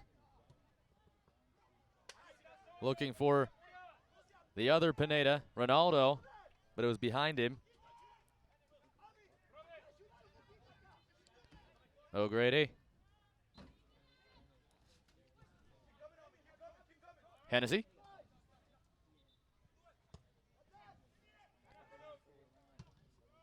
Hoping for Sisse. And Sisse is definitely the man with the hot foot. He had a natural hat trick on Thursday in the final day of match play. They beat FC Golden State White 4-0. He had the final 3 goals of the match. Has a bit of a mistouch by Barovic, but they don't lose possession. Fighting through Ruiz. Chung. Hennessy. Trying to send O'Grady. He doesn't have much with him. He's got 2 defenders to take on. and still wins the throw.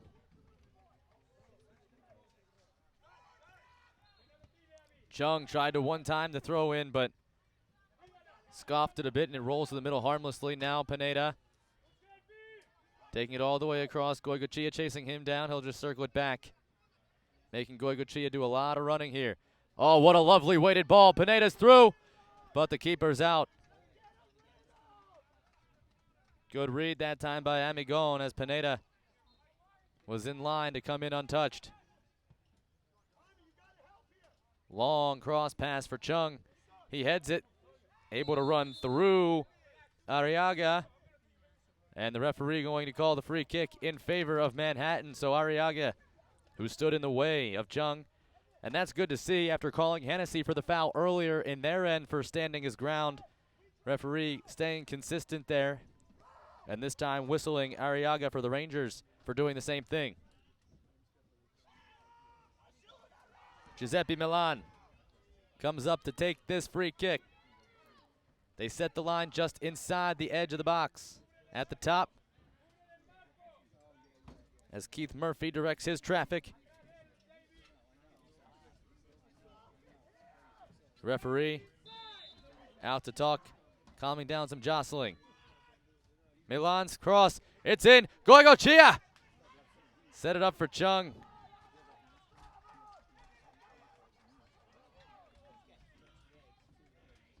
Milan throws it in. That's sent screaming away. As this day wanes on, we'll see bigger and bigger crowds build. Nice crowd on hand right now for this U17 boys semifinal. The Fullerton Rangers, vocal supporters right now. They have a 1-0 lead. Sase gets it back to the top. This is sent all the way across, hoping for Chung. Stomped down by Arriaga, and then cleared back as Fitzgerald backs up on it and heads it nicely to Hennessy. That time Harrison tried to one-touch it along, but the back line was waiting for it as Sase was making a run. Near side, Coronado. Pineda. Coronado again. Now rolling it down the sideline well. Getting to it is Gonzalez on the wing. He keeps it in play. Gonzalez rolling it back to Coronado. The left-footed shot blocked down. And getting to it first is Manhattan. Crucial block there. As now this is stolen. Trancoso, the goal scorer. He'll feed it in. But there's not much there.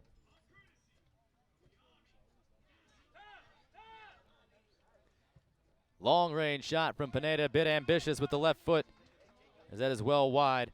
FC Dallas has gotten a goal to get back in it in the 54th minute. Us here in the 32nd are well behind them. Luke Treadway, a pair of goals for Cup in the 12th and 14th minute, gave them a 2-0 advantage, but John Sadaria for FC Dallas has made it a 2-1 match. This is kept in play. Fitzgerald will come over ahead of Pineda and reset. Sun poking through the crowds. It's beginning to get warmer here. As a nice turn from Sase as he hits the deck. Hennessy trying to go over Pineda. Pineda won it to Coronado. Stabbing at it. But O'Grady cleared it only as far as the Fullerton back line. Pineda. Left-footed send in. It's got Ruiz. He spins away. Looking for Pineda to come make another run. Now it's crossed the far side. Headed away. And coming back is Chung. Chung heads it down. And then it's finished off on the clear by Milan. Plenty of opportunities there for Fullerton to do something with it. They just couldn't get the quick touch they needed. Now Sase to Harrington. Chung plays it. The ref plays an advantage as Sase played it to the middle. A bit too heavy of a touch that time by Goicoechea. And Fullerton able to recover after the brief mishit. That's all it takes. Fullerton playing at a very fast pace.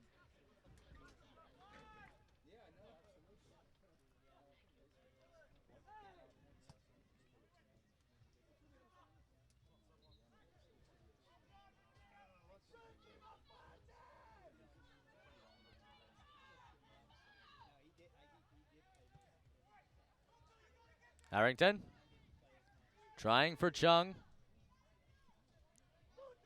That'll roll out, and we'll go for a corner kick. We are going to get a substitution here in the 34th minute.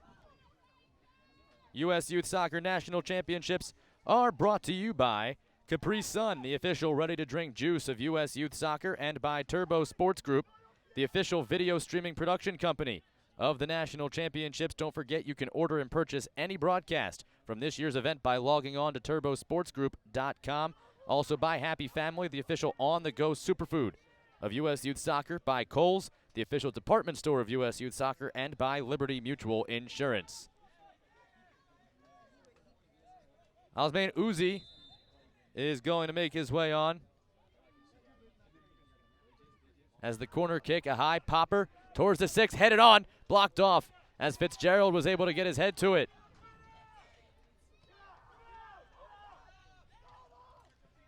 Hennessy.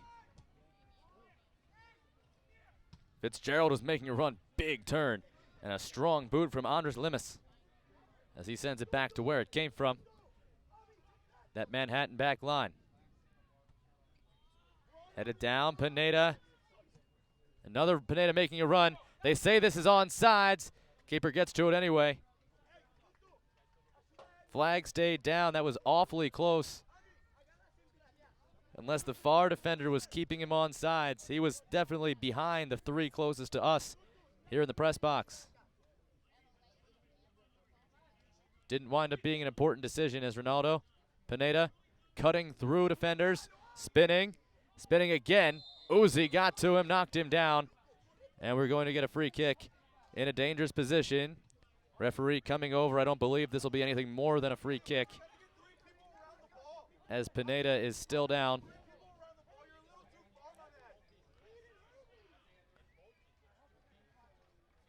Now Ronaldo getting help to his feet by Coronado, the captain. Still talking to the referee, showing him the extent of the injury. Referee does not seem inclined to pull a card out of his pocket. He's already done so once to Manhattan. 7th minute yellow card to Dylan Hennessy. Defender on the smaller side for this U17 boys squad.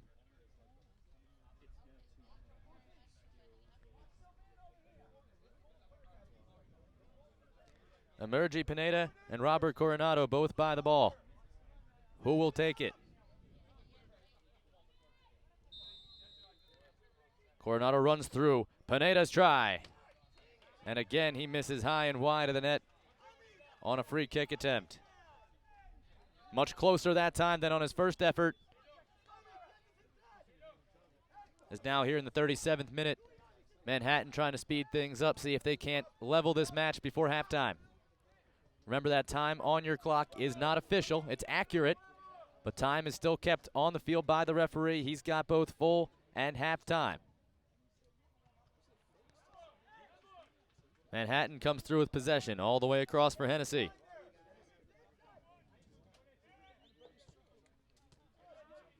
That's stamped out rather easily by Rodriguez. Pineda to Coronado, Rodriguez.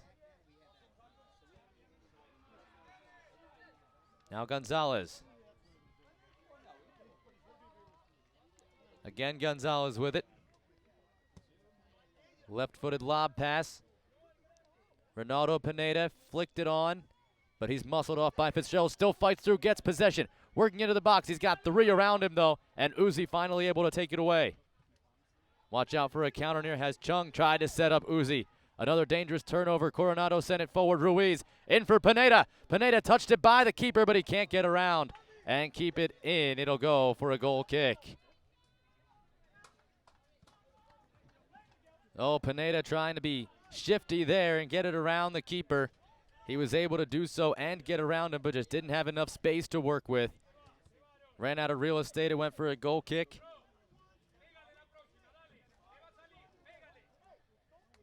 As it looks like Admir Nazaj, the midfielder, is getting ready to check in. They have not officially granted the substitute just yet. Fitzgerald.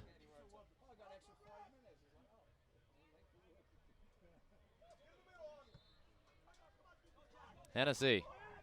stepping up from his defensive position to the middle, hoping for Sisse.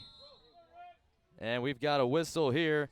Both players down. The foul is called on Sisse, and he remains down while the captain, Robert Coronado, is writhing in pain. Sisse to his feet, and now shortly thereafter, Coronado is up as well.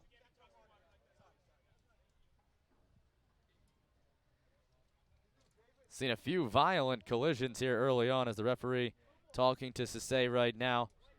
Referee, in my opinion, has done a pretty good job in this match, gaining control. Issued one yellow card, been very stern with his calls, kept control of two squads that have trying to get more and more physical as time has waned on. Now Nasaj is granted the access as he comes in for Chung.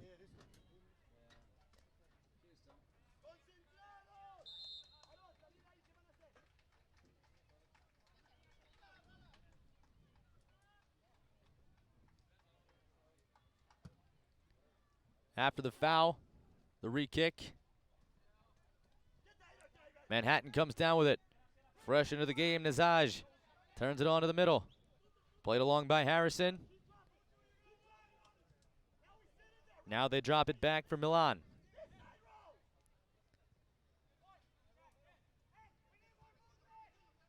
Feeding it through, we found Harrison, finding some space.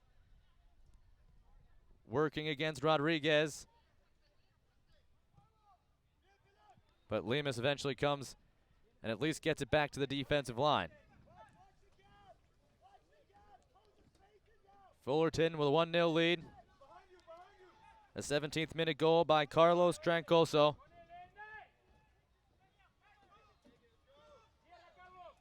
Hennessy. O'Grady. Uzi. Back to O'Grady. And that's skied away.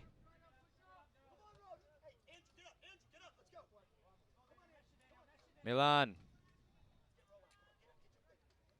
Barovic. Tried to feed it into Nazaj, but that's turned over.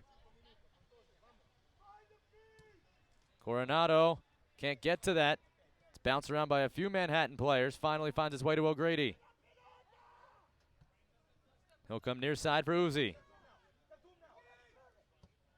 Uzi. Nazaj. A little bit too strong on the controlling attempt. Ronaldo Pineda tripped up. Uzi whistled for the foul. And now Hennessy drops down along the back line. That was unforced, so you would assume it's cramping of some sort.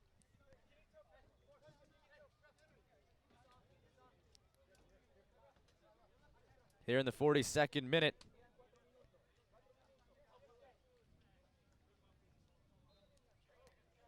We've got a couple of substitutions coming. Gabriel Armstrong going to come on for Manhattan. And Andrew Guerrero for Fullerton. Thank you for welcoming us into your homes by whatever means you choose to watch our match here this morning. U17 Boys Semifinal, U.S. Youth Soccer National Championships brought to you by the National Guard. The Fullerton Rangers, 96 White, the Group A runner-up with a 1-0 lead over the Group B champion, Manhattan SC. Fullerton, Southern California State champions. Manhattan, the New York East State champions. Both teams have beaten last year's reigning champion, Smithtown Arsenal, in crucial matches. Manhattan beating them in the State Cup final. And then beat them again in the Region 1 finals. It was their chance at redemption. As this is run out now for a corner kick. They play it to the top, Coronado. Left-footed insert. Pounded away. Big header, perfectly placed. What a lovely touch there is now Pineda carrying. trying to fight through. He's pushed down, whistle, and that's going to be a foul against Manhattan. Pineda forcing the issue and getting the whistle.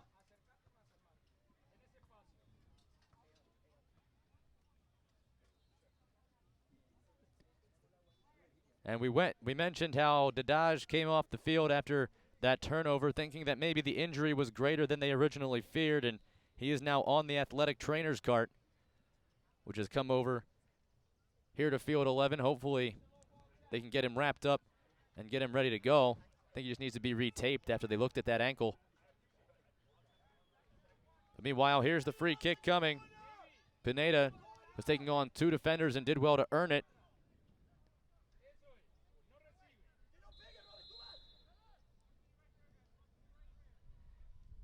Now he sends it towards the far post, punched away. Amigon got to it. It'll run all the way over for a Fullerton throw.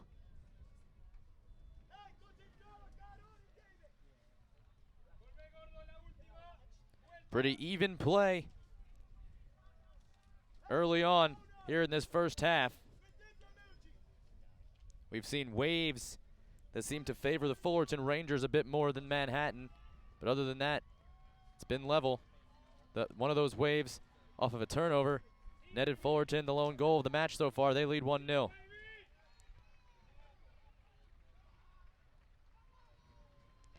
Inside and offsides was Guerrero as the flag is up.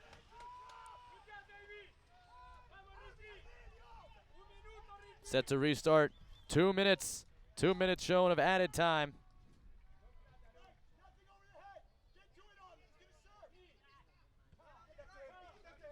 Uzi.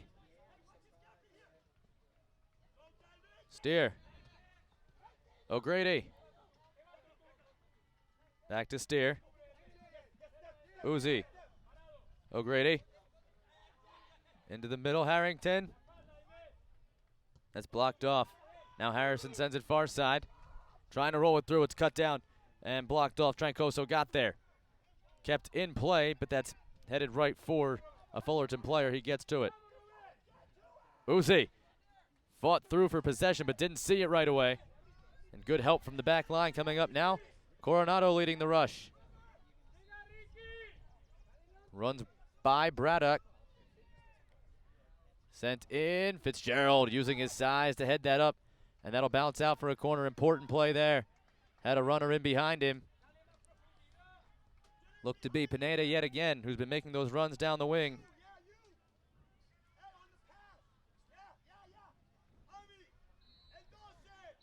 And that was actually Zepeda, who came all the way up from his midfield spot to make that run.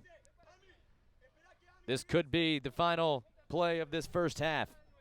If nothing comes of this, we'll more than likely hear the whistle. As Fullerton pulls virtually everybody back. They send this towards the front, headed down, go out for another corner.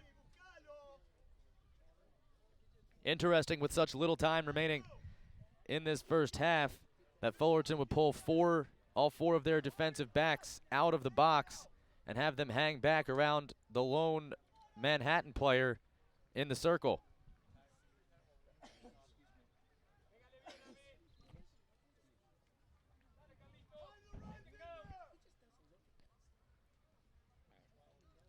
Another corner. Played long, and that curls around the goal, runs out for a goal kick.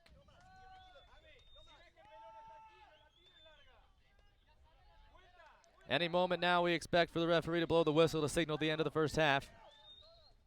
And on the insert, there it is. We have reached halftime. 1-0. Fullerton Rangers 96 White leads Manhattan SC PSG. Here in the boys U17 Don Greer Cup semifinal. The winner will play tomorrow at 10:40 against the winner of the other semifinal. The loser has their national championship run come to an end. It was an exciting back and forth first half. Fullerton getting the goal, a 17th minute goal by Carlos Trancoso. We also saw a yellow card issued. It was to Manhattan defender number 6, Dylan Hennessy. We will see how that impacts the second half, if at all. All we know is Manhattan will need to erase a 1-goal deficit if they look to advance to the finals here tomorrow. You're watching coverage of the 2014 U.S. Youth Soccer National Championships, presented by The National Guard, the official armed forces branch of U.S. Youth Soccer and presenting sponsor. By Nike, the official supplier of U.S. Youth Soccer. Capri Sun, the official ready-to-drink juice of U.S. Youth Soccer. Happy Family is the official on-the-go superfood of U.S. Youth Soccer. Kohl's is the official department store of U.S. Youth Soccer. Liberty Mutual Insurance is an official sponsor of U.S. Youth Soccer. Nestle Nesquik, the official post-game drink of U.S. Youth Soccer. Also brought to you by Skills, the official player performance training sponsor of U.S. Youth Soccer. Sports Authority, the official sporting goods retailer of U.S. Youth Soccer. Wilson Trophy Company, the official awards, medals, and pin supplier of U.S. Youth Soccer. NSCAA is a proud partner of U.S. Youth Soccer. Also brought to you by MLS, U.S. Youth Soccer is the official grassroots partner of MLS, and by Turbo Sports Group, the official video streaming production company of the National Championships. Don't forget, you can order and purchase any broadcast from this year's event by logging on to www.turbosportsgroup.com. 1-0 Fullerton Rangers 96 lead Manhattan SC PSG. After 45 minutes, the Rangers just one half away from a shot at the National Championship Finals. We'll be back with the highlights of the first half and our second half coverage after this short break.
Welcome back to our coverage of the 2014 U.S. Youth Soccer National Championships here from the Maryland SoccerPlex.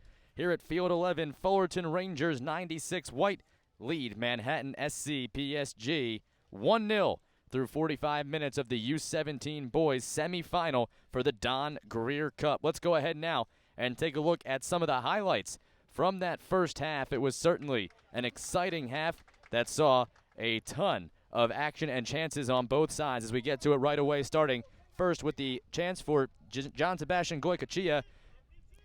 A nice cross pass set him up. And then here's the yellow card in the first half. After Hennessy was coming back, he tripped up number 9, Israel Gonzalez. Referee deemed it was worthy of a yellow card. That was the lone booking of the first half. Hennessy in the 7th minute called for the foul. Then here, a chance. You're going to see it get crossed into the box. Timely defending. Otherwise, that could have been the first goal in the match. But instead here, you're going to get a look at what turned out to be the first goal. A pass for Martin Dadage. He couldn't control it. He was injured just a couple minutes earlier. Wound up being taken out after this play. But then watch this pass into Carlos Trancoso and the bullet into the back of the net. The 17th minute goal. And there you see the celebration here in the semifinal. That striking first goal from Fullerton Rangers. And that's where we stand. They lead 1-0 after 45 minutes. They are one half away now from potentially going to the final match tomorrow at 10:40. But not if Manhattan SC PSG 96 has anything to say about it. Teams flip sides as we're ready to start the second half. PSG in the white uniforms, the white kits with the blue shorts, going from left to right now, representing Region 1. The Fullerton Rangers, the National League blue runner-up, will try to defend their lead going from right to left. They are wearing the black kits with the white shorts. Fullerton in black, Manhattan SC in white with the red stripe down the middle. There is the referee's whistle, and we are set to start the second half of action. As Armstrong gets to it, Gabriel Armstrong, the defender, playing it ahead. Gave it to Harrison. They'll reverse it all the way along through their back line to the far side. Sase touches it back. O'Grady finishes it off to the far side again. As now they're going to come near side looking for Armstrong. Well weighted. Gets it to him with time to control. Bradovic.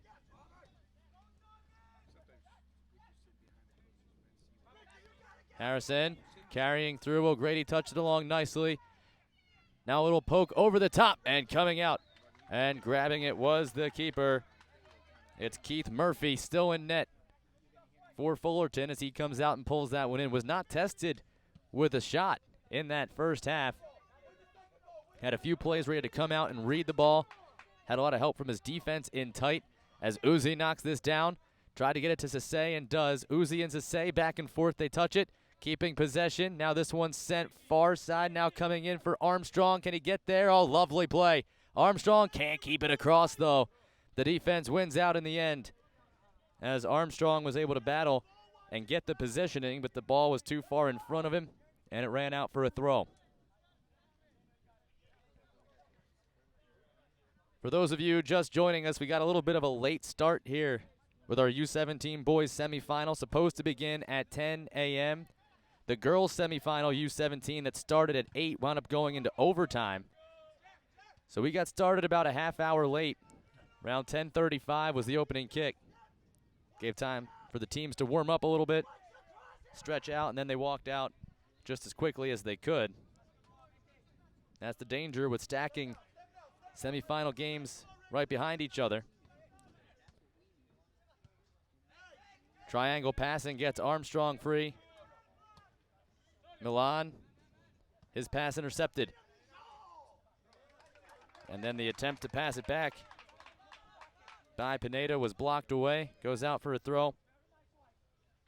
Our clock not running on the scoreboard. Referee keeps all time on the field. 45-minute halves here in U17.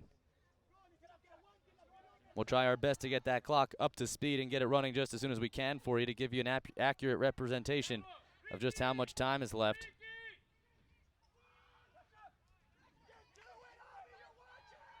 O'Grady to it. Harrison. Milan.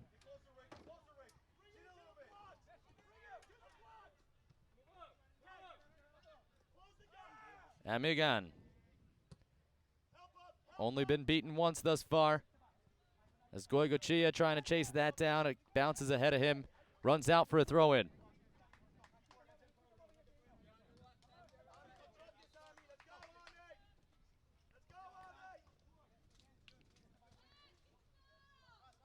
Borovic tried to send that back for Goicoechea, and again, a bouncer that's just ahead of him. And another throw-in. Fullerton played with a very quick pace in that first half. We'll see if that continues as they hold on to this 1-goal lead. Pineda, Ronaldo Pineda trying to fight through. Milan finally took it away from him, and this will go as a throw for Manhattan in the attacking half. Barovic to it quickly. And now he'll just give it up to Armstrong as the right back throws it in, finding Harrison. And rolled all the way across. Stieg sends it ahead. Uzi for Stieg. Armstrong. Fitzgerald.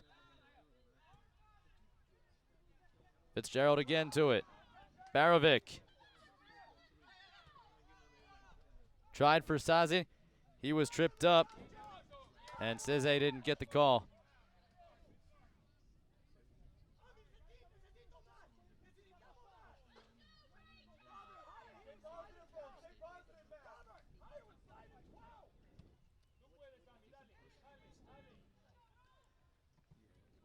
This trickles all the way back to Milan. Ceze, nice little back pass looking for Borovic, but that's cut away, taken away, and now here's Ruiz. Ruiz, he's got a runner on the far side if he can find him. Instead he goes near side, Pineda. Pineda with the left-footed shot, and oh my.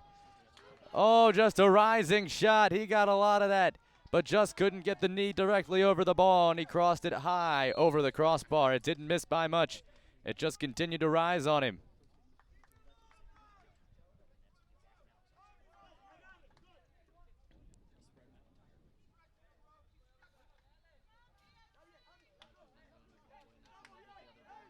Emergi Pineda continuing to show why he plays for the United States men's national camp. He and Ronaldo Pineda have had a tremendous game thus far. Ruiz circling. Goicoechea chasing. That's off the head of Armstrong. Comes back. This is played all the way into the keeper. Barovic crosses midfield. Harrison sending Uzi down the sideline. Does he have anybody to get it into? Lemus stamped it out. Rodriguez turned it, but only as far as O'Grady. Harrison again. Stutter step. Uzi. Uzi doing a little dancing. Throws it in for Cisse. And the only one on the back end is Ruiz, who's got Armstrong chasing. Armstrong deflected. Did he win the corner? No, the foul. Side judge raising the flag, signaling Armstrong committed a foul while trying to slide in there and get the deflection. So good effort, but it'll be a free kick.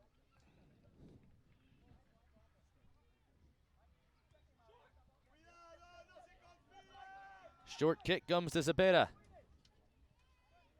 Zepeda looking for Pineda, but that's high.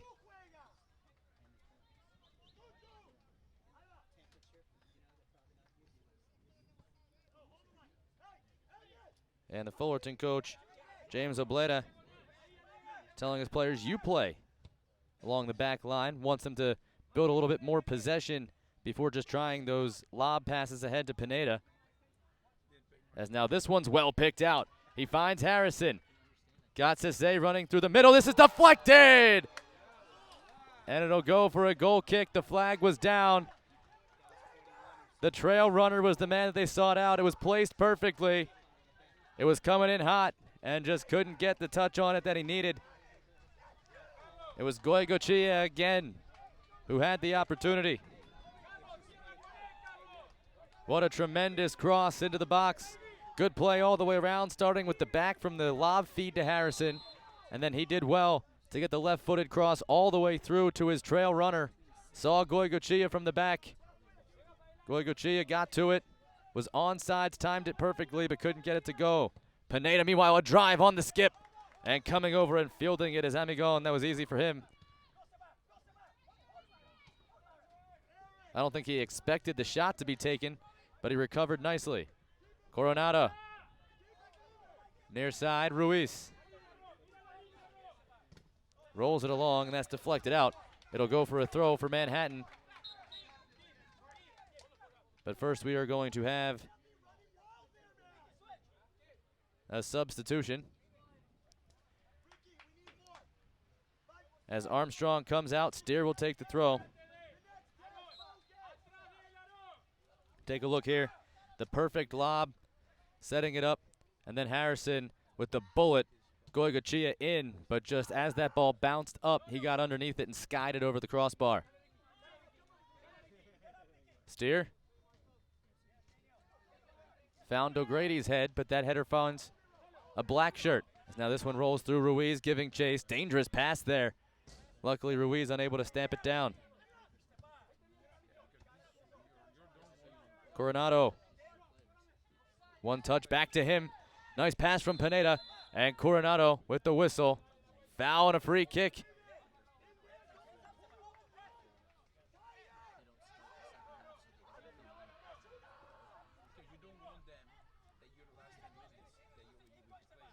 U.S. Youth Soccer National Championships brought to you by the National Guard, the official armed forces branch of U.S. Youth Soccer and presenting sponsor of the National Championships. By Nestle Nesquik, the official post-game drink of U.S. Youth Soccer, and by Nike, the official supplier of U.S. Youth Soccer. Boy, Pineda came in and almost took that one right from Fitzgerald. That would have been a foot race if he could have managed that, but it skipped through and winds up going over the far touchline.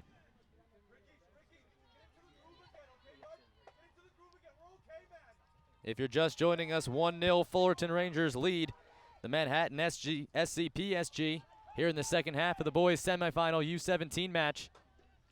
This is run out. We'll go for a corner. Good effort by the keeper, but he couldn't get there in time.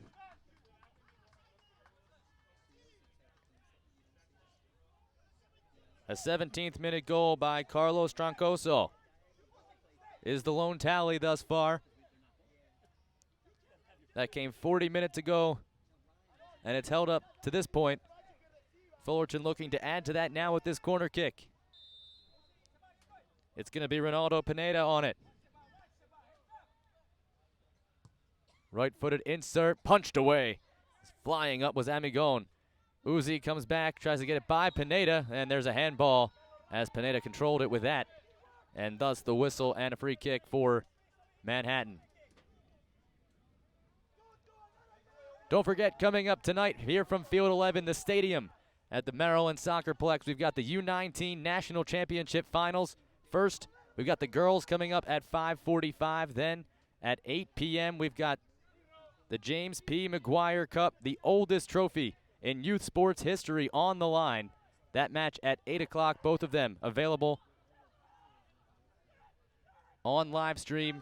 Check championships.ussoccer.org for more information. As now Harrison turns. Fancy footwork was stamped out in the end. Steer for Harrison. Left-footed line drive, split the gap of the defenders, but was not angled at anything, so the goalkeeper easily out as Murphy picked it up.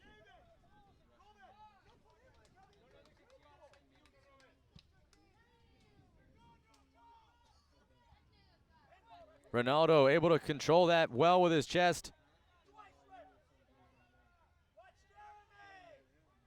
Amajir Pineda in for Coronado, but the keeper standing tall. Amigon unfazed by the runner. Picks it up on a bounce.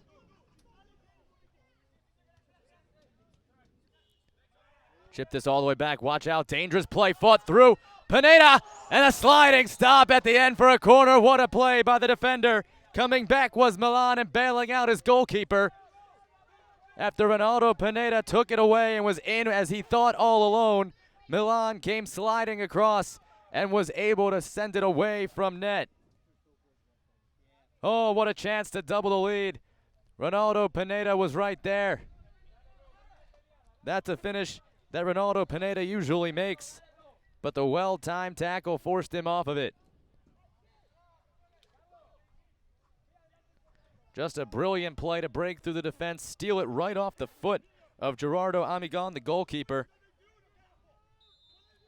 And he was so quick to the ball, he thought he was for sure going to score as he sends this header away.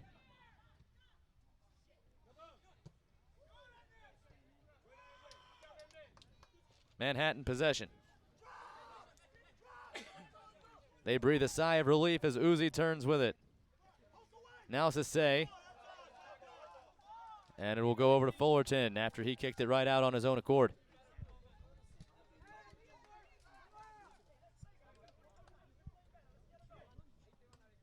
Ruiz looking for Pineda. Instead he finds Milan, whose great defensive play has kept Manhattan in this match. Here's we're in the 61st minute or so. Again, we remind you that the time on your scoreboard is not official. While it's as accurate as possible, the referee on the pitch still holds the final time whistle, and he keeps all timing on his watch.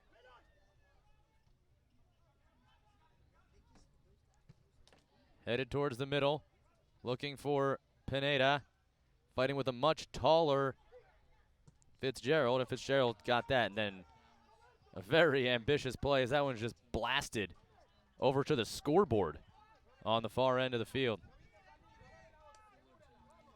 Let's take a look at how close Pineda came to making it 2-0. After the back pass, which was dangerous, was stamped away, he comes in, and then Milan just able to get there right on time. Was able to get all ball, force it out, conceded the corner, but didn't give up the goal, didn't give up a penalty kick. Excellent play by the defender in the center back position.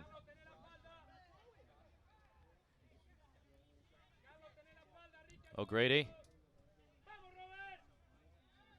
Uzi continues it along.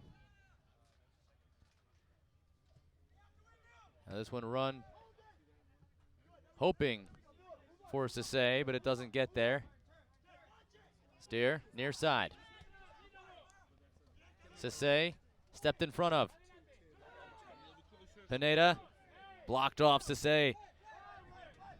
Pineda down, whistle silent.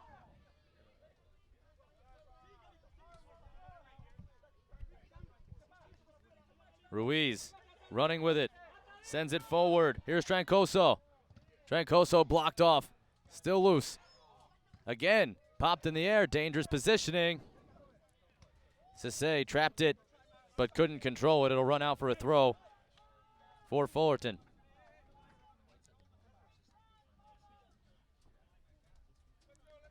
Fullerton Rangers, representatives of Southern California. Coronado pulled off the ball. Goycochea trying to turn with it. He's pulled off. There's the whistle. As he got underneath the arms, did Aaron Zepeda, pulled him back. Referee saw it. Fullerton bench doesn't like that. They thought the same thing just happened to their guy a second ago and didn't get the call. Borovic trying to feed through. He wrestles through. Can he get the shot away? Sliding out is Murphy.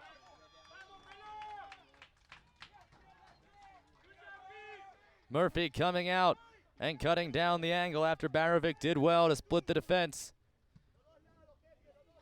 And the first real test for Murphy here in this second half, and he's up to it.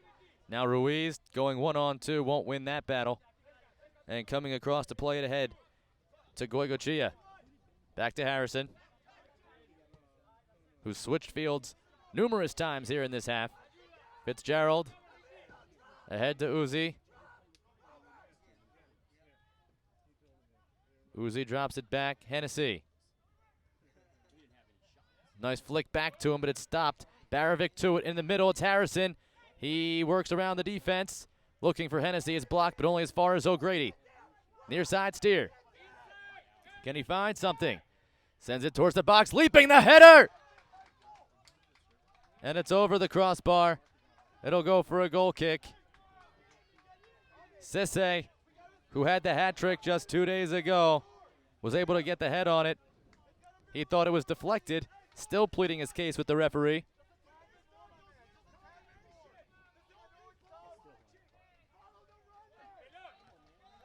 Murphy, who had nothing to do for the first half hours or first 60 minutes or so of this match, now all of a sudden as the final half hour begins, starting to find himself a little bit busier. Can Manhattan find that equalizer that they so desperately need? Ruiz turning, fighting it. And that would have been offsides anyway, so Pineda will just let it go. And it'll run out for a throw-in. Before we get that, though, we will have a substitution.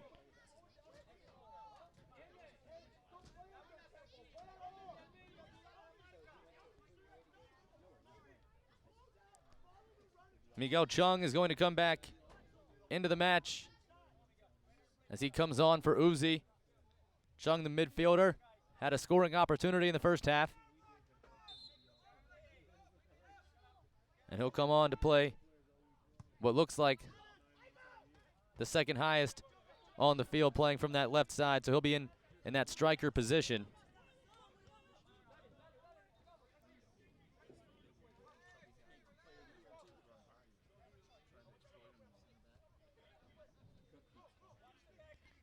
Now Pineda. Goicoechea.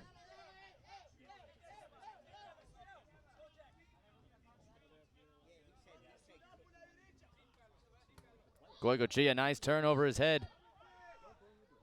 Weymouth send it back.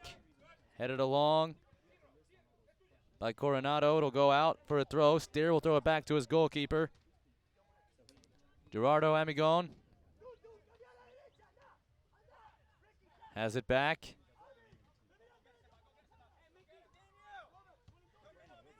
Goicoechea steps it to the center. Stays with it.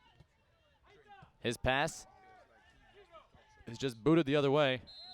And that's going to be the whistle and the foul, as that pass was cut out, intended. And now Manhattan PSG will start back the other way. Here in the 67th minute, if you're just joining us, we got here late.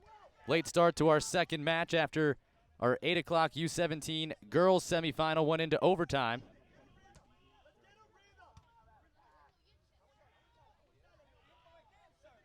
As Pineda coming down into a dangerous position here, he sidesteps Milan into the box. He sends the shot off, and it rolls in on the keeper as he makes the save. Let's take a look at that other shot the other way.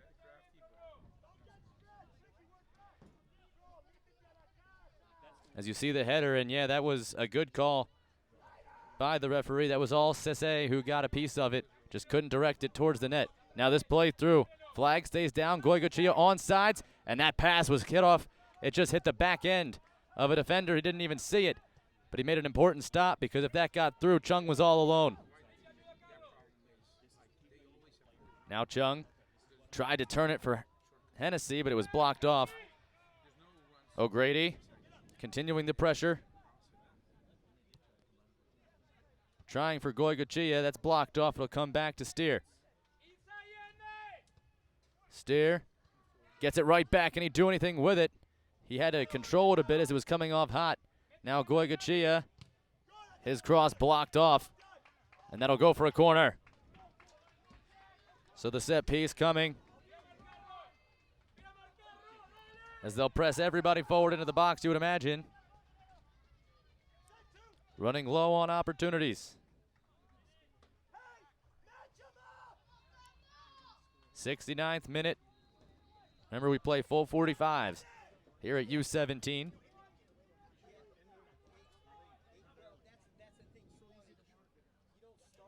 Jack Harrison's long cross, headed down off the keeper. It's still free, and the defense had to clear it from the goal line. That was headed right off of Murphy, and it laid there for a moment as this goes over the net and out for a goal kick. Oh my, that was close. On a beautifully placed corner ball coming off the foot of Jack Harrison. The header came in. Murphy was able to touch it and knock it down. Then he needed the defense to come to his rescue and clear that away with authority.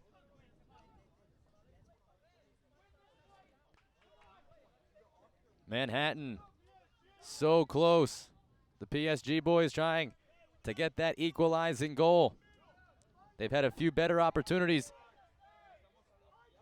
Very close to the edge of the box there, picked up by Amigon. Referee says it's clean. Hennessy. O'Grady able to take that away. Back to Hennessy.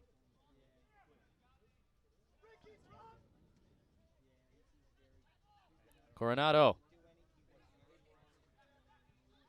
This headed through but intercepted as Harrison did well. Now Hennessy looking for Sisse. He got his head on it and popped it up. We've got a whistle and we have got a penalty kick upcoming. Hennessy was banged. Hennessy put it in perfectly and Sisse was banged into as he went in to try to take the header, and the referee immediately pointing to the penalty kick spot. Could this be the opportunity for PSG to equalize this game? Sisse making a beautifully timed run, and the cross was perfect. He was run down from behind, absolutely blasted into as he went up to try to head that. We'll get a look at it again after we take the penalty kick.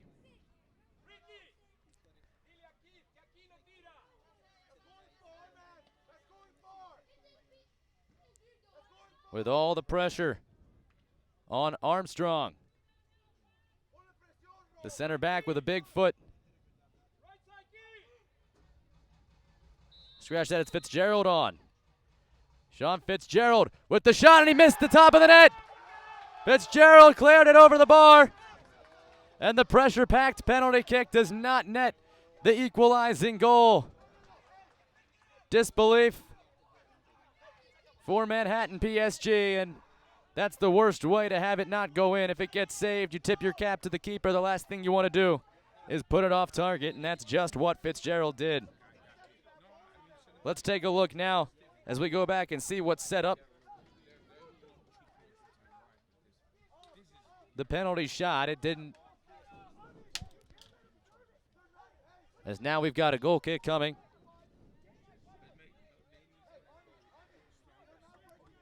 As a substitution coming on here in the 72nd minute. Absolute disbelief for Manhattan after Sean Fitzgerald thought what he should have had, the penalty kick for the tying goal, has it clear the crossbar. And now after the missed PK, the restart. Manhattan going to have to try to generate pressure some other way as this one's fed through, but cut out before it could find its intended target, Harrison. Wrestling for it, and Fitzgerald kicks it ahead. We've got a whistle and the foul called on Fullerton.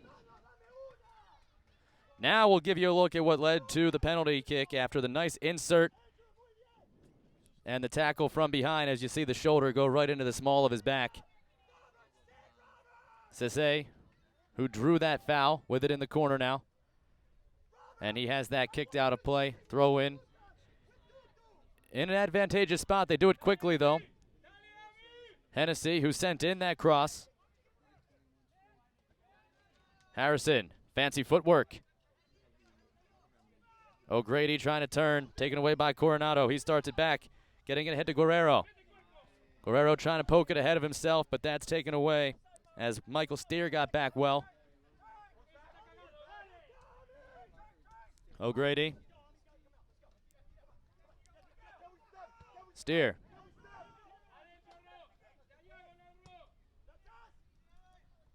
And just trying to play that to the middle. There was really nobody there, but it works out. That goes flying over the back line. That'll go for a goal kick. Manhattan, the Group B champions, running out of time here. They won their second New York State Cup this season. Were able to win Group B with a 2-0-1 record. Had a chance to equalize it just a few minutes ago. Penalty kick. But Sean Fitzgerald just cleared the crossbar too high. And if this game were to finish 1-0, you would have to imagine that that penalty kick will be haunting for Fitzgerald and this Manhattan squad for the next few months.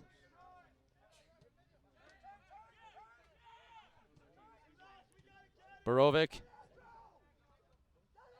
Harrison gets to it, and that clear comes one hop into the referee's tent. Don't forget, coming up tonight, we've got the U19 finals. First U19 girls match at 5:45, then coming up at 8 o'clock tonight, the James P. McGuire Cup. The oldest trophy in youth U.S. sports is on the line. As Concord Fire Elite look to become the first Georgian team to win the U19 national title. Now here's a pass played wide for Chung. He's in all alone. Can he get the shot away? He sidesteps to finish. It's in the back of the net. Chung with the sidestep. We are level here at 1. The forward was set up beautifully, and he finishes the run. An elation from the Manhattan PSG as they have done it here in the 76th minute. It's Chung. What a finish. They've trailed since the 17th minute of this match. Had plenty of opportunities. Had been left empty-handed for so long. But Chung fills the cup at the time that matters. We've already seen one game go to overtime here today. Could there be a second on the horizon?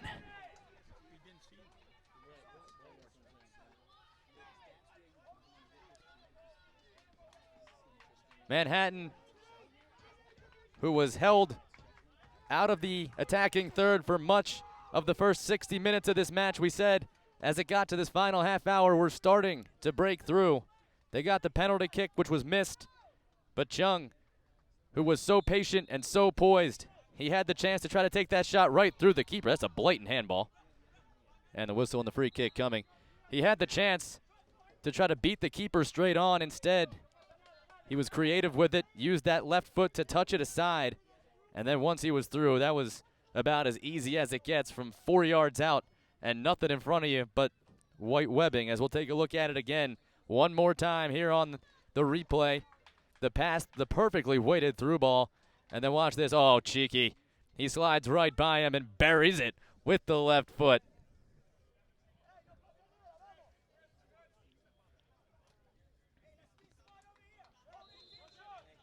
Got the free kick coming after the handball. Sent towards the side of the 18, headed by Ruiz. It's still loose in front. And a left-footed sweep clears it, but just for a moment. And now Fitzgerald will have to finish with the run-through. Well, I don't think, besides Chung, there's anybody happier on the pitch right now than Sean Fitzgerald, who missed the penalty kick that would have tied it. But now we're all level. All is forgiven. As with Guerrero coming in on him, Amigon steps back and fields that with the mitts.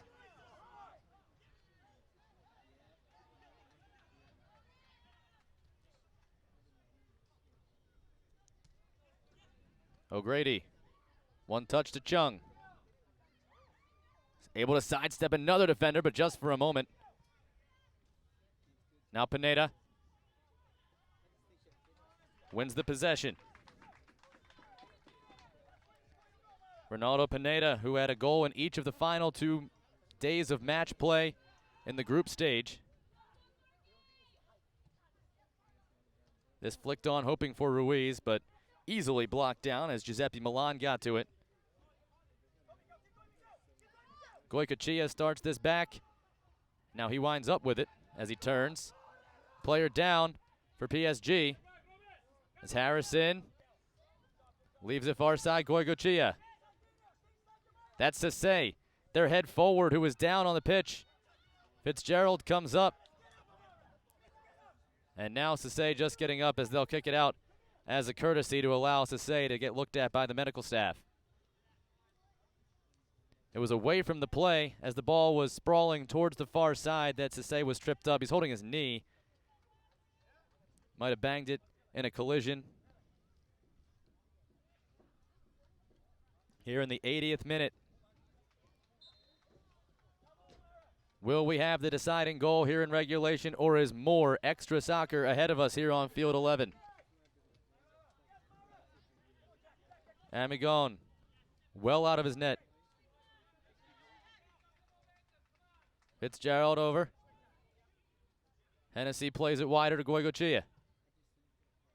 Feeding it through to Chung. White, nice little touch looking for Sisse, but it's blocked out at an important stop. Now whistle and a foul as Fitzgerald rose over the back to play that one. Andrew Guerrero drawing the foul and a free kick.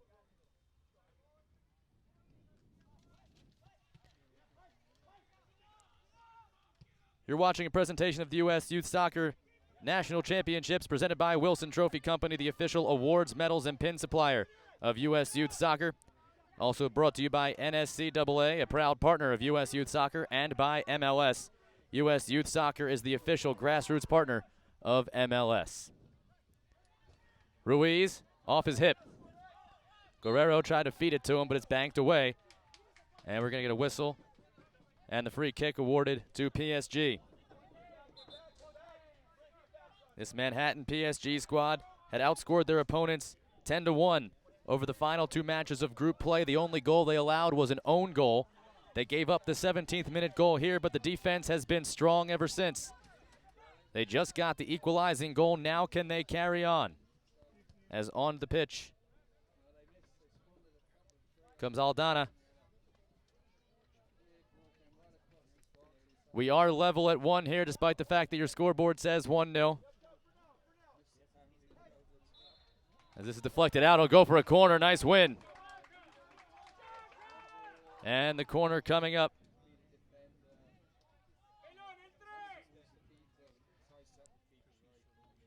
It's going to be, it looks like Michael Steer out on the far corner, ready to send this corner in.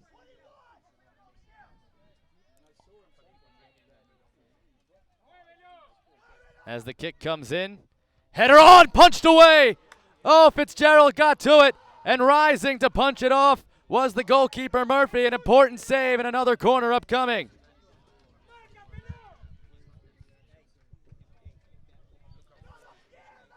As this runs out for a corner kick again after the great save.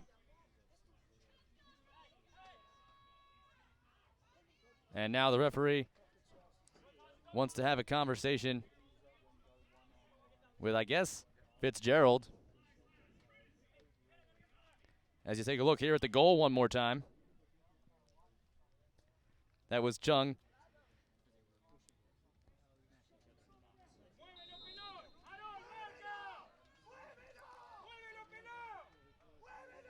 Now here's Jack Harrison, the midfielder. From the corner kick. It gets over everybody, still loose, and punched away. Long range shot. Not much of an effort there, as that one just skips in easily on Murphy. Murphy clears this all the way. We're going to play keeper to keeper as Amigon continues to back up, and a little flare with that one. A little bit risky of a play in the final 10 minutes of a semifinal match, but has some fun with it. Harrison, worked on by Coronado, still forcing him back. He'll try to reverse this all the way for Hennessy. And just over the line. A little too heavy with that one as he tried to reverse field Hennessy. The far side left back. He was given a yellow card in the 7th minute. That's the only booking of the match thus far. As now he lay on the ground. The left back is on the ground in pain as they work this into the box. Punched away by Arriagada. The rebound shot is driven wide by Ruiz. Hennessy still down. And now the referee over to check on him. I believe we're going to get a substitution for him. And it's going to be Dadaj. We haven't seen Martin Dadaj since he left in the 17th minute with that injury. It was Martin Dadaj who went down, came right back on, and then they tried to play it to him along the back line, and the pass was mishandled because he could barely walk, and it was stolen, and that steal led directly to the goal by Fullerton, as it was Carlos Trancoso that came all the way down and got the goal. But Dodge is going to apparently check back in for Hennessy, who appears to be in a substantial amount of pain. U.S. Youth Soccer National Championships brought to you by Skills, the official player performance training sponsor of U.S. Youth Soccer, and by Sports Authority, the official sporting goods retailer of U.S. Youth Soccer. And, oh, that's not a sight you like to see, as he could not put any pressure on that right foot and was scooped up.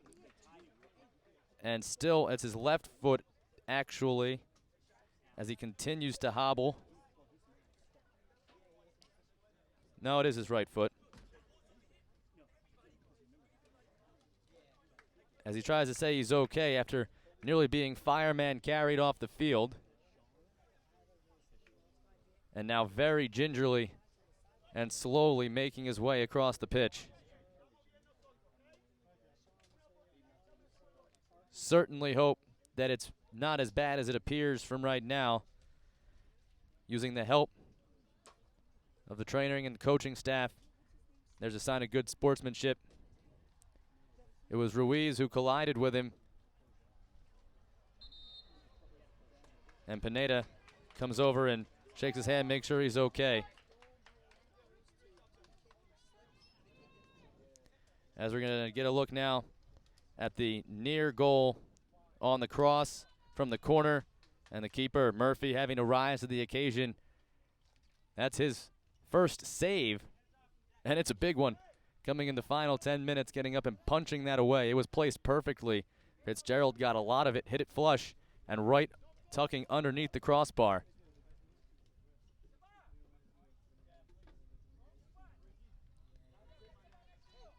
And with Hennessy off to the side now, we can resume play on the goal kick. After that play continued, Fullerton had the shot that went wide. Sisse tried to touch that down, but couldn't quite get it to his teammate. Borovic missed it, and now watch out, trouble here, Ruiz. Chips it, oh, well placed, Pineda into the box. With the stutter step, he's tripped up, and just a corner. Well-timed tackle, always risky to go down and slide when you're in the box. And that's the second time that Milan and this back line of PSG have been able to do it successfully and concede nothing but the corner.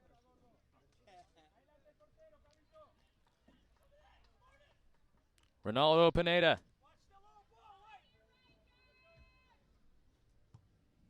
On the restart, knocked down.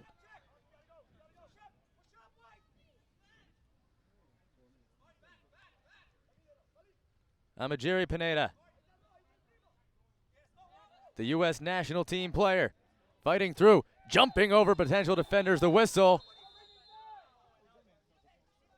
And the referee is calling over. He wants to talk to Dodge, and a yellow card zone. So the penalty given, it'll be a free kick in a dangerous spot, and Dodge is carded here in the final 5 or so minutes.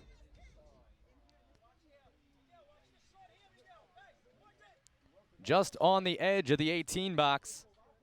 One step away from perhaps a penalty kick, but instead it'll be a free kick, and this is from a very tough spot. Right from the side of the 18. You've got Ronaldo Pineda and Andres Lemus standing over the ball. It'll be Pineda who backs up and allows Lemus to take this. They set a 3-man wall, one step ahead of the 6-goal box.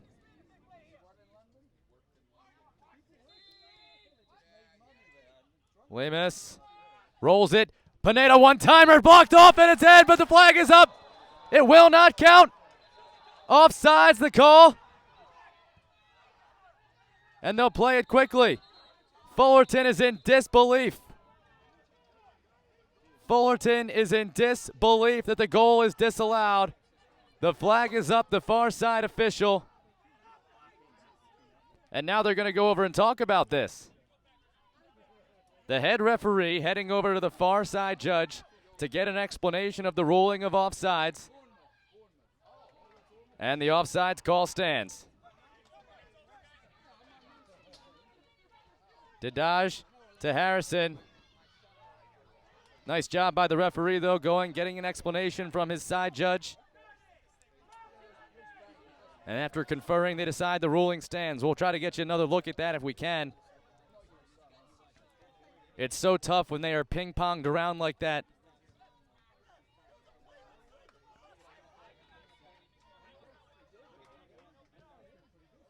Fitzgerald sends it forward. Perhaps PSG receiving the ultimate break. A goal wiped from the scoreboard. Still level at 1. As the whistle on the foul, PSG will get a free kick. They started immediately, but the referee wants them to move it over.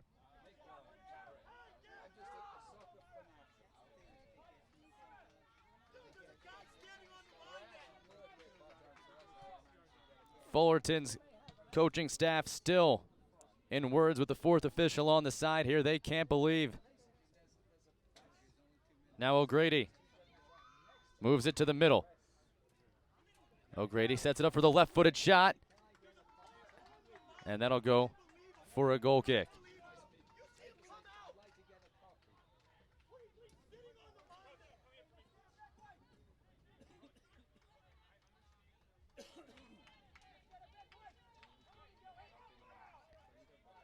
And as we're getting a look at it up top as we can, we'll try to get it to you just as soon as we can to try to show you the replay.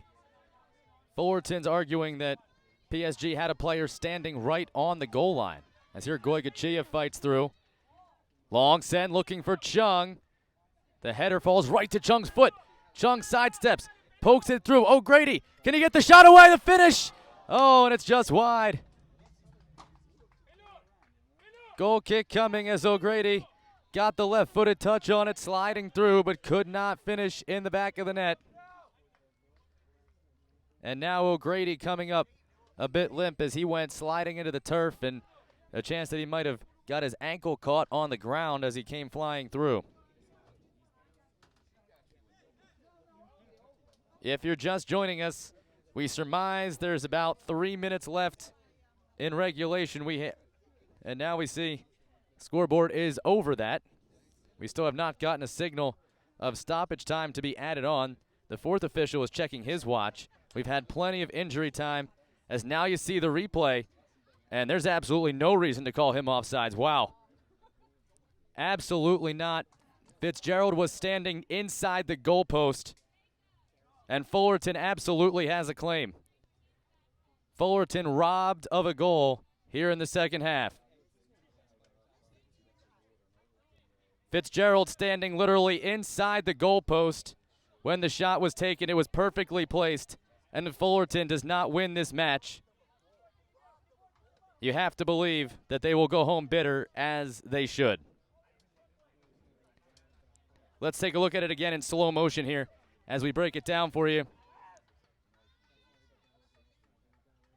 Or we'll try to as soon as we can.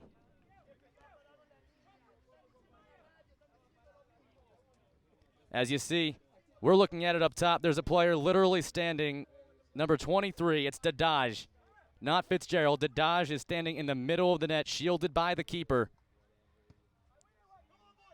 And from this angle, it's tough to tell just how deep he is, but it certainly looks as though he is deep enough to keep that play on sides.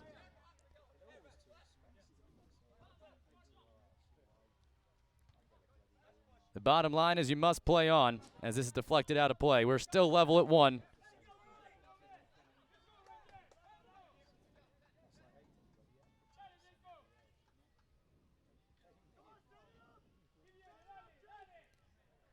Ricardo Ruiz with the long throw. Knocked down, turnaround shot is wide. Pineda settled it, but he was too close to the end line. Really didn't have a chance to swing around the way that he controlled that. Time running out here in regulation. Harrison trying to fight through it. They'll come to the near side. Goigachia. Into the middle, Harrison. Jumps over the sliding tackler, but his pass is intercepted. Spinning away with it now, Aldana.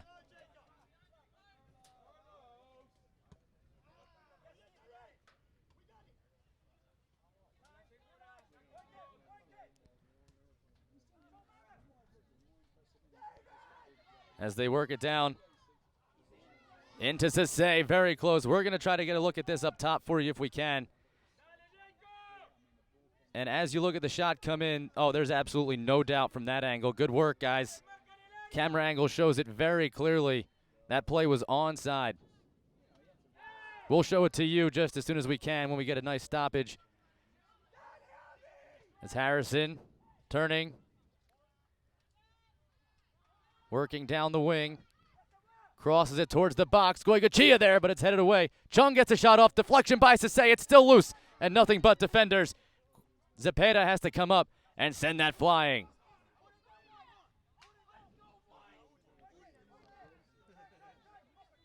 Chung tracking it. Trying to feed it through to Sase. Stamped out well as Lima stepped up. Dadaj. Goigachia. Sase. Ruiz. And he slid into, and the whistle and the foul. Sase is the one that comes up injured, but he's the one whistled for the foul. Let's get a look at this in slow motion real quick if we can. As you see here, keeper steps up. Watch Dadaj right behind him slide in, and he's still sliding back. Now the header takes place, and look at that. Standing with just 1 foot in front of the goal line, there's no question. It was deflected, and that's why the flag came up, because it was deflected in front by Ruiz. And the referee deemed, the side judge deemed that Ruiz was offsides on the deflection, but that is simply not the case.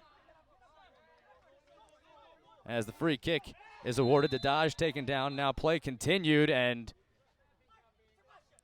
Borovic got tripped up.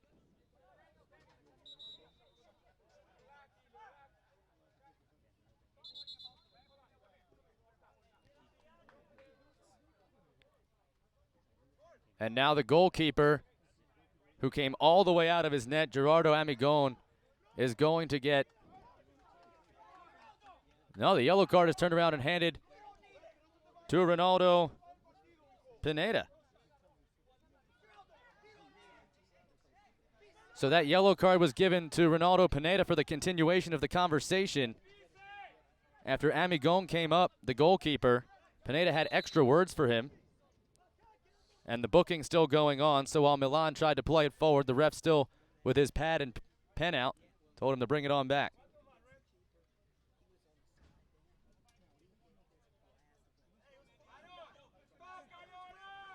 The referee pulled the yellow card out of his pocket while he was staring down the goalkeeper, Amigon, but I don't think he was booked. This is played in, headed on. Zadaj. And there's the whistle. The full 90 have played, and we are still level at 1. Another overtime match coming your way here from Field 11. We've gotten the luck of the draw here today with 2 exciting and entertaining matches at the U17 semifinal level. Although, while we go to extra time, the Fullerton Rangers have to believe that they should be celebrating a victory right now. A goal scored in the 88th minute was wiped out for an offsides that, as we have shown you and seen from up top, was just blatantly wrong. And these officials have been good all week long. You don't like to signal out anybody who made a mistake, but the side judge simply missed it. And because of that, we will have 30 extra minutes to try to decide who will head to the U17 boys final tomorrow right here from Field 11 at 10:40. We saw a goal in the 17th minute. Carlos Trancoso put Fullerton Rangers out in front. And then in the 76th minute, Miguel Chung, with a beautiful sidestep of the goalkeeper, got himself a wide open look. And he finished with the goal. We believe wholeheartedly that the Rangers should have scored their second goal. It was not allowed. And because of that, we are all level at 1 after 90 minutes of play. And we've got 30 more minutes guaranteed. If we're still level after that, we will go to penalty kicks. Head coach for Fullerton Rangers, James Obletta, is still searching for an explanation for a team that played so hard and earned themselves the opportunity, as they thought, to score that go-ahead goal so late in the match. The offsides, number 23, Martin Dadaj, clearly standing right in the center of the goal, his heels virtually on the goal line.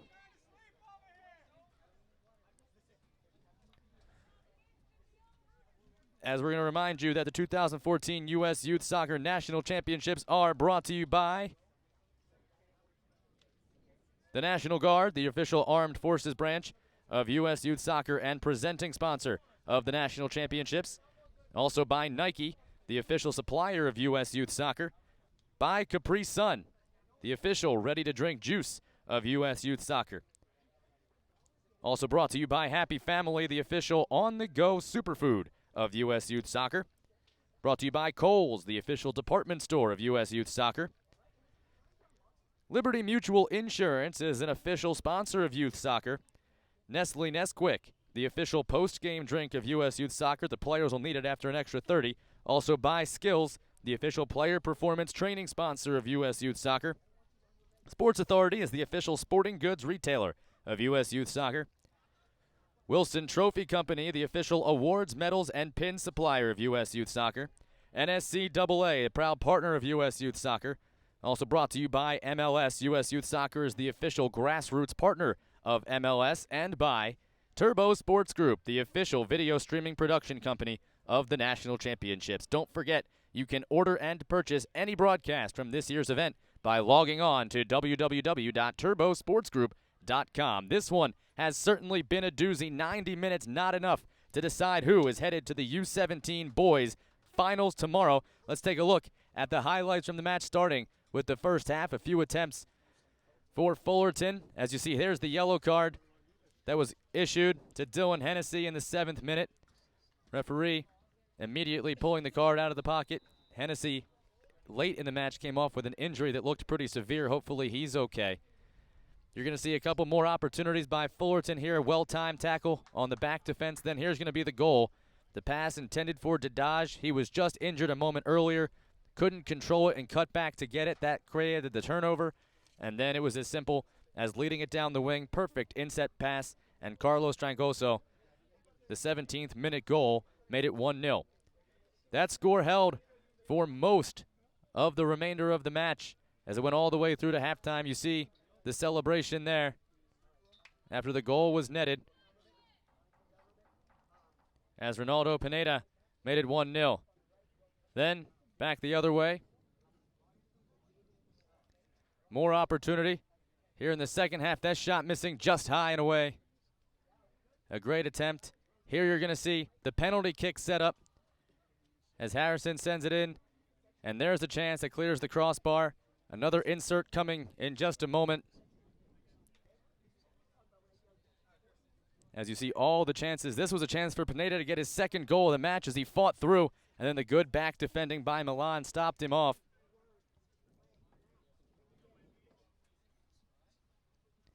Then here you see the shoulder into the back of Cisse as he was going up for the header. That drew the penalty kick.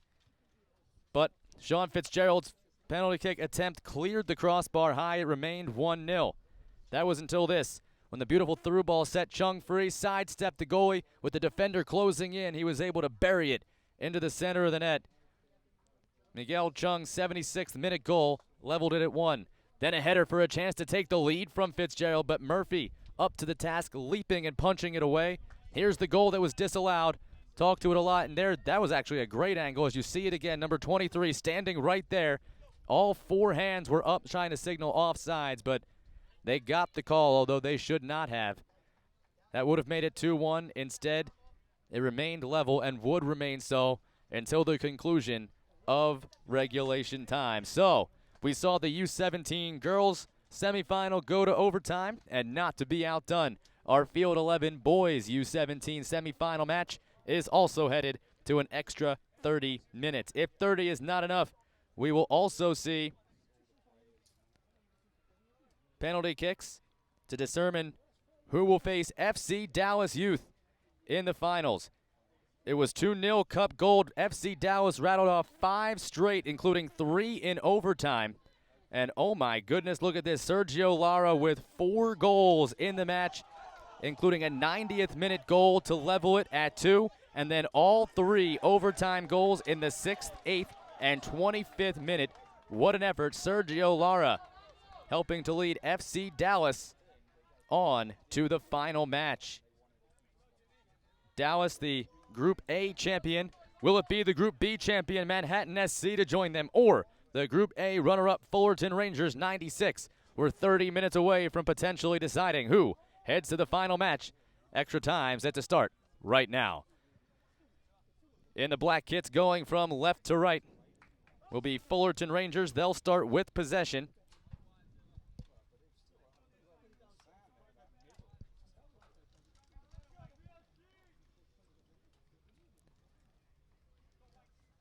As we await the referee's whistle, and I apologize for the misread, Ronaldo Pineda, the lone goal for Fullerton Rangers, that 17th minute goal. He's now got a goal in 3 straight matches.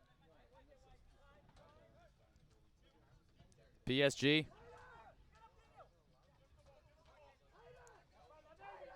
Goigochea turns it, rolls it out of play. It'll go for a throw-in. Ronaldo Pineda, the 17th minute goal. Miguel Chung, the 76th minute goal.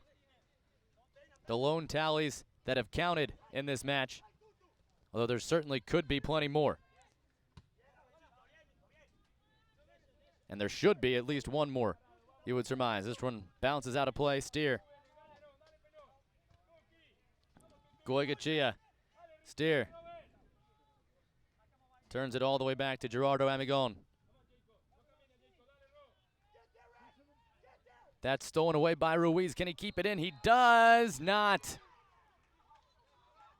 And that far side judge not making any friends in the Fullerton bench, as this time he raises the flag for it going over in the air. And that would have been a clear scoring opportunity for Ricardo Ruiz.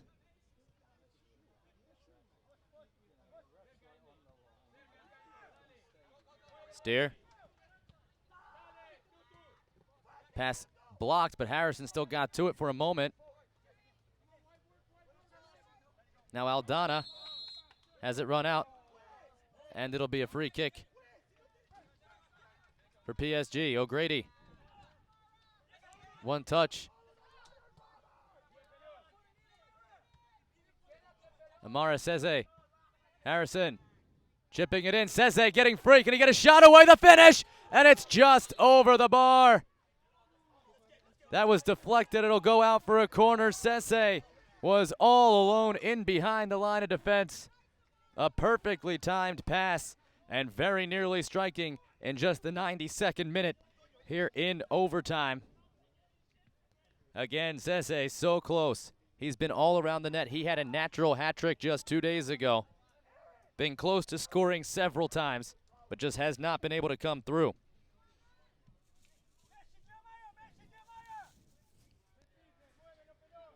So a corner kick coming, as this is sent right towards the front of the box, but blocked away.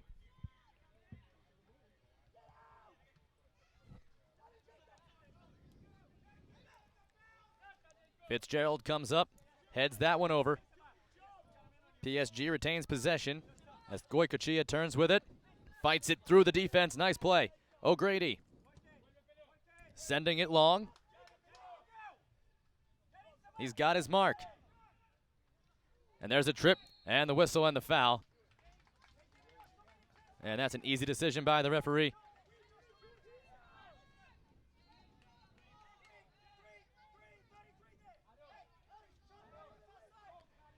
We're getting accustomed to these overtime matches. We're going to get another look at the shot after the perfect pass into Sese. The shot just deflected up. The goalkeeper might have gotten a piece of it to continue it and ensure it cleared the bar. I think it was going to anyway, but a good idea not to take any chances by Murphy. Now the free kick after the foul. Sese couldn't quite get to it, and the whistle as Goicoechea got a little too high with his cleat there. He'll be whistled for the foul. Sese would have been better served to wait back on that a little bit. He tried to pick it out of the air, and he just flat missed it.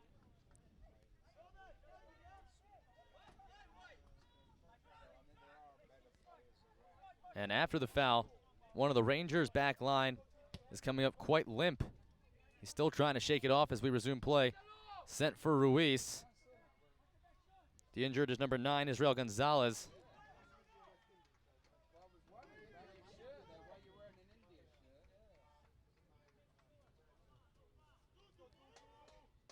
Throw in towards the 6.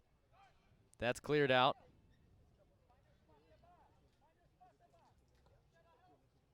Coronado couldn't get to it. Goycochea serves it. Murphy all the way out. And the big left-footed boot. That'll be chased down by Trancoso. Now pitched ahead, hoping for Ruiz. That's well weighted. But he was cut off as coming back for it was Dadaj. And as he was tripped up, it goes out.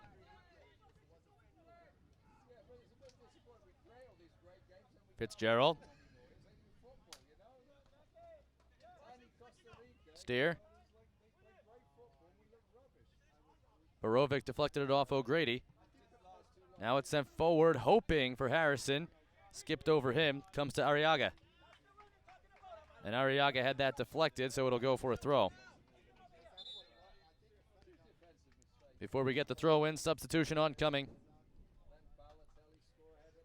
First, it will be Antonio Garcia, the midfielder, coming on to grab Robert Coronado, number 8 with the captain's badge.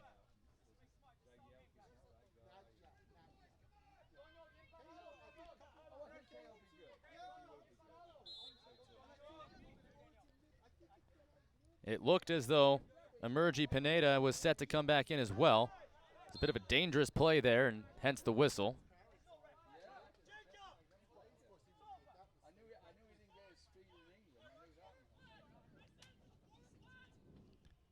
Just about halfway through our first overtime period. Reminder, we will play the full 30, regardless of any goals scored in the time being. If we are still level at the 120 mark, we will go to penalty kicks to determine who plays in the Don Greer Cup final tomorrow at 10:40. Both semifinal matches going to overtime as O'Grady turns and pops that one away from harm, but it deflects and rolls out of play along the end line, so a bit unlucky there as the spin on that thing took it over the end line for a corner.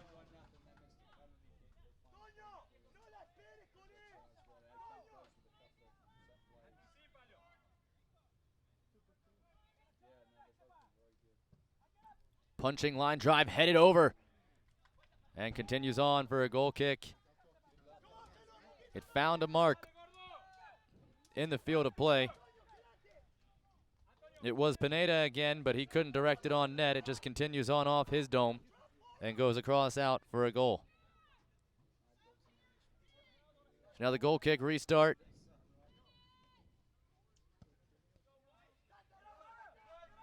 Sese sandwiched.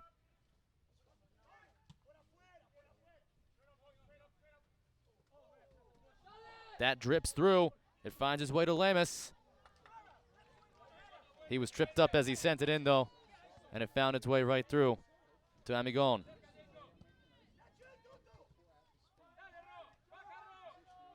Fitzgerald. O'Grady couldn't get to it. Now watch out, Aldana. Trying to get it back. Pineda couldn't quite get it to him. Lemus. Garcia sends it in. Colliding, Ruiz. He comes away with it, working towards the box. Still has it. Now it's loose. Driven in. And now watch out for a potential counter here, Seze. Coming near side for Chung. He settles it nicely. Oh, and he tried to roll it for Goycochea, but Goycochea had stopped, assuming they would slow things down. The clear was intercepted, though, so the pressure's still on. Looking for Seze. He controls it off the chest, but there first was Rodriguez, and he clears. Rodriguez do it again. Fitzgerald heads it down. Coming near side to try to pick it up his steer, he does. That went through the legs of Chung. but he's able to wrestle back and retain possession. Well done by Chung on the recovery. Now the chip, and oh, what an important header that was. Zepeda saved the clear-on breakaway with that header, as risky defending nearly led to 2 runners in all alone for PSG.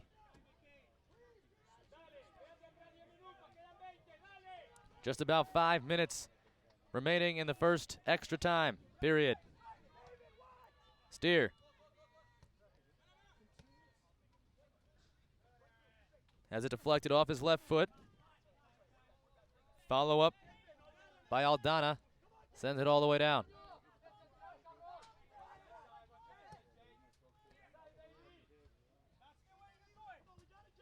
Goycochea keeps it in.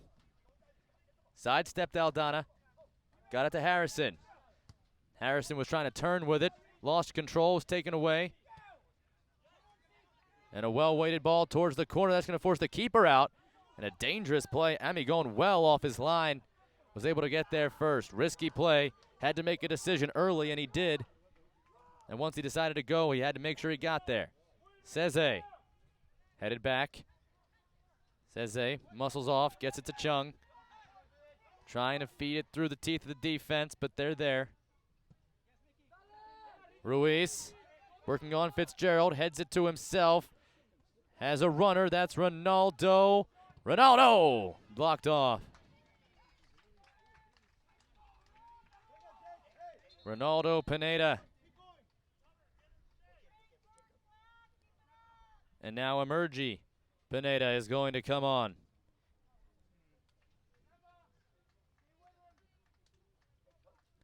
Aldana, the forward, gives way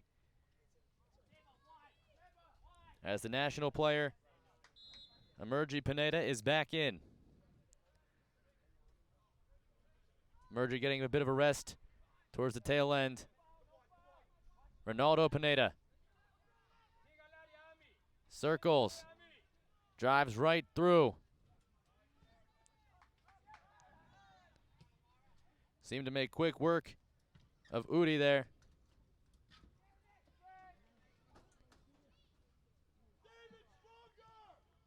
There's Emergi. Emergi Pineda. Got it wide. They'll play the wing. That pass blocked off by Dadaj. Entering the 103rd minute, we are still level at 1 aside. If you're just joining us, an 88th minute would-be goal was blocked out, erased off an onside goal, or an offsides call that just simply was a blatant miss. Would have given Fullerton the 2-1 lead well late in the match.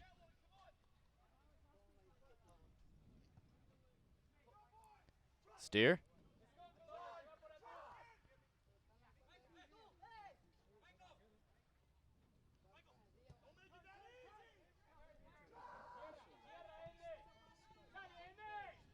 Goycochea.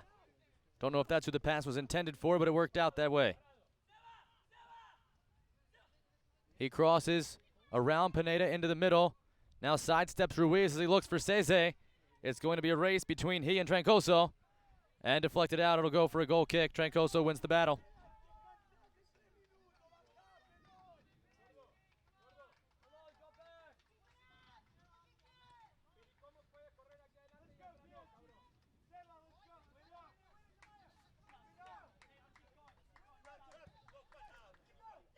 Will either side be able to break through, get a goal here in overtime?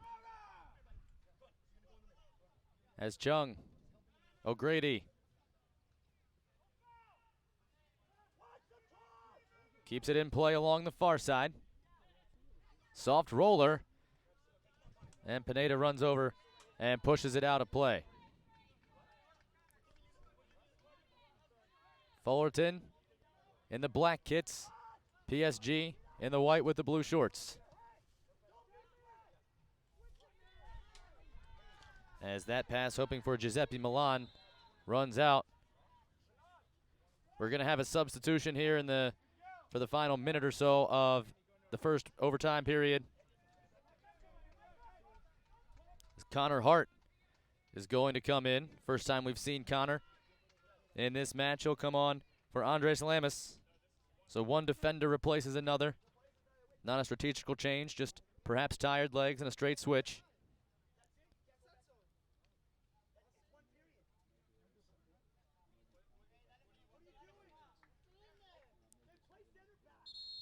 As Lamas just shakes off his substitution, says, I'm not coming out. And I guess his coach agreed with him. So Hart takes a seat back on the bench.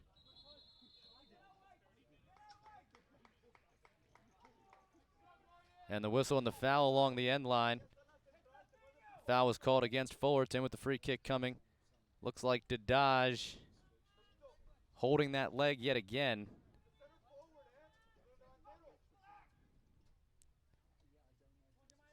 Still one more period of overtime play left to come. Another 15 minutes.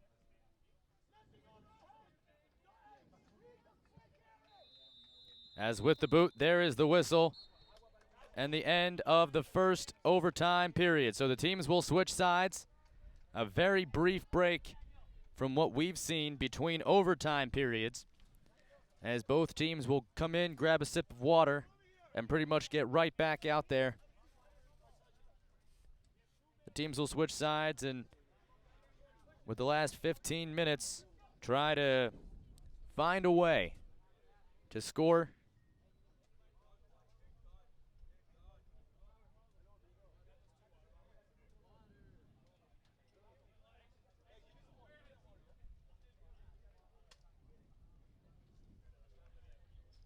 Take a look at both sides getting some hydration. It's getting warm out there. Get you an accurate weather report here as we take a look here in Germantown, Maryland from the beautiful Maryland SoccerPlex. Listed right now is about 81 degrees. Feels a little bit warmer than that in the sunshine, but certainly not as hot as it could be. All in all, the weather has been as close to ideal as you could get for all but one of the days when it was a scorcher. The second day of group play, temperatures got into the mid to upper 90s. It was during that day that we saw teams get the mid-half break for water. We had all U16 action that day here on Field 11, and every single match, especially the two in the afternoon, were given the couple of minutes at the 20 and 60 mark. At U16, they play 40-minute halves, so those were the dead centers, giving everybody a chance to come in, grab some water, hydrate, make sure everyone stays safe. But luckily for them, there was no overtime to be played in match group play. Here, in the knockout rounds, you need a winner. Cannot be a draw. One of these teams will advance to take on FC Dallas 97 Youth Premier, who came back from a 2-goal deficit, scoring 5 unanswered goals to take the match 5-2 in overtime over Cup Gold 96-97. FC Dallas from Dallas, Texas, the Region 3 champion, will either be playing Region 1 champ Manhattan or National League Blue runner-up Fullerton Rangers 96 White. Teams switch sides. We're ready to begin the second and final overtime period. If it is still undecided after these 15 minutes, we will have penalty kicks to determine our champion.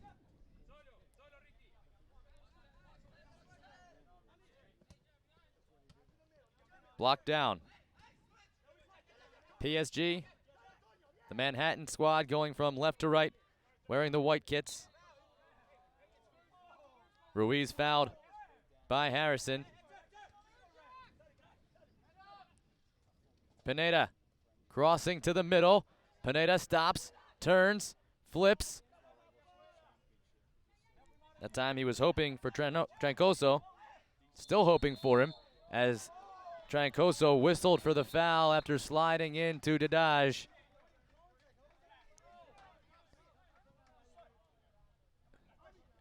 Talking with the referee now after the foul was called and the free kick given.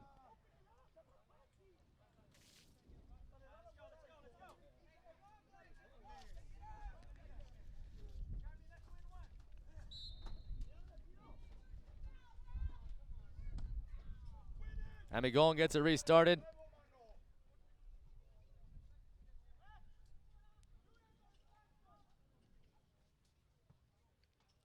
Now looking for Pineda. The other Pineda comes in, thought he was fouled. Stays with Fullerton. Pineda again fighting off defenders, retaining possession well. That's blocked out on the clear attempt. Watch out now. Pineda plays it wide. The play into the box, handled by Milan. And now sliding out and making the play was Amigon, and he had to. The entire PSG squad tried to step up and draw him off sides, and they didn't get the call.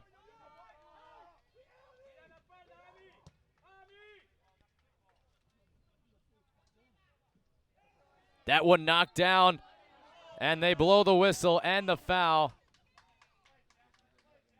It was Goicoechea who was banged into. He's still down for a moment.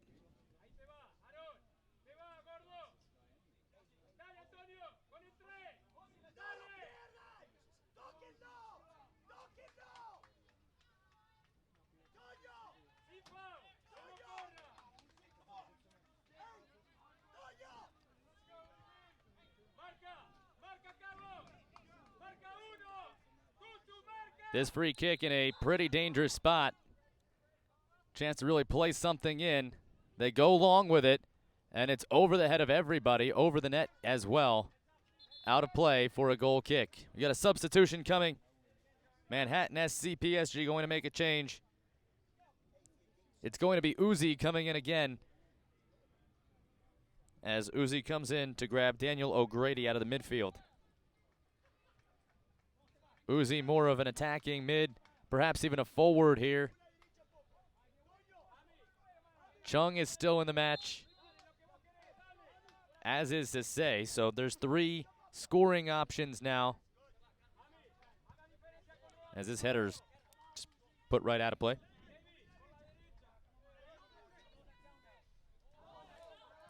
Trancoso with the throw in. Sent away, he'll do it again.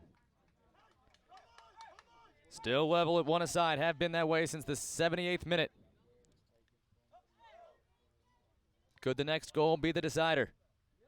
Can either side find a hero? Ruiz to the box, and just over the head of the leaping Pineda, runs all the way through for a throw in.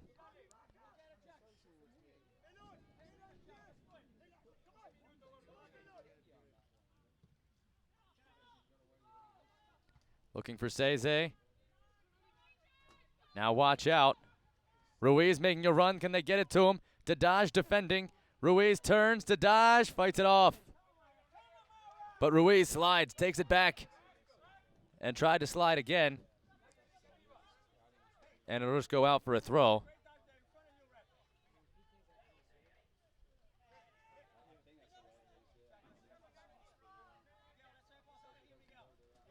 And Ruiz, after going down for a moment, appears to be all right.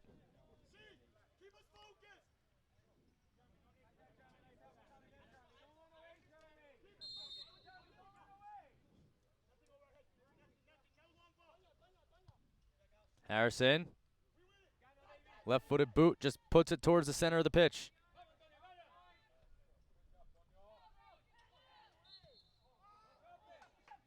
And the whistle and perhaps a handball called as Pineda tried to trap it and turn with it.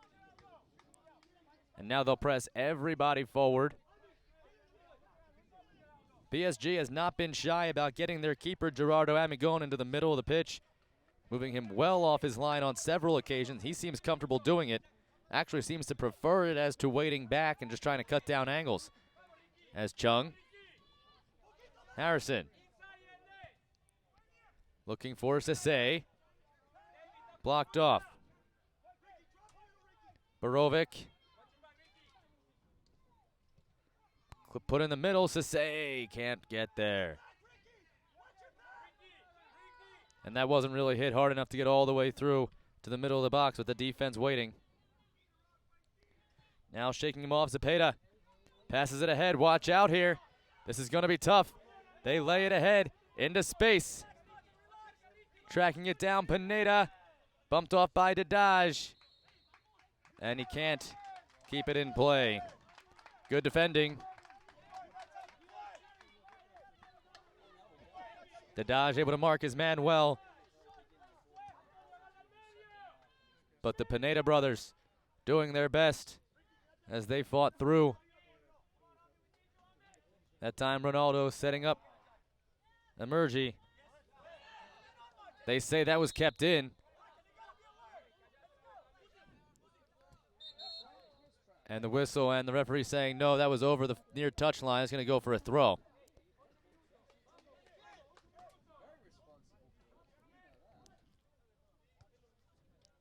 Continue to applaud the work of the head official on the pitch here today. He's done well to keep control of this match. These semifinals, of course, with everything on the line, can get very aggressive. And he's done well to allow these boys to play to an extent, but also keeping control and setting the tone early. Goycochea kept it in. Nice play. Chung stubbed it a bit. Pineda feeding it through for Varize.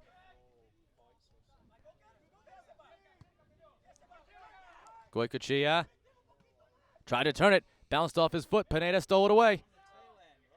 Now he's fighting through Chung and Goycochea. That's a whistle and a good job by Pineda to win the free kick. Just dragged down from behind by Goycochea. And Pineda, who was trying to back his way through two defenders, was able to force them to foul him. And now decision time. Do you take a shot? Do you send a cross? Do you try to lob one over the top? Plenty of options from this range.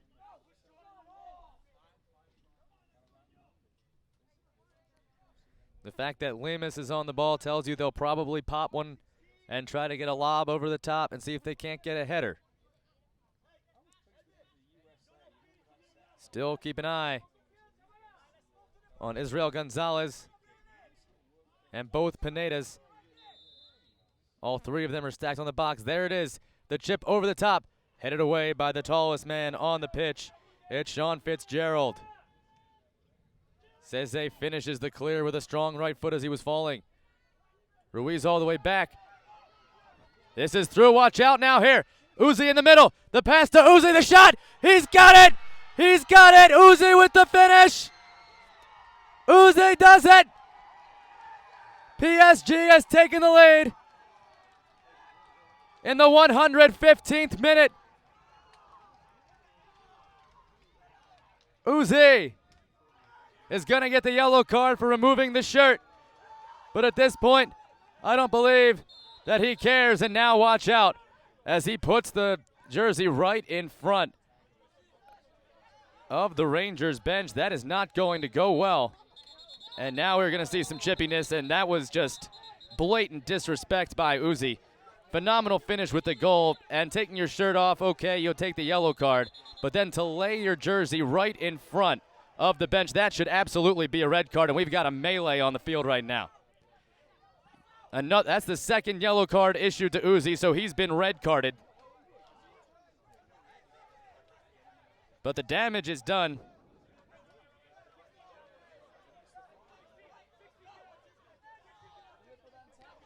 And we're not done here, as all of the officials on the field trying to restore order.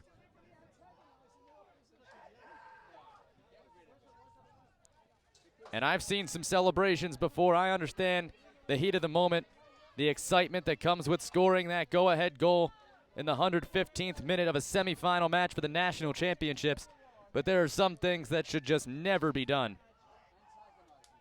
Taking your jersey off and placing it down on the field in front of the bench of the team you just scored on is right up there on the list.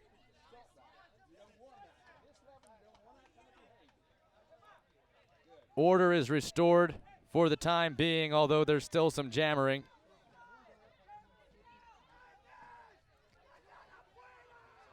And now, as good of a job as these refs have done to keep order, this is just absolute mayhem.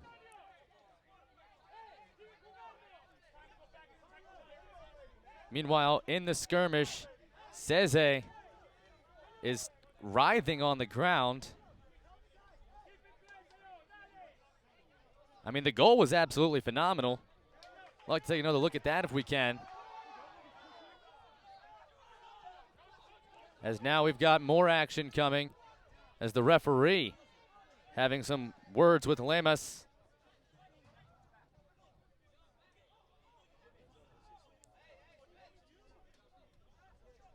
See if there's any further action taken as the referee has stepped aside. He hasn't pulled a card out just yet. Still some confusion.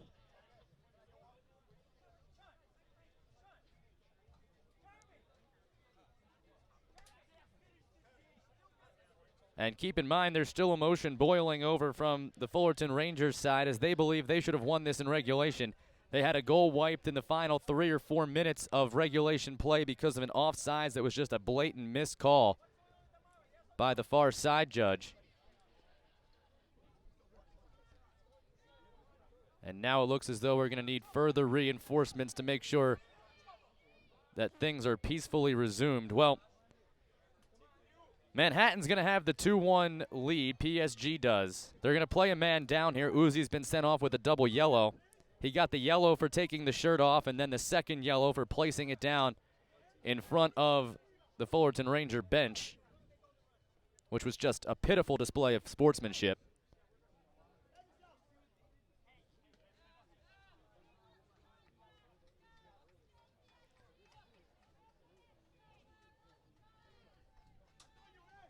So they've got 10 on the pitch right now. Maybe the Rangers can take advantage of this extra attacker.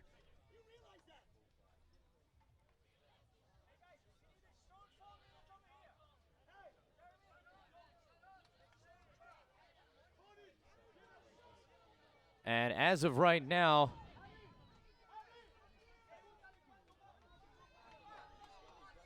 I believe there was a Fullerton player sent off as well. There are only 10 on the pitch right now for either side.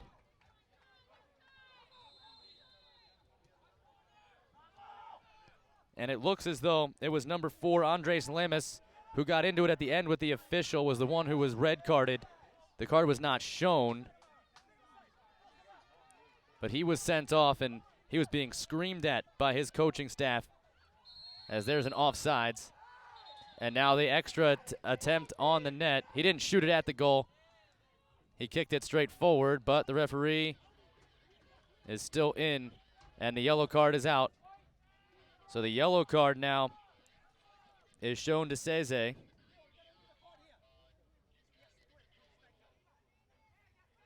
And my goodness, the way this match has ended really puts a damper onto what a great competitive match this was all throughout.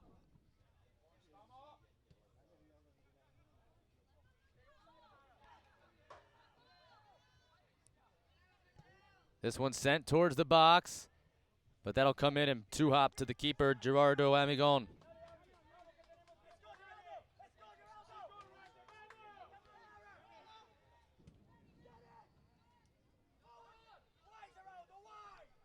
Zepeda. This play to the middle, Seze. Chung tried to chip it back. Ruiz will give chase, but coming back on it, that was Steer. Now moving towards the box. There's a whistle and a penalty kick coming. The whistle from the referee. He was tripped up from behind. We're going to see a penalty kick here. And just like at the end of regulation, when PSG had a penalty kick with a chance to tie in a crucial moment, we're going to see the same out of Fullerton. Can they take advantage?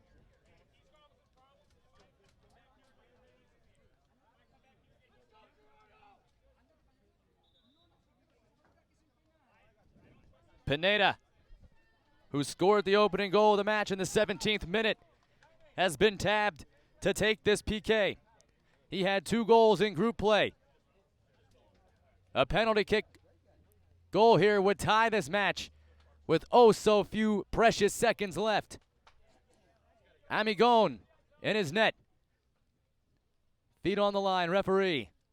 All eyes on Pineda. Here we go. Pineda!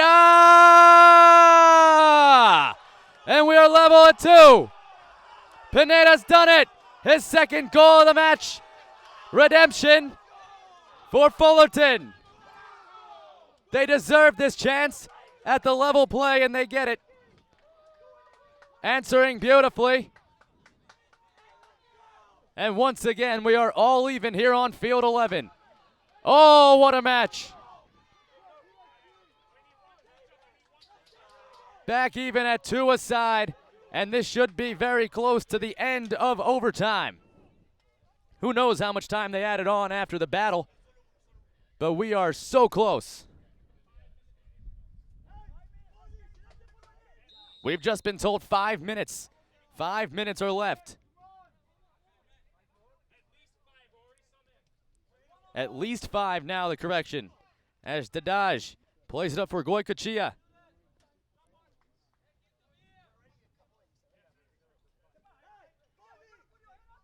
And the referee is going to get the board with the fourth official's official recommendation of 5 minutes,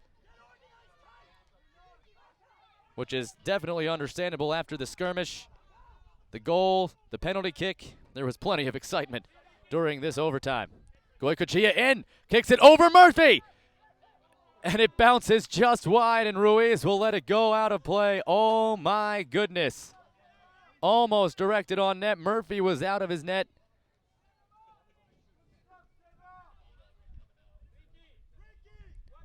Playing 10 on 10 right now. A red card on both sides as Murphy restarts and nearly intercepted.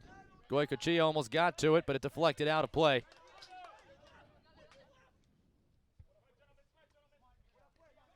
Ho, we are in store for an excellent finish to this match. Both teams deserving, as this is fed through beautifully. Guerrero from the corner. Cuts it inside the 18. Chips it in front. Knocked down. Still loose. Oh, and Pineda.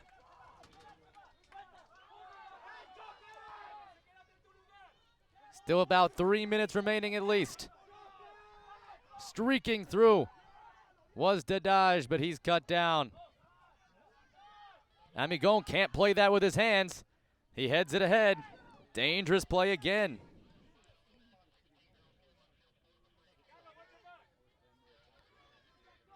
Harrison trying to turn that along, but the only one there is Murphy. And right at the top of the box, he scoops it up.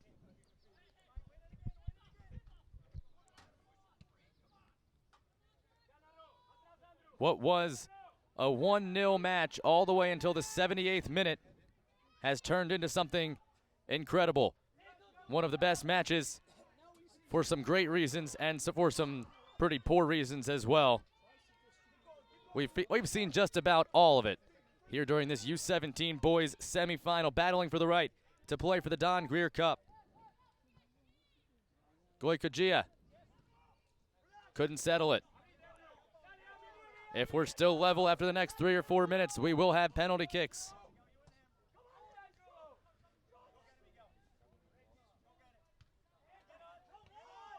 Chung turned it. That'll bounce all the way down. Murphy sees Cese coming. And he'll just go ahead and pick it up. And there's the whistle. Overtime has come to a close.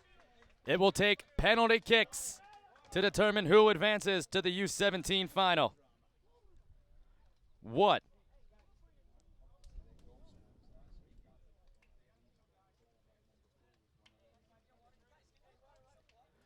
Let's take a look before we get to PKs at how this second overtime unfolded. It was level at 1 when we began. Here's the go-ahead goal.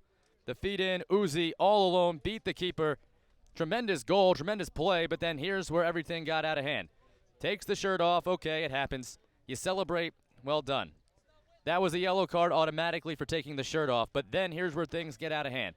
He comes over right in front of the coach and bench of Fullerton Rangers and lays his jersey down. continues to showboat, and that drew the second yellow. That was a red card and an automatic ejection, and obviously nobody on the Fullerton Rangers side took kindly to that. We had a full team skirmish on the field for a solid 3 or 4 minutes. It ended in Andres Lemus getting ejected as well for getting it into it with the referee. As you see there, he's getting pointed and told to go off. The red card shown. The battle continued for a little bit as the war of the words. Both of these teams exhausted, and then just moments later, drawing a penalty in the penalty area, getting the penalty kick, and scoring it with ease. Ronaldo Pineda, his second goal of the match, and that is where we stand. So we don't have an official lineup given to us by the teams as to who will be taking the penalty kicks. All we know is that Gerardo Amigon and Keith Murphy have a lot resting on their shoulders. Keith Murphy in the green kit for Fullerton Rangers white. He's made a couple of big saves in this match.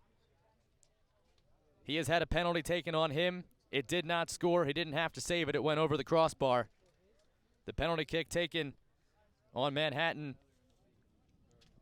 Gerardo Amigon went right down the pipe and into the net off the foot of Ronaldo Pineda. So in regulation and overtime combined, PSG 0 for 1 on PKs. Fullerton 1 for 1. And how fitting that this match, which saw just about everything, is going to be decided by penalty kicks.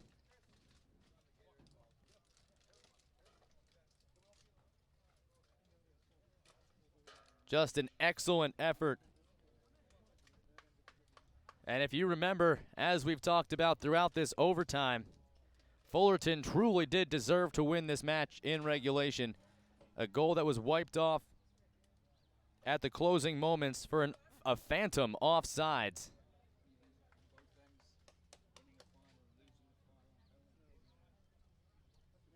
As now both teams huddling up. There you go. You see PSG with a chance to get to the finals. They won their second New York East State Cup this year. Defeated crosstown rival Smithtown Arsenal in the Region 1 finals to get to the national championships. Won their group, going undefeated through group match play. 11 goals for, just 2 against. They've given up that many here today. Scored as many as well, though. And with it all level at 2, it all comes down to this. They call it the beautiful game. It can be torturous. It can be difficult. But it can be so rewarding. And right now, at the end of 120 hard-fought minutes, one team will leave with elation, the other team scratching their heads. And it all comes down to who can put the most in the net right here.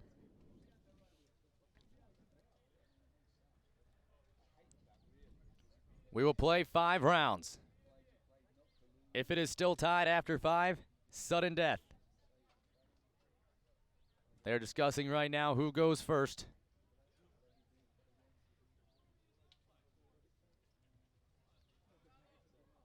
And it looks as though it'll be Keith Murphy of Fullerton Ranger heading towards the net to start things off.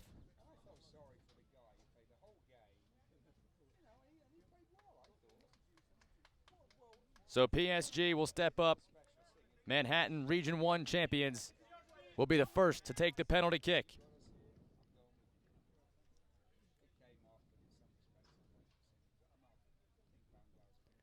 Stepping up to take the first one for Manhattan, it'll be Jack Harrison. Harrison, the midfielder, number 21, was so crucial in chance creation during this match. Set up a couple of plays, including the equalizer goal. He had the hockey assist with the secondary pass. He lines up the first shot of PK's. Harrison buries it. 1-0 PSG. As Harrison does what he needs to do. And he made it look so simple. Strong right foot, tucked it inside the left post. And now Fullerton's chance to answer.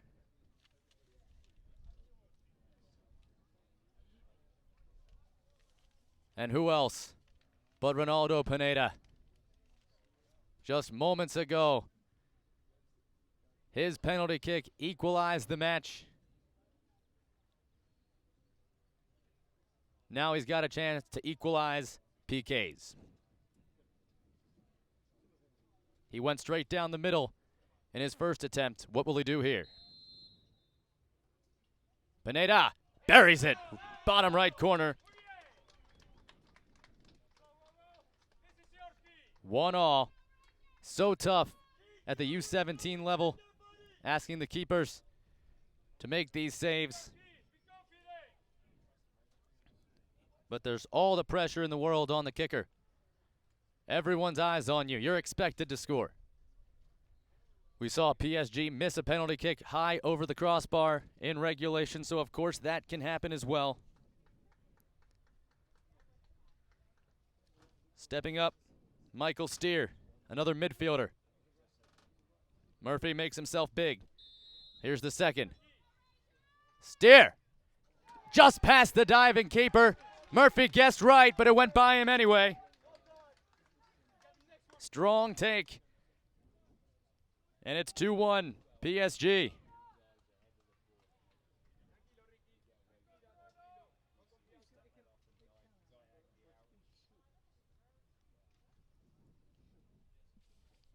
The long, lonely walk to the circle. Ricardo Ruiz, another midfielder up.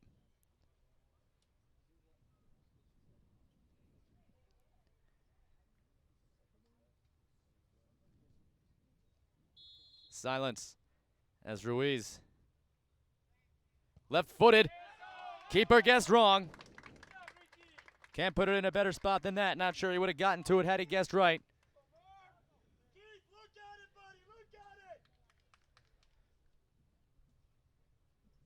And Ruiz with a hand clap. All level at 2 aside.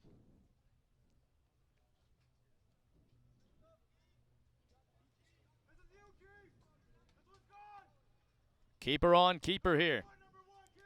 Gerardo Amigon taking it. Goes quickly and rolls it into the back of the net. Going with the keeper for their third.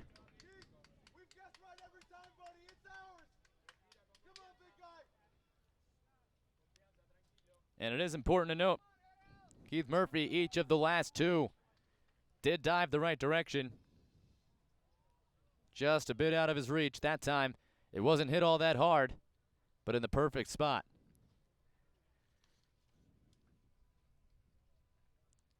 (3-2). No one's come up empty yet. Bottom of the third round. Emergi Pineda. First American ever selected to play in the Nike Academy in England.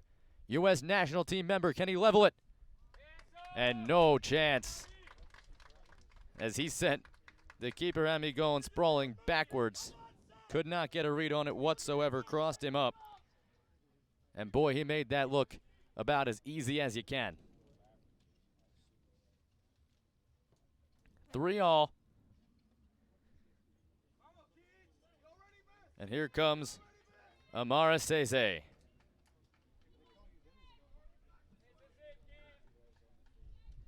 Sese versus Keith Murphy. The goalkeeper has guessed right every time. Can this time be the one where he makes a deflection, gets enough of it to make the stop? Or will again PSG put the pressure on Fullerton Rangers?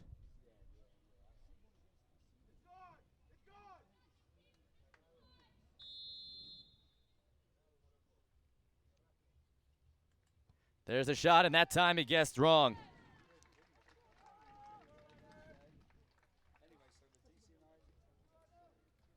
Sese gets it to go. 4 straight put in by PSG.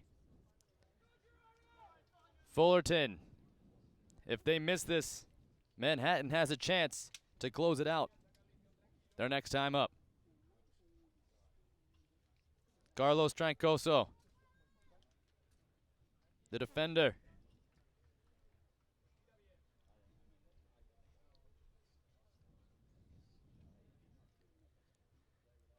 As you see the prayers from Fullerton Rangers side, they all kneeling. The boys in white in Manhattan standing, arms around each other's shoulders. But it all rests right now on the shoulders of one man, Carlos Trancoso. And again, Trancoso puts it in. Amigon looking a bit unsure of himself as he looks frustrated, thinking that was the way he wanted to dive.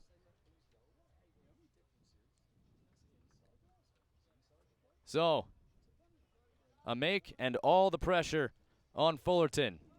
A miss. And Fullerton has the chance to win it in the bottom half. It's going to be Chung. He scored the tying goal in regulation.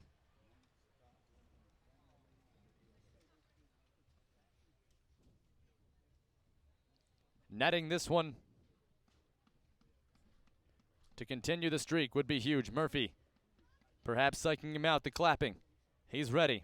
Murphy bouncing around. Chung steady. Here it is. Chung, he dived right, but he got it through anyway. Chung blistering the bottom corner. It had to be perfect. Murphy guessed right, went that way. It was so important, and it was. 5-4. Manhattan PSG.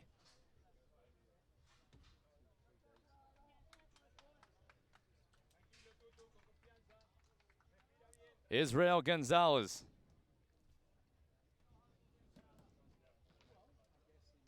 Who scored the game-winning goal in the 88th minute against Smithtown Arsenal in the first match of the 2014 U.S. Youth Soccer National Championships, presented by the National Guard. Can he level it? This is it.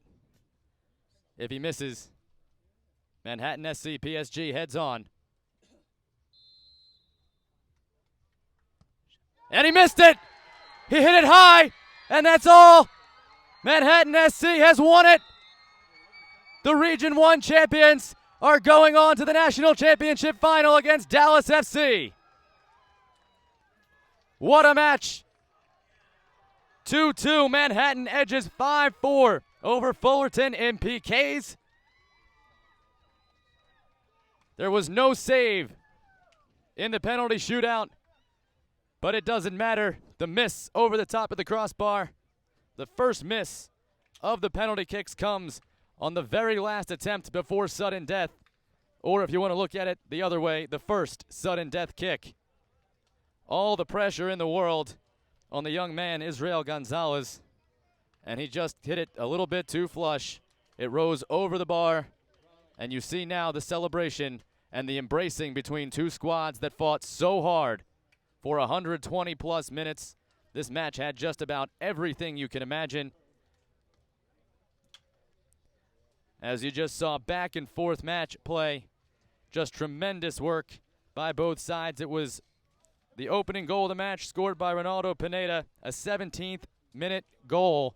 That lasted as the lead all the way until the 76th minute when Miguel Chung was able to find the back of the net on a beautiful volley in, leveled it at 1. That sent us to overtime. In the second OT, PSG was able to get the lead on a beautiful pass after a skirmish, and dueling red cards, just 10 aside. A penalty kick awarded for Fullerton. Ronaldo Pineda buried that one, tied it at 2, and forced us on to penalty kicks. Neither side deserves to be embarrassed by the way they played on the field.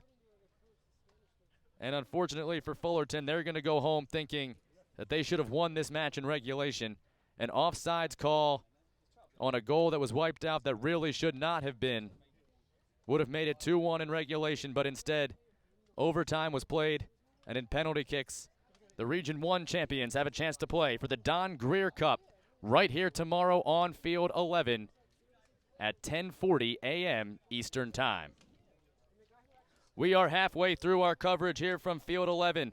Don't forget, we've got the U19 Finals coming your way tonight right here from Field 11. Coming up first at 5:45, we have the U19 Girls match, the Ross Stewart Cup on the line.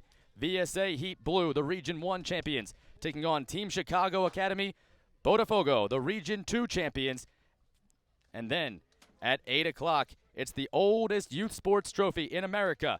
The James P. McGuire Cup. Concord Fire Elite tries to become the first ever team from the state of Georgia to hoist the U19 Boys Trophy, while PDA Harks tries to get the first one for a New Jersey squad since 1988. We've got plenty more coverage coming for you, but until that time, for our entire crew, for U.S. Youth Soccer, and for all of us at Turbo Sports Group, my name is Jake Levy. Once again, your final score, 2-2 with a 5-4 edge for PSG Manhattan in penalty kicks to defeat Fullerton Rangers White and give them a date with the Dallas Kicks in the final match tomorrow. Until our coverage tonight, we thank you for joining us, and we hope to see you later on.